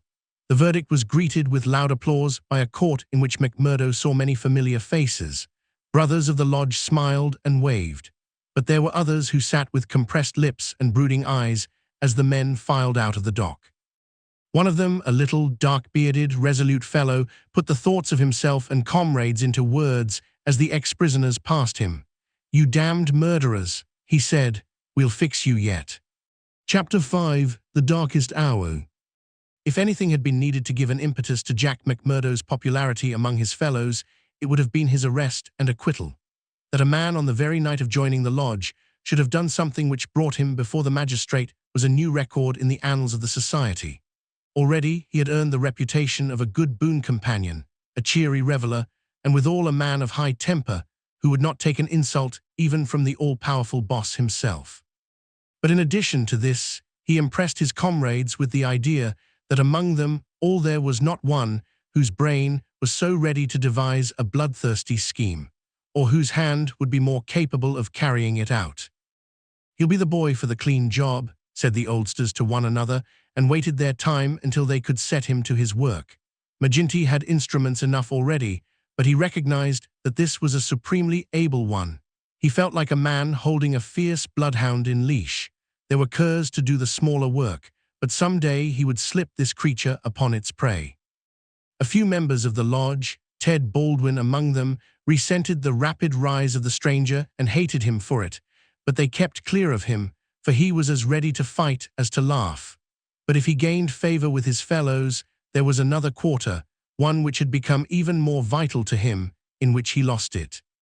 Etty Shafter's father would have nothing more to do with him, nor would he allow him to enter the house. Etty herself was too deeply in love to give him up altogether, and yet her own good sense warned her of what would come from a marriage with a man who was regarded as a criminal. One morning, after a sleepless night, she determined to see him, possibly for the last time, and make one strong endeavor to draw him from those evil influences which were sucking him down. She went to his house, as he had often begged her to do, and made her way into the room which he used as his sitting room. He was seated at a table, with his back turned and a letter in front of him. A sudden spirit of girlish mischief came over her. She was still only 19. He had not heard her when she pushed open the door. Now she tiptoed forward and laid her hand lightly upon his bended shoulders. If she had expected to startle him, she certainly succeeded, but only in turn to be startled herself. With a tiger spring he turned on her, and his right hand was feeling for her throat. At the same instant, with the other hand, he crumpled up the paper that lay before him. For an instant he stood glaring. Then astonishment and joy took the place of the ferocity which had convulsed his features, a ferocity which had sent her shrinking back in horror as from something which had never before intruded into her gentle life. "It's you," said he, mopping his brow. "And to think that you should come to me, heart of my heart, and I should find nothing better to do than to want to strangle you. Come then, darling," and he held out his arms, "let me make it up to you." But she had not recovered from that sudden glimpse of guilty fear which she had read in the man's face. All her woman's instinct told her that it was not the mere fright of a man who is startled. Guilt, that was it, guilt and fear. "What's come over you, Jack?" she cried. "Why were you so scared of me? Oh, Jack, if your conscience was at ease, you would not have looked at me like that." "Sure, I was thinking of other things, and when you came tripping so lightly on those fairy feet of yours." "No, no, it was more than that, Jack." Then a sudden suspicion seized her. "Let me see that letter you were writing." "Ah, Etty, I couldn't do that." Her suspicions became certainties. "It's to another woman," she cried. "I know it. Why else should you hold it from me? Was it to your wife that you were writing? How am I to know that you are not a married man, you, a stranger that nobody knows?" "I am not married, Etty. See now, I swear it. You're the only one woman on earth to me. By the cross of Christ, I swear it." He was so white with passionate earnestness that she could not but believe him. Well then, she cried, why will you not show me the letter? I'll tell you, Akushla, said he. I'm under oath not to show it, and just as I wouldn't break my word to you, so I would keep it to those who hold my promise. It's the business of the lodge, and even to you it's secret. And if I was scared when a hand fell on me, can't you understand it when it might have been the hand of a detective? She felt that he was telling the truth. He gathered her into his arms and kissed away her fears and doubts. Sit here by me then. It's a queer throne for such a queen, but it's the best your poor lover can find. He'll do better for you some of these days, I'm thinking. Now your mind is easy once again, is it not? How can it ever be at ease, Jack, when I know that you are a criminal among criminals, when I never know the day that I may hear you are in court for murder? McMurdo the Scourer, that's what one of our boarders called you yesterday. It went through my heart like a knife. Sure, hard words break no bones. But they were true. Well, dear, it's not so bad as you think. We are but poor men that are trying in our own way to get our rights. Etty threw her arms round her lover's neck. Give it up, Jack. For my sake, for God's sake, give it up. It was to ask you that I came here today. Oh, Jack, see, I beg it of you on my bended knees. Kneeling here before you, I implore you to give it up. He raised her and soothed her with her head against his breast. Sure, my darling, you don't know what it is you are asking. How could I give it up when it would be to break my oath and to desert my comrades? If you could see how things stand with me, you could never ask it of me. Besides, if I wanted to, how could I do it? You don't suppose that the lodge would let a man go free with all its secrets? I've thought of that, Jack. I've planned it all. Father has saved some money. He is weary of this place where the fear of these people darkens our lives. He is ready to go. We would fly together to Philadelphia or New York, where we would be safe from them. McMurdo laughed. The lodge has a long arm. Do you think it could not stretch from here to Philadelphia or New York? Well then, to the west, or to England, or to Germany, where father came from, anywhere to get away from this valley of fear. McMurdo thought of old brother Morris. Sure, it is the second time I have heard the valley so named, said he. The shadow does indeed seem to lie heavy on some of you. It darkens every moment of our lives. Do you suppose that Ted Baldwin has ever forgiven us? If it were not that he fears you, what do you suppose our chances would be? If you saw the look in those dark, hungry eyes of his when they fall on me. By gar, I'd teach him better manners if I caught him at it. But see here, little girl, I can't leave here. I can't take that from me once and for all. But if you will leave me to find my own way, I will try to prepare a way of getting honorably out of it. There is no honor in such a matter. Well, it's just how you look at it. But if you'll give me 6 months, I'll work it so that I can leave without being ashamed to look others in the face.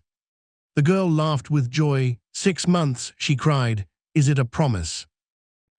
Well, it may be 7 or 8, but within a year at the furthest, we will leave the valley behind us. It was the most that Etty could obtain, and yet it was something. There was this distant light to illuminate the gloom of the immediate future. She returned to her father's house more light-hearted than she had ever been since Jack McMurdo had come into her life. It might be thought that as a member, all the doings of the society would be told to him, but he was soon to discover that the organization was wider and more complex than the simple lodge. Even Boss McGinty was ignorant as to many things, for there was an official named the county delegate, living at Hobson's Patch farther down the line, who had power over several different lodges which he wielded in a sudden and arbitrary way.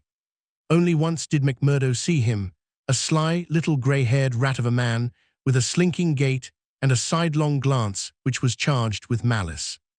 Evans Pott was his name, and even the great boss of Vermissa felt towards him something of the repulsion and fear which the huge Danton may have felt for the puny but dangerous Robespierre. One day Scanlon, who was McMurdo's fellow boarder, received a note from McGinty enclosing one from Evans Pott, which informed him that he was sending over 2 good men, Lawler and Andrews, who had instructions to act in the neighborhood, though it was best for the cause that no particulars as to their objects should be given. Would the Bodymaster see to it that suitable arrangements be made for their lodgings and comfort until the time for action should arrive? McGinty added that it was impossible for anyone to remain secret at the Union House, and that therefore he would be obliged if McMurdo and Scanlon would put the strangers up for a few days in their boarding house. The same evening, the two men arrived, each carrying his gripsack.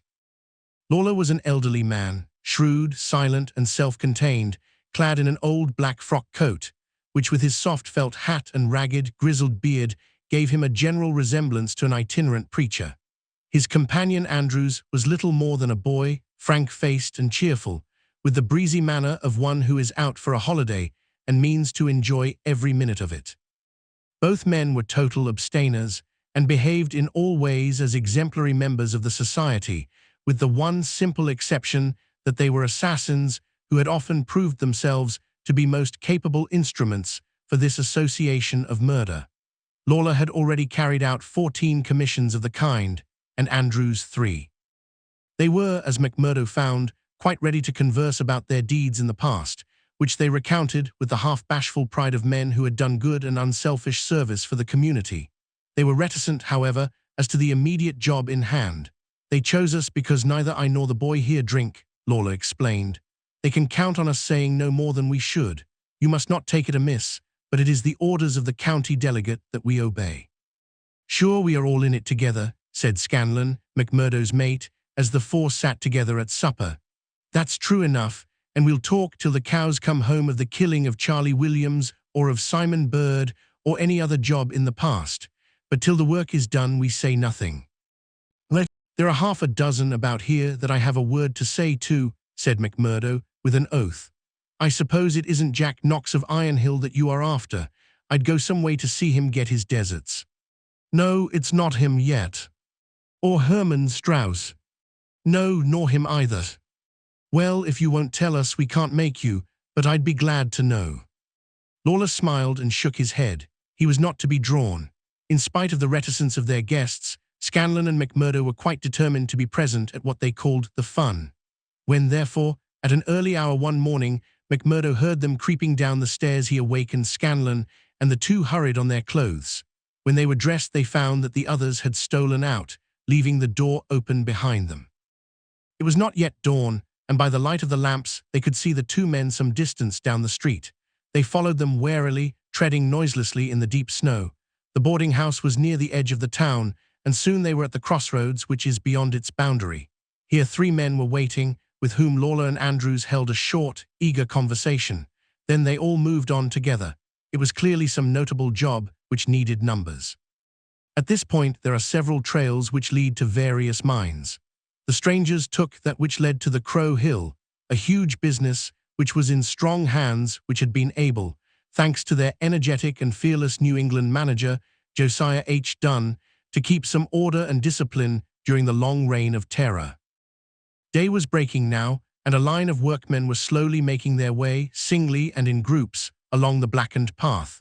McMurdo and Scanlon strolled on with the others, keeping in sight of the men whom they followed. A thick mist lay over them, and from the heart of it there came the sudden scream of a steam whistle.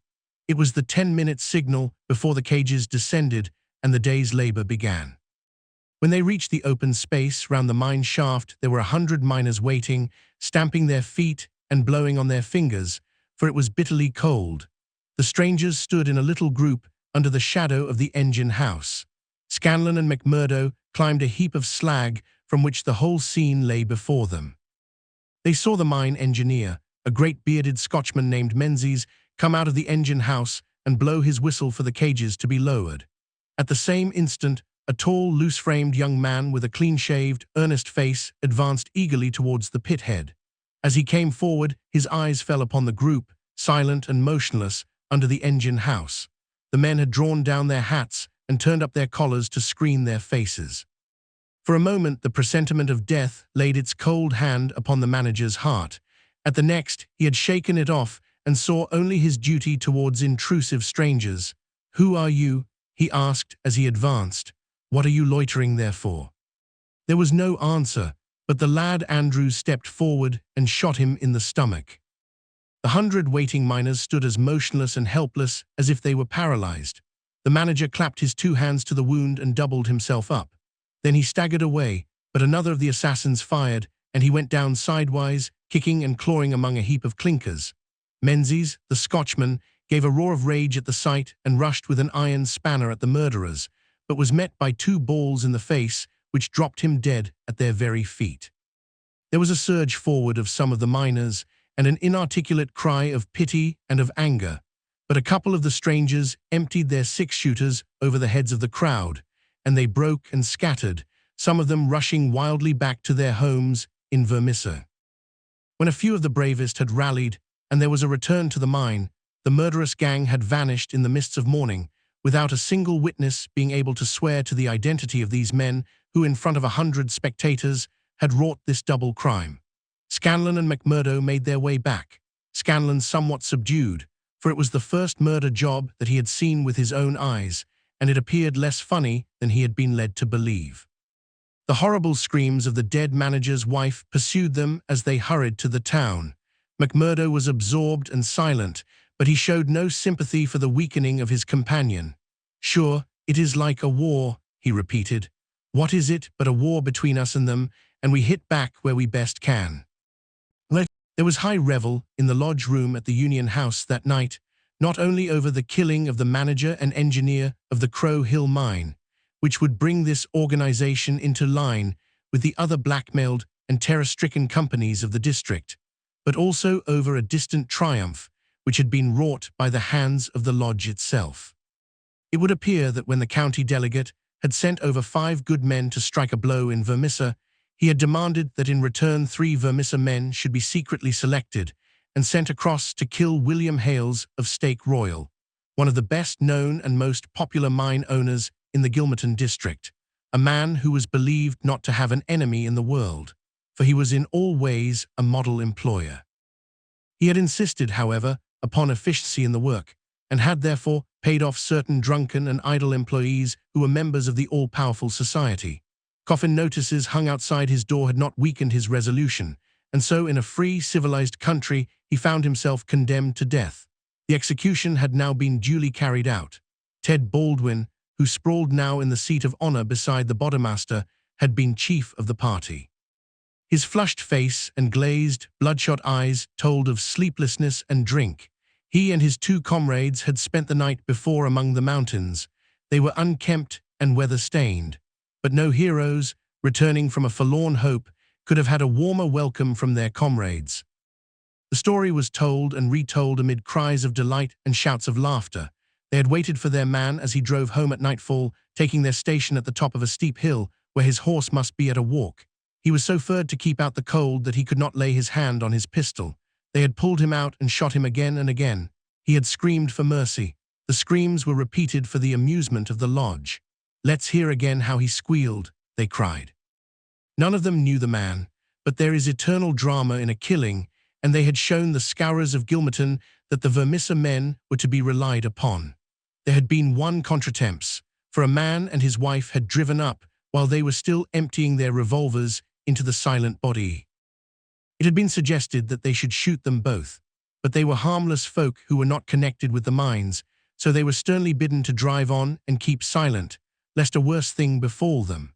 And so the blood-mottled figure had been left as a warning to all such hard-hearted employers, and the 3 noble avengers had hurried off into the mountains where unbroken nature comes down to the very edge of the furnaces and the slag heaps. Here they were, safe and sound, their work well done, and the plaudits of their companions in their ears. It had been a great day for the scourers. The shadow had fallen even darker over the valley. But as the wise general chooses the moment of victory in which to redouble his efforts, so that his foes may have no time to steady themselves after disaster, so Boss McGinty, looking out upon the scene of his operations with his brooding and malicious eyes, had devised a new attack upon those who opposed him. That very night, as the half-drunken company broke up, he touched McMurdo on the arm and led him aside into that inner room where they had their first interview. "See here, my lad," said he, "I've got a job that's worthy of you at last. You'll have the doing of it in your own hands." "Proud I am to hear it," McMurdo answered. "You can take 2 men with you, Manders and Riley. They have been warned for service. We'll never be right in this district until Chester Wilcox has been settled, and you'll have the thanks of every lodge in the coal fields if you can down him. I'll do my best anyhow. Who is he, and where shall I find him? McGinty took his eternal half-chewed, half-smoked cigar from the corner of his mouth and proceeded to draw a rough diagram on a page torn from his notebook. He's the chief foreman of the Iron Dike Company. He's a hard citizen, an old color sergeant of the war, all scars and grizzle. We've had 2 tries at him, but had no luck, and Jim Carnaway lost his life over it. Now it's for you to take it over. That's the house, all alone at the Iron Dike crossroad, same as you see here on the map, without another within earshot. It's no good by day. He's armed and shoots quick and straight, with no questions asked. But at night, well, there he is with his wife, 3 children, and a hired help. You can't pick or choose, it's all or none. If you could get a bag of blasting powder at the front door with a slow match to it. What's the man done? Didn't I tell you he shot Jim Carnaway? Why did he shoot him? What in thunder has that to do with you? Carnaway was about his house at night, and he shot him. That's enough for me and you. You've got to settle the thing right. There's these 2 women and the children. Do they go up too? They have to, else how can we get him? It seems hard on them, for they've done nothing. What sort of fool's talk is this? Do you back out? Easy, counselor, easy. What have I ever said or done that you should think I would be after standing back from an order of the bodemaster of my own lodge? If it's right or if it's wrong, it's for you to decide. You'll do it then. Of course, I will do it. When? Well, you had best give me a night or 2 that I may see the house and make my plans. Then.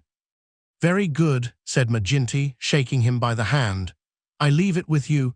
It will be a great day when you bring us the news. It's just the last stroke that will bring them all to their knees. McMurdo thought long and deeply over the commission which had been so suddenly placed in his hands.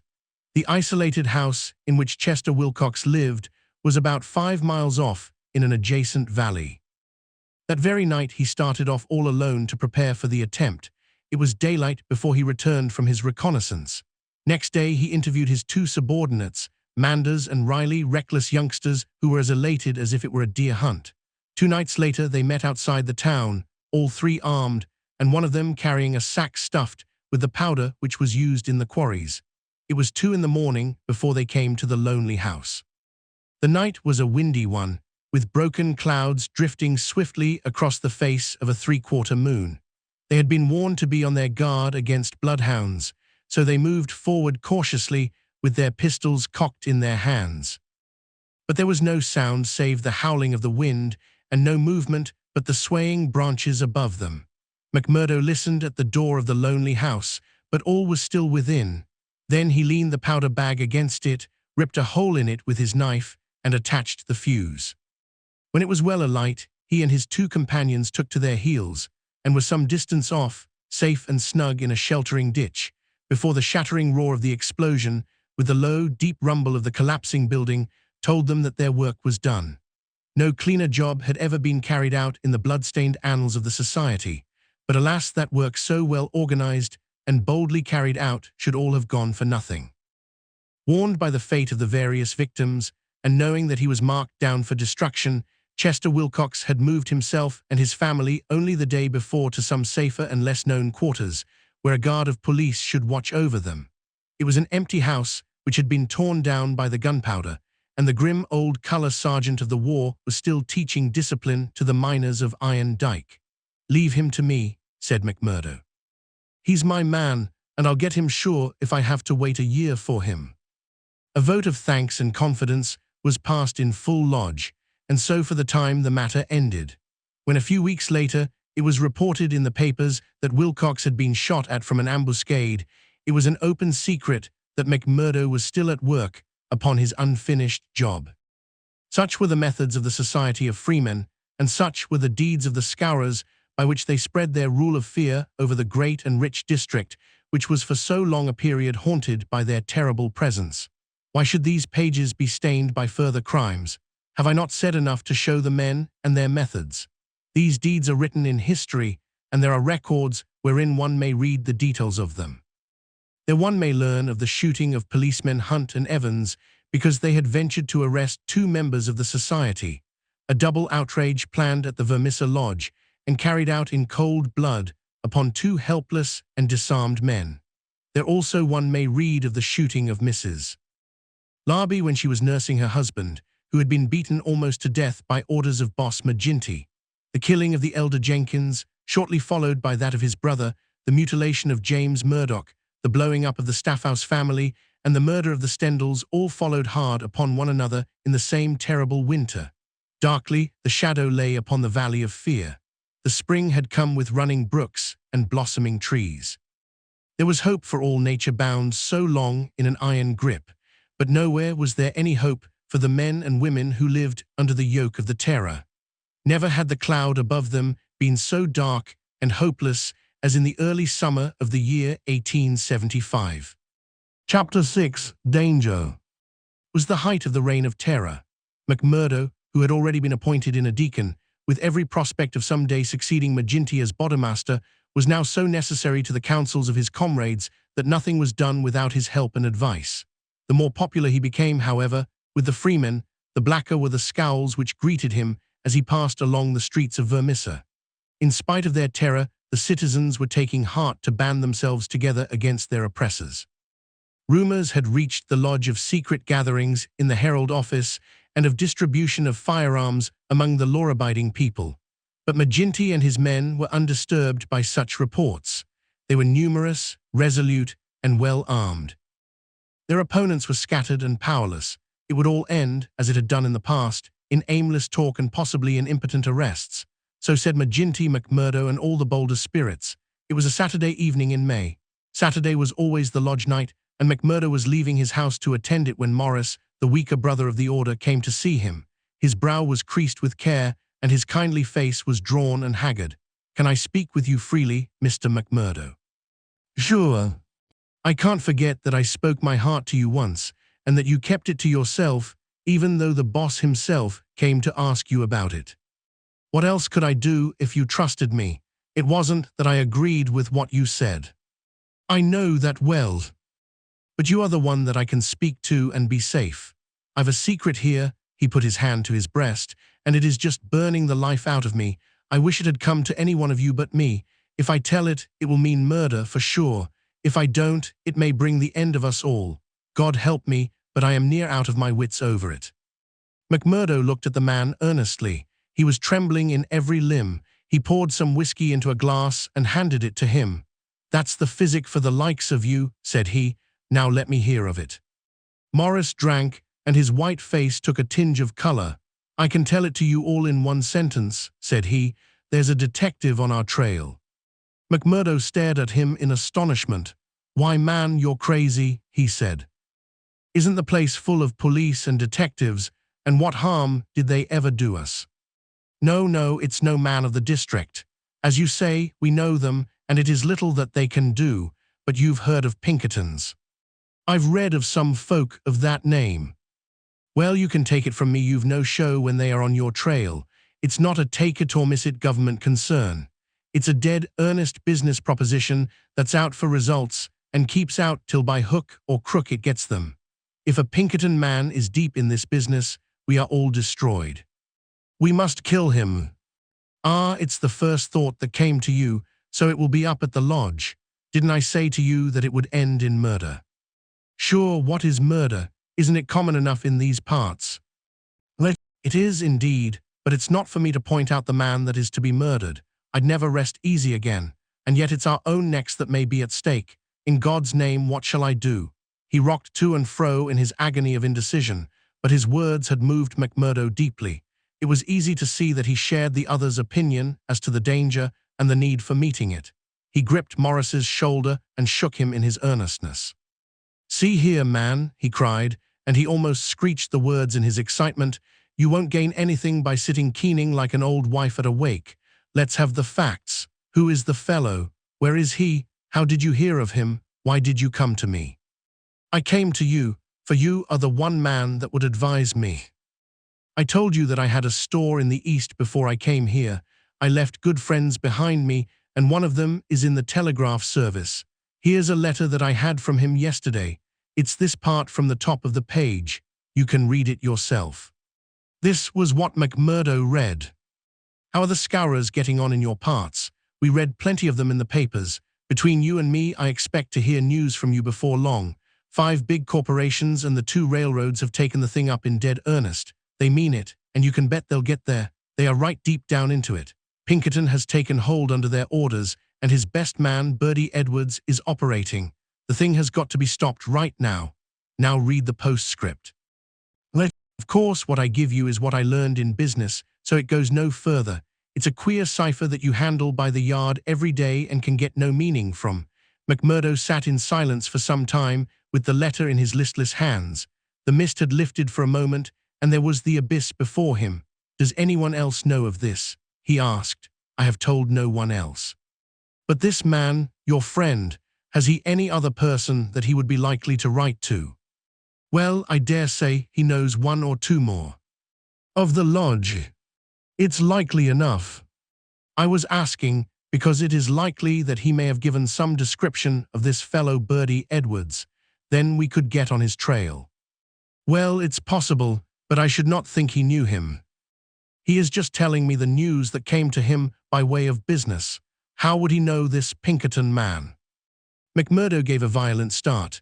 "By gar," he cried, "I've got him. What a fool I was not to know it. Lord, but we're in luck. We will fix him before he can do any harm. See here, Morris, will you leave this thing in my hands?" "Sure, if you will only take it off mine." "I'll do that. You can stand right back and let me run it. Even your name need not be mentioned. I'll take it all on myself, as if it were to me that this letter has come. Will that content you?" "It's just what I would ask." "Then leave it at that, and keep your head shut. Now I'll get down to the lodge, and we'll soon make old man Pinkerton sorry for himself." "You wouldn't kill this man." "The less you know, friend Morris, the easier your conscience will be, and the better you will sleep. Ask no questions, and let these things settle themselves. I have hold of it now." Morris shook his head sadly as he left. "I feel that his blood is on my hands," he groaned. "Self-protection is no murder anyhow," said McMurdo, smiling grimly. "It's him or us. I guess this man would destroy us all if we left him long in the valley. Why, Brother Morris, we'll have to elect you Boddermaster yet, for you've surely saved the lodge." And yet it was clear from his actions that he thought more seriously of this new intrusion than his words would show. It may have been his guilty conscience, it may have been the reputation of the Pinkerton organization, it may have been the knowledge that great, rich corporations had set themselves the task of clearing out the Scourers, but whatever his reason, his actions were those of a man who is preparing for the worst. Every paper which would incriminate him was destroyed before he left the house. After that, he gave a long sigh of satisfaction, for it seemed to him that he was safe. And yet the danger must still have pressed somewhat upon him, for on his way to the lodge he stopped at old man Shafter's. The house was forbidden him, but when he tapped at the window Etty came out to him. The dancing Irish deviltry had gone from her lover's eyes. She read his danger in his earnest face. "Something has happened," she cried. "Oh, Jack, you are in danger." "Sure, it is not very bad, my sweetheart, and yet it may be wise that we make a move before it is worse." "Make a move?" "I promised you once that I would go some day. I think the time is coming. I had news tonight, bad news, and I see trouble coming." "The police?" "Well, a Pinkerton. But sure, you wouldn't know what that is, a Cushler, nor what it may mean to the likes of me. I'm too deep in this thing, and I may have to get out of it quick. You said you would come with me if I went." "Oh, Jack, it would be the saving of you." "I'm an honest man in some things, Etty. I wouldn't hurt a hair of your bonny head for all that the world can give, nor ever pull you down 1 inch from the golden throne above the clouds where I always see you. Would you trust me?" She put her hand in his without a word. "Well then, listen to what I say, and do as I order you, for indeed it's the only way for us. Things are going to happen in this valley. I feel it in my bones. There may be many of us that will have to look out for ourselves. I'm one anyhow. If I go, by day or night, it's you that must come with me." "I'd come after you, Jack." "No, no, you shall come with me. If this valley is closed to me, and I can never come back, how can I leave you behind, and me perhaps in hiding from the police, with never a chance of a message? It's with me you must come. I know a good woman in the place I come from, and it's there I'd leave you till we can get married. Will you come?" "Yes, Jack, I will come. God bless you for your trust in me. It's a fiend out of hell that I should be if I abused it. Now mark you, Etty, it will be just a word to you, and when it reaches you, you will drop everything and come right down to the waiting room at the depot and stay there till I come for you. Day or night, I'll come at the word, Jack." Somewhat eased in mind, now that his own preparations for escape had been begun, McMurdo went on to the lodge. It had already assembled, and only by complicated signs and countersigns could he pass through the outer guard and inner guard, who close styled it. A buzz of pleasure and welcome greeted him as he entered. The long room was crowded, and through the haze of tobacco smoke, he saw the tangled black mane of the Bodemaster, the cruel, unfriendly features of Baldwin, the vulture face of Haraway, the secretary, and a dozen more who were among the leaders of the lodge. He rejoiced that they should all be there to take counsel over his news. "Indeed, it's glad we are to see you, brother," cried the chairman. "There's business here that wants a Solomon in judgment to set it right." "It's Lander and Egan," explained his neighbor as he took his seat. "They both claim the head money given by the lodge for the shooting of old man Crab over at Stylestown, and who's to say which fired the bullet?" McMurdo rose in his place and raised his hand. The expression of his face froze the attention of the audience. There was a dead hush of expectation. "Eminent Bodemaster," he said in a solemn voice, "I claim urgency." "Brother McMurdo claims urgency," said McGinty. "It's a claim that by the rules of this lodge takes precedence. Now, brother, we attend you." McMurdo took the letter from his pocket. "Eminent Bodemaster and brethren," he said, "I am the bearer of ill news this day, but it is better that it should be known and discussed than that a blow should fall upon us without warning which would destroy us all. I have information that the most powerful and richest organizations in this state have bound themselves together for our destruction, and that at this very moment there is a Pinkerton detective, one Bertie Edwards, at work in the valley collecting the evidence which may put a rope round the necks of many of us and send every man in this room into a felon's cell. That is the situation for the discussion of which I have made a claim of urgency." There was a dead silence in the room. It was broken by the chairman. "What is your evidence for this, Brother McMurdo?" he asked. "It is in this letter which has come into my hands," said McMurdo. He read the passage aloud. "It is a matter of honor with me that I can give no further particulars about the letter, nor put it into your hands, but I assure you that there is nothing else in it which can affect the interests of the lodge. I put the case before you as it has reached me." "Let me say, Mr. Chairman," said one of the older brethren, "that I have heard of Bertie Edwards, and that he has the name of being the best man in the Pinkerton service." "Does anyone know him by sight?" asked McGinty. "Yes," said McMurdo, "I do." There was a murmur of astonishment through the hall. "I believe we hold him in the hollow of our hands," he continued with an exulting smile upon his face. "If we act quickly and wisely, we can cut this thing short. If I have your confidence and your help, it is little that we have to fear." "What have we to fear, anyhow? What can he know of our affairs?" "You might say so if all were as staunch as you, counselor, but this man has all the millions of the capitalists at his back. Do you think there is no weaker brother among all our lodges that could not be bought? He will get at our secrets, maybe has got them already. There's only one sure cure." "That he never leaves the valley," said Baldwin. McMurdo nodded. "Good for you, Brother Baldwin," he said. "You and I have had our differences, but you have said the true word tonight." "Where is he, then? Where shall we know him?"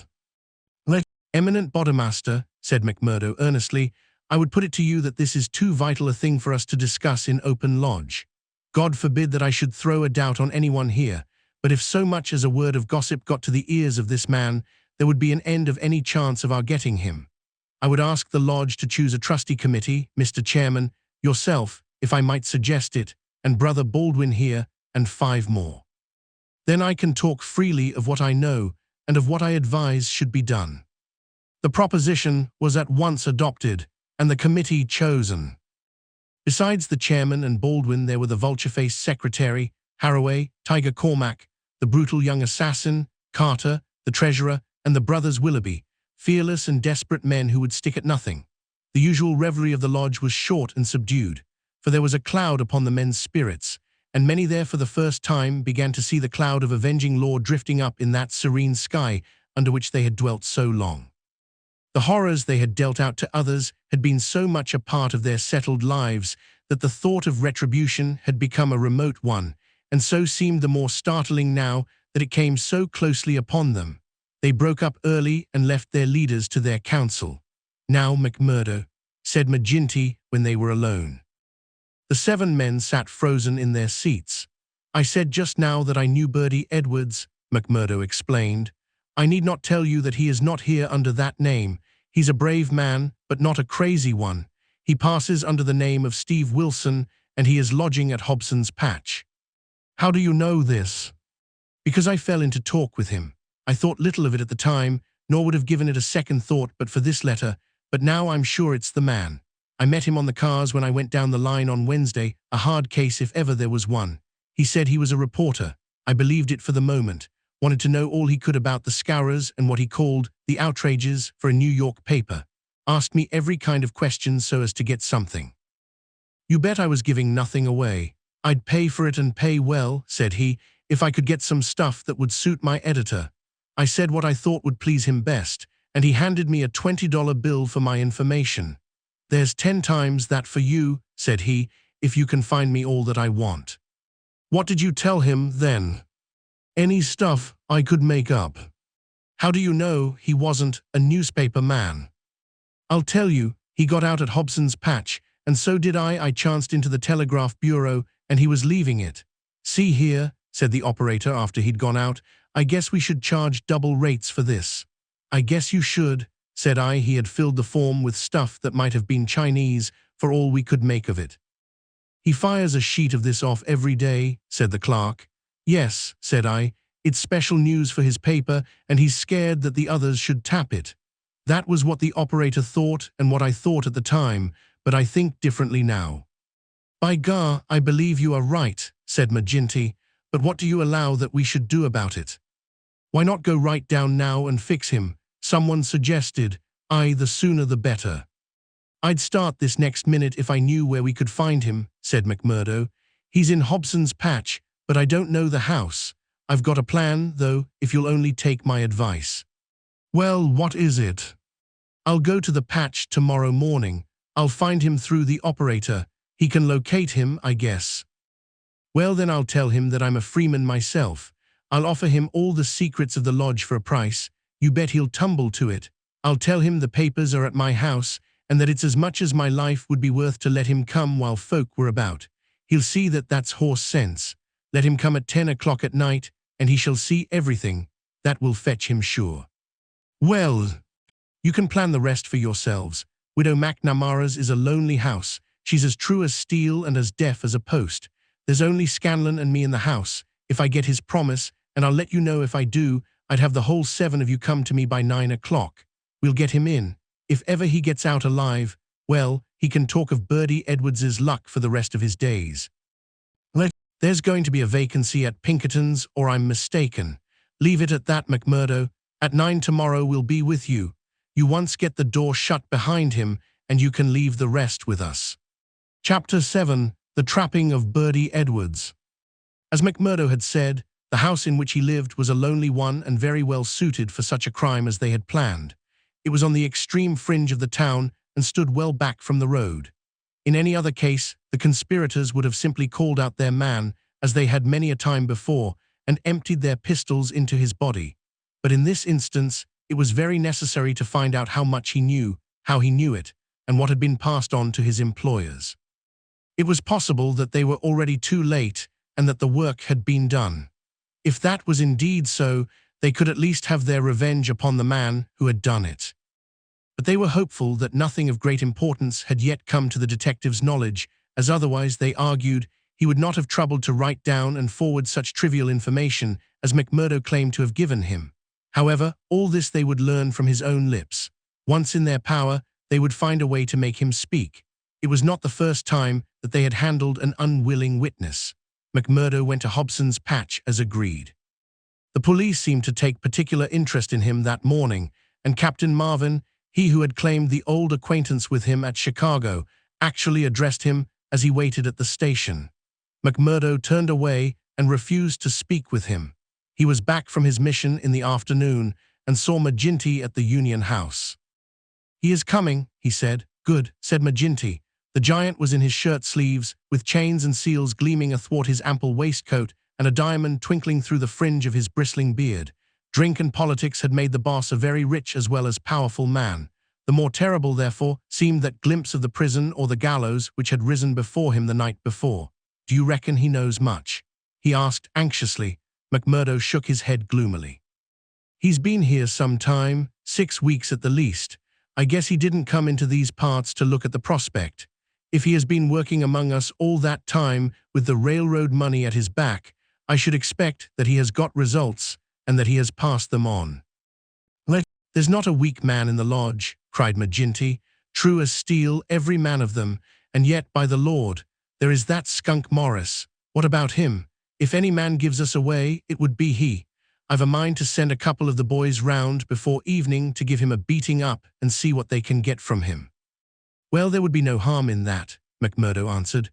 "I won't deny that I have a liking for Morris and would be sorry to see him come to harm. He has spoken to me once or twice over lodge matters, and though he may not see them the same as you or I, he never seemed the sort that squeals. But still, it is not for me to stand between him and you." "I'll fix the old devil," said McGinty with an oath. "I've had my eye on him this year past." "Well, you know best about that," McMurdo answered. "But whatever you do must be tomorrow, for we must lie low until the Pinkerton affair is settled up. We can't afford to set the police buzzing, today of all days." "True for you," said McGinty. "And we'll learn from Bertie Edwards himself where he got his news if we have to cut his heart out first.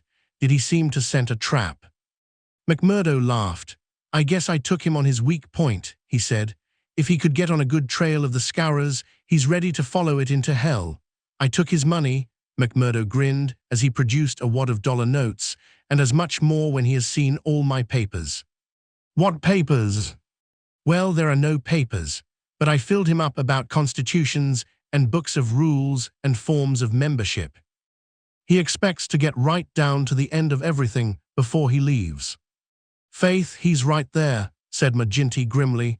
"Didn't he ask you why you didn't bring him the papers?" "As if I would carry such things, and me a suspected man, and Captain Marvin after speaking to me this very day at the depot." I heard of that," said McGinty. "I guess the heavy end of this business is coming on to you. We could put him down an old shaft when we've done with him, but however we work it, we can't get past the man living at Hobson's Patch and you being there today." McMurdo shrugged his shoulders. "If we handle it right, they can never prove the killing," said he. "No one can see him come to the house after dark, and I'll lay to it that no one will see him go. Now see here, counselor, I'll show you my plan and I'll ask you to fit the others into it. You will all come in good time. Very well. He comes at 10. He is to tap 3 times and me to open the door for him. Then I'll get behind him and shut it. He's our man then." "That's all easy and plain." "Yes, but the next step wants considering. He's a hard proposition. He's heavily armed. I've fooled him proper, and yet he is likely to be on his guard. Suppose I show him right into a room with 7 men in it where he expected to find me alone. There is going to be shooting, and somebody is going to be hurt."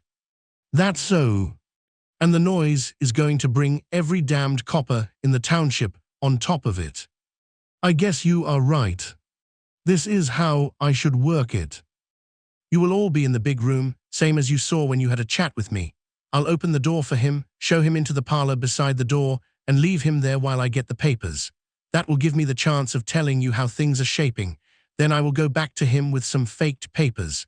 As he is reading them, I will jump for him and get my grip on his pistol arm. You'll hear me call, and in you will rush. The quicker the better, for he is as strong a man as I, and I may have more than I can manage, but I allow that I can hold him till you come." "It's a good plan," said McGinty. "The lodge will owe you a debt for this. I guess when I move out of the chair, I can put a name to the man that's coming after me." "Sure, Counselor, I am little more than a recruit," said McMurdo, but his face showed what he thought of the great man's compliment. When he had returned home, he made his own preparations for the grim evening in front of him. First he cleaned, oiled, and loaded his Smith & Wesson revolver. Then he surveyed the room in which the detective was to be trapped. It was a large apartment, with a long deal table in the center and the big stove at one side. At each of the other sides were windows. There were no shutters on these, only light curtains which drew across. McMurdo examined these attentively. No doubt it must have struck him that the apartment was very exposed for so secret a meeting, yet its distance from the road made it of less consequence. Finally, he discussed the matter with his fellow lodger. Scanlon, though a scourer, was an inoffensive little man who was too weak to stand against the opinion of his comrades, but was secretly horrified by the deeds of blood at which he had sometimes been forced to assist. McMurdo told him shortly what was intended. "And if I were you, Mike Scanlon, I would take a night off and keep clear of it. There will be bloody work here before morning." "Well, indeed then, Mac," Scanlon answered. "It's not the will but the nerve that is wanting in me. When I saw Manager Dunn go down at the colliery yonder, it was just more than I could stand. I'm not made for it, same as you or McGinty. If the lodge will think none the worse of me, I'll just do as you advise and leave you to yourselves for the evening." The men came in good time as arranged. They were outwardly respectable citizens, well clad and cleanly, but a judge of faces would have read little hope for Birdie Edwards in those hard mouths and remorseless eyes. There was not a man in the room whose hands had not been reddened a dozen times before. They were as hardened to human murder as a butcher to sheep. Foremost, of course, both in appearance and in guilt, was the formidable boss. Haraway, the secretary, was a lean, bitter man with a long, scraggy neck and nervous, jerky limbs, a man of incorruptible fidelity where the finances of the order were concerned, and with no notion of justice or honesty to anyone beyond. The treasurer, Carter, was a middle-aged man, with an impassive, rather sulky expression and a yellow parchment skin. He was a capable organizer, and the actual details of nearly every outrage had sprung from his plotting brain. The two Willoughbys were men of action, tall, lithe young fellows with determined faces, while their companion, Tiger Cormac, a heavy, dark youth, was feared even by his own comrades for the ferocity of his disposition. These were the men who assembled that night under the roof of McMurdo for the killing of the Pinkerton detective. Their host had placed whiskey upon the table, and they had hastened to prime themselves for the work before them. Baldwin and Cormac were already half drunk, and the liquor had brought out all their ferocity. Cormac placed his hands on the stove for an instant. It had been lighted, for the nights were still cold. "That will do," said he with an oath. "Aye," said Baldwin, catching his meaning. "If he is strapped to that, we will have the truth out of him." "We'll have the truth out of him, never fear," said McMurdo. He had nerves of steel, this man, for though the whole weight of the affair was on him, his manner was as cool and unconcerned as ever. The others marked it and applauded. "You are the one to handle him," said the boss approvingly. "Not a warning will he get till your hand is on his throat. It's a pity there are no shutters to your windows."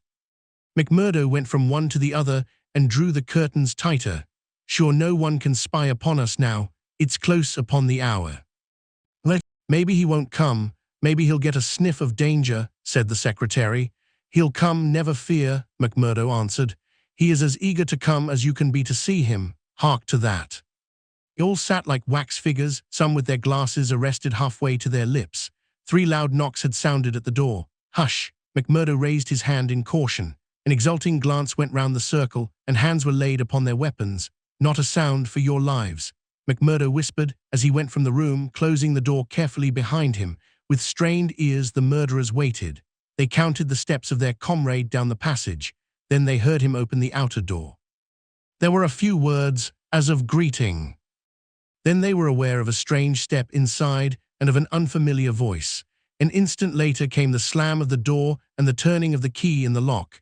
Their prey was safe within the trap. Tiger Cormac laughed horribly, and Boss McGinty clapped his great hand across his mouth. "Be quiet, you fool," he whispered. "You'll be the undoing of us yet."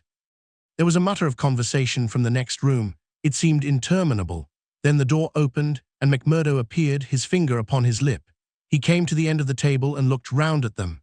A subtle change had come over him. His manner was as of one who has great work to do. His face had set into granite firmness. His eyes shone with a fierce excitement behind his spectacles. He had become a visible leader of men. They stared at him with eager interest, but he said nothing. Still with the same singular gaze, he looked from man to man. "Well," cried Boss McGinty at last. "Is he here? Is Bertie Edwards here?" "Yes," McMurdo answered slowly. "Bertie Edwards is here. I am Bertie Edwards." There were 10 seconds after that brief speech, during which the room might have been empty, so profound was the silence. The hissing of a kettle upon the stove rose sharp and strident to the ear. 7 white faces, all turned upward to this man who dominated them, were set motionless with utter terror.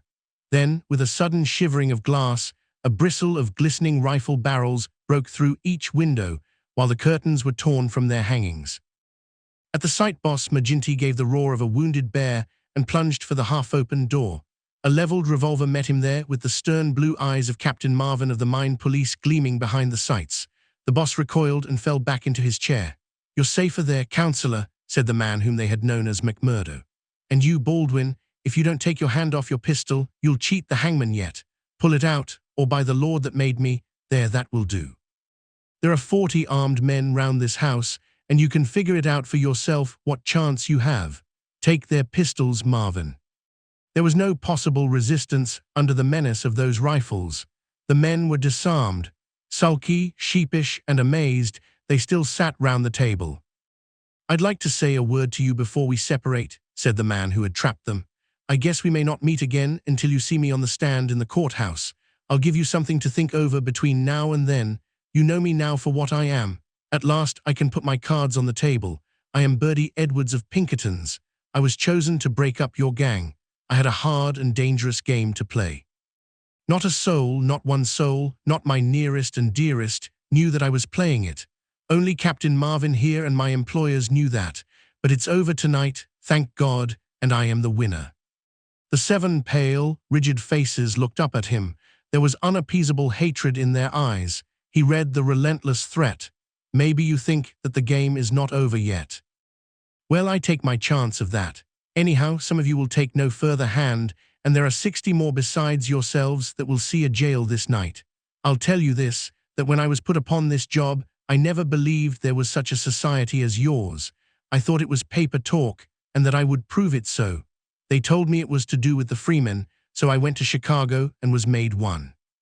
Then I was surer than ever that it was just paper talk, for I found no harm in the society, but a deal of good. Still, I had to carry out my job, and I came to the coal valleys. When I reached this place, I learned that I was wrong and that it wasn't a dime novel after all, so I stayed to look after it. I never killed a man in Chicago. I never minted $1 in my life. Those I gave you were as good as any others, but I never spent money better. But I knew the way into your good wishes, and so I pretended to you that the law was after me. It all worked just as I thought. So I joined your infernal lodge, and I took my share in your councils. Maybe they will say that I was as bad as you. They can say what they like, so long as I get you, but what is the truth? The night I joined you beat up old man Stanger.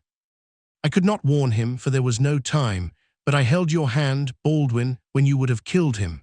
If ever I have suggested things so as to keep my place among you, they were things which I knew I could prevent. I could not save Dunn and Menzies, for I did not know enough, but I will see that their murderers are hanged. I gave Chester Wilcox warning, so that when I blew his house in, he and his folk were in hiding.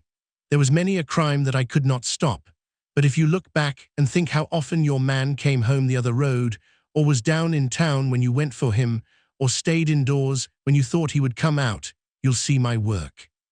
"You blasted traitor," hissed McGinty through his closed teeth. "I, John McGinty, you may call me that if it eases your smart. You and your like have been the enemy of God and man in these parts. It took a man to get between you and the poor devils of men and women that you held under your grip. There was just one way of doing it, and I did it. You call me a traitor, but I guess there's many 1,000 will call me a deliverer that went down into hell to save them. I've had 3 months of it. I wouldn't have 3 such months again if they let me loose in the treasury at Washington for it. I had to stay till I had it all, every man and every secret right here in this hand. I'd have waited a little longer if it hadn't come to my knowledge that my secret was coming out. A letter had come into the town would have set you wise to it all. Then I had to act and act quickly. I've nothing more to say to you, except that when my time comes I'll die the easier when I think of the work I have done in this valley. Now, Marvin, I'll keep you no more. Take them in and get it over. There is little more to tell. Scanlon had been given a sealed note to be left at the address of Miss Etty Shafter, a mission which he had accepted with a wink and a knowing smile.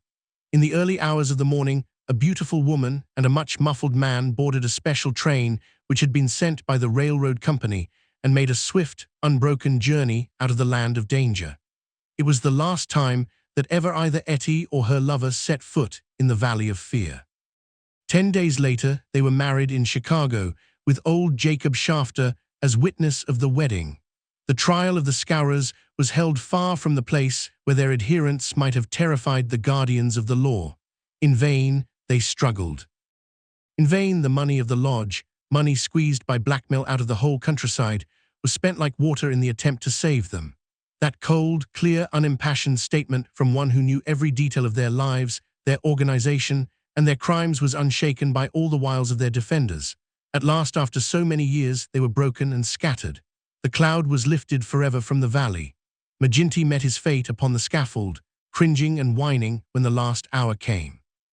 8 of his chief followers shared his fate. 50-odd had various degrees of imprisonment. The work of Bertie Edwards was complete, and yet, as he had guessed, the game was not over yet. There was another hand to be played, and yet another and another. Ted Baldwin, for one, had escaped the scaffold. So had the Willoughbys, so had several others of the fiercest spirits of the gang.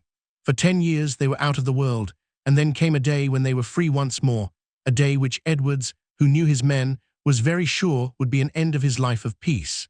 They had sworn an oath on all that they thought holy to have his blood as a vengeance for their comrades, and well they strove to keep their vow. From Chicago he was chased, after 2 attempts so near success that it was sure that the third would get him. From Chicago he went under a changed name to California, and it was there that the light went for a time out of his life when Etty Edwards died. Once again he was nearly killed, and once again under the name of Douglas he worked in a lonely canyon, where with an English partner named Barker he amassed a fortune. At last there came a warning to him that the bloodhounds were on his track once more, and he cleared, only just in time, for England. And thence came the John Douglas, who for a second time married a worthy mate, and lived for 5 years as a Sussex county gentleman, a life which ended with the strange happenings of which we have heard. Epilogue. The police trial had passed, in which the case of John Douglas was referred to a higher court. So had the quarter sessions, at which he was acquitted as having acted in self-defense.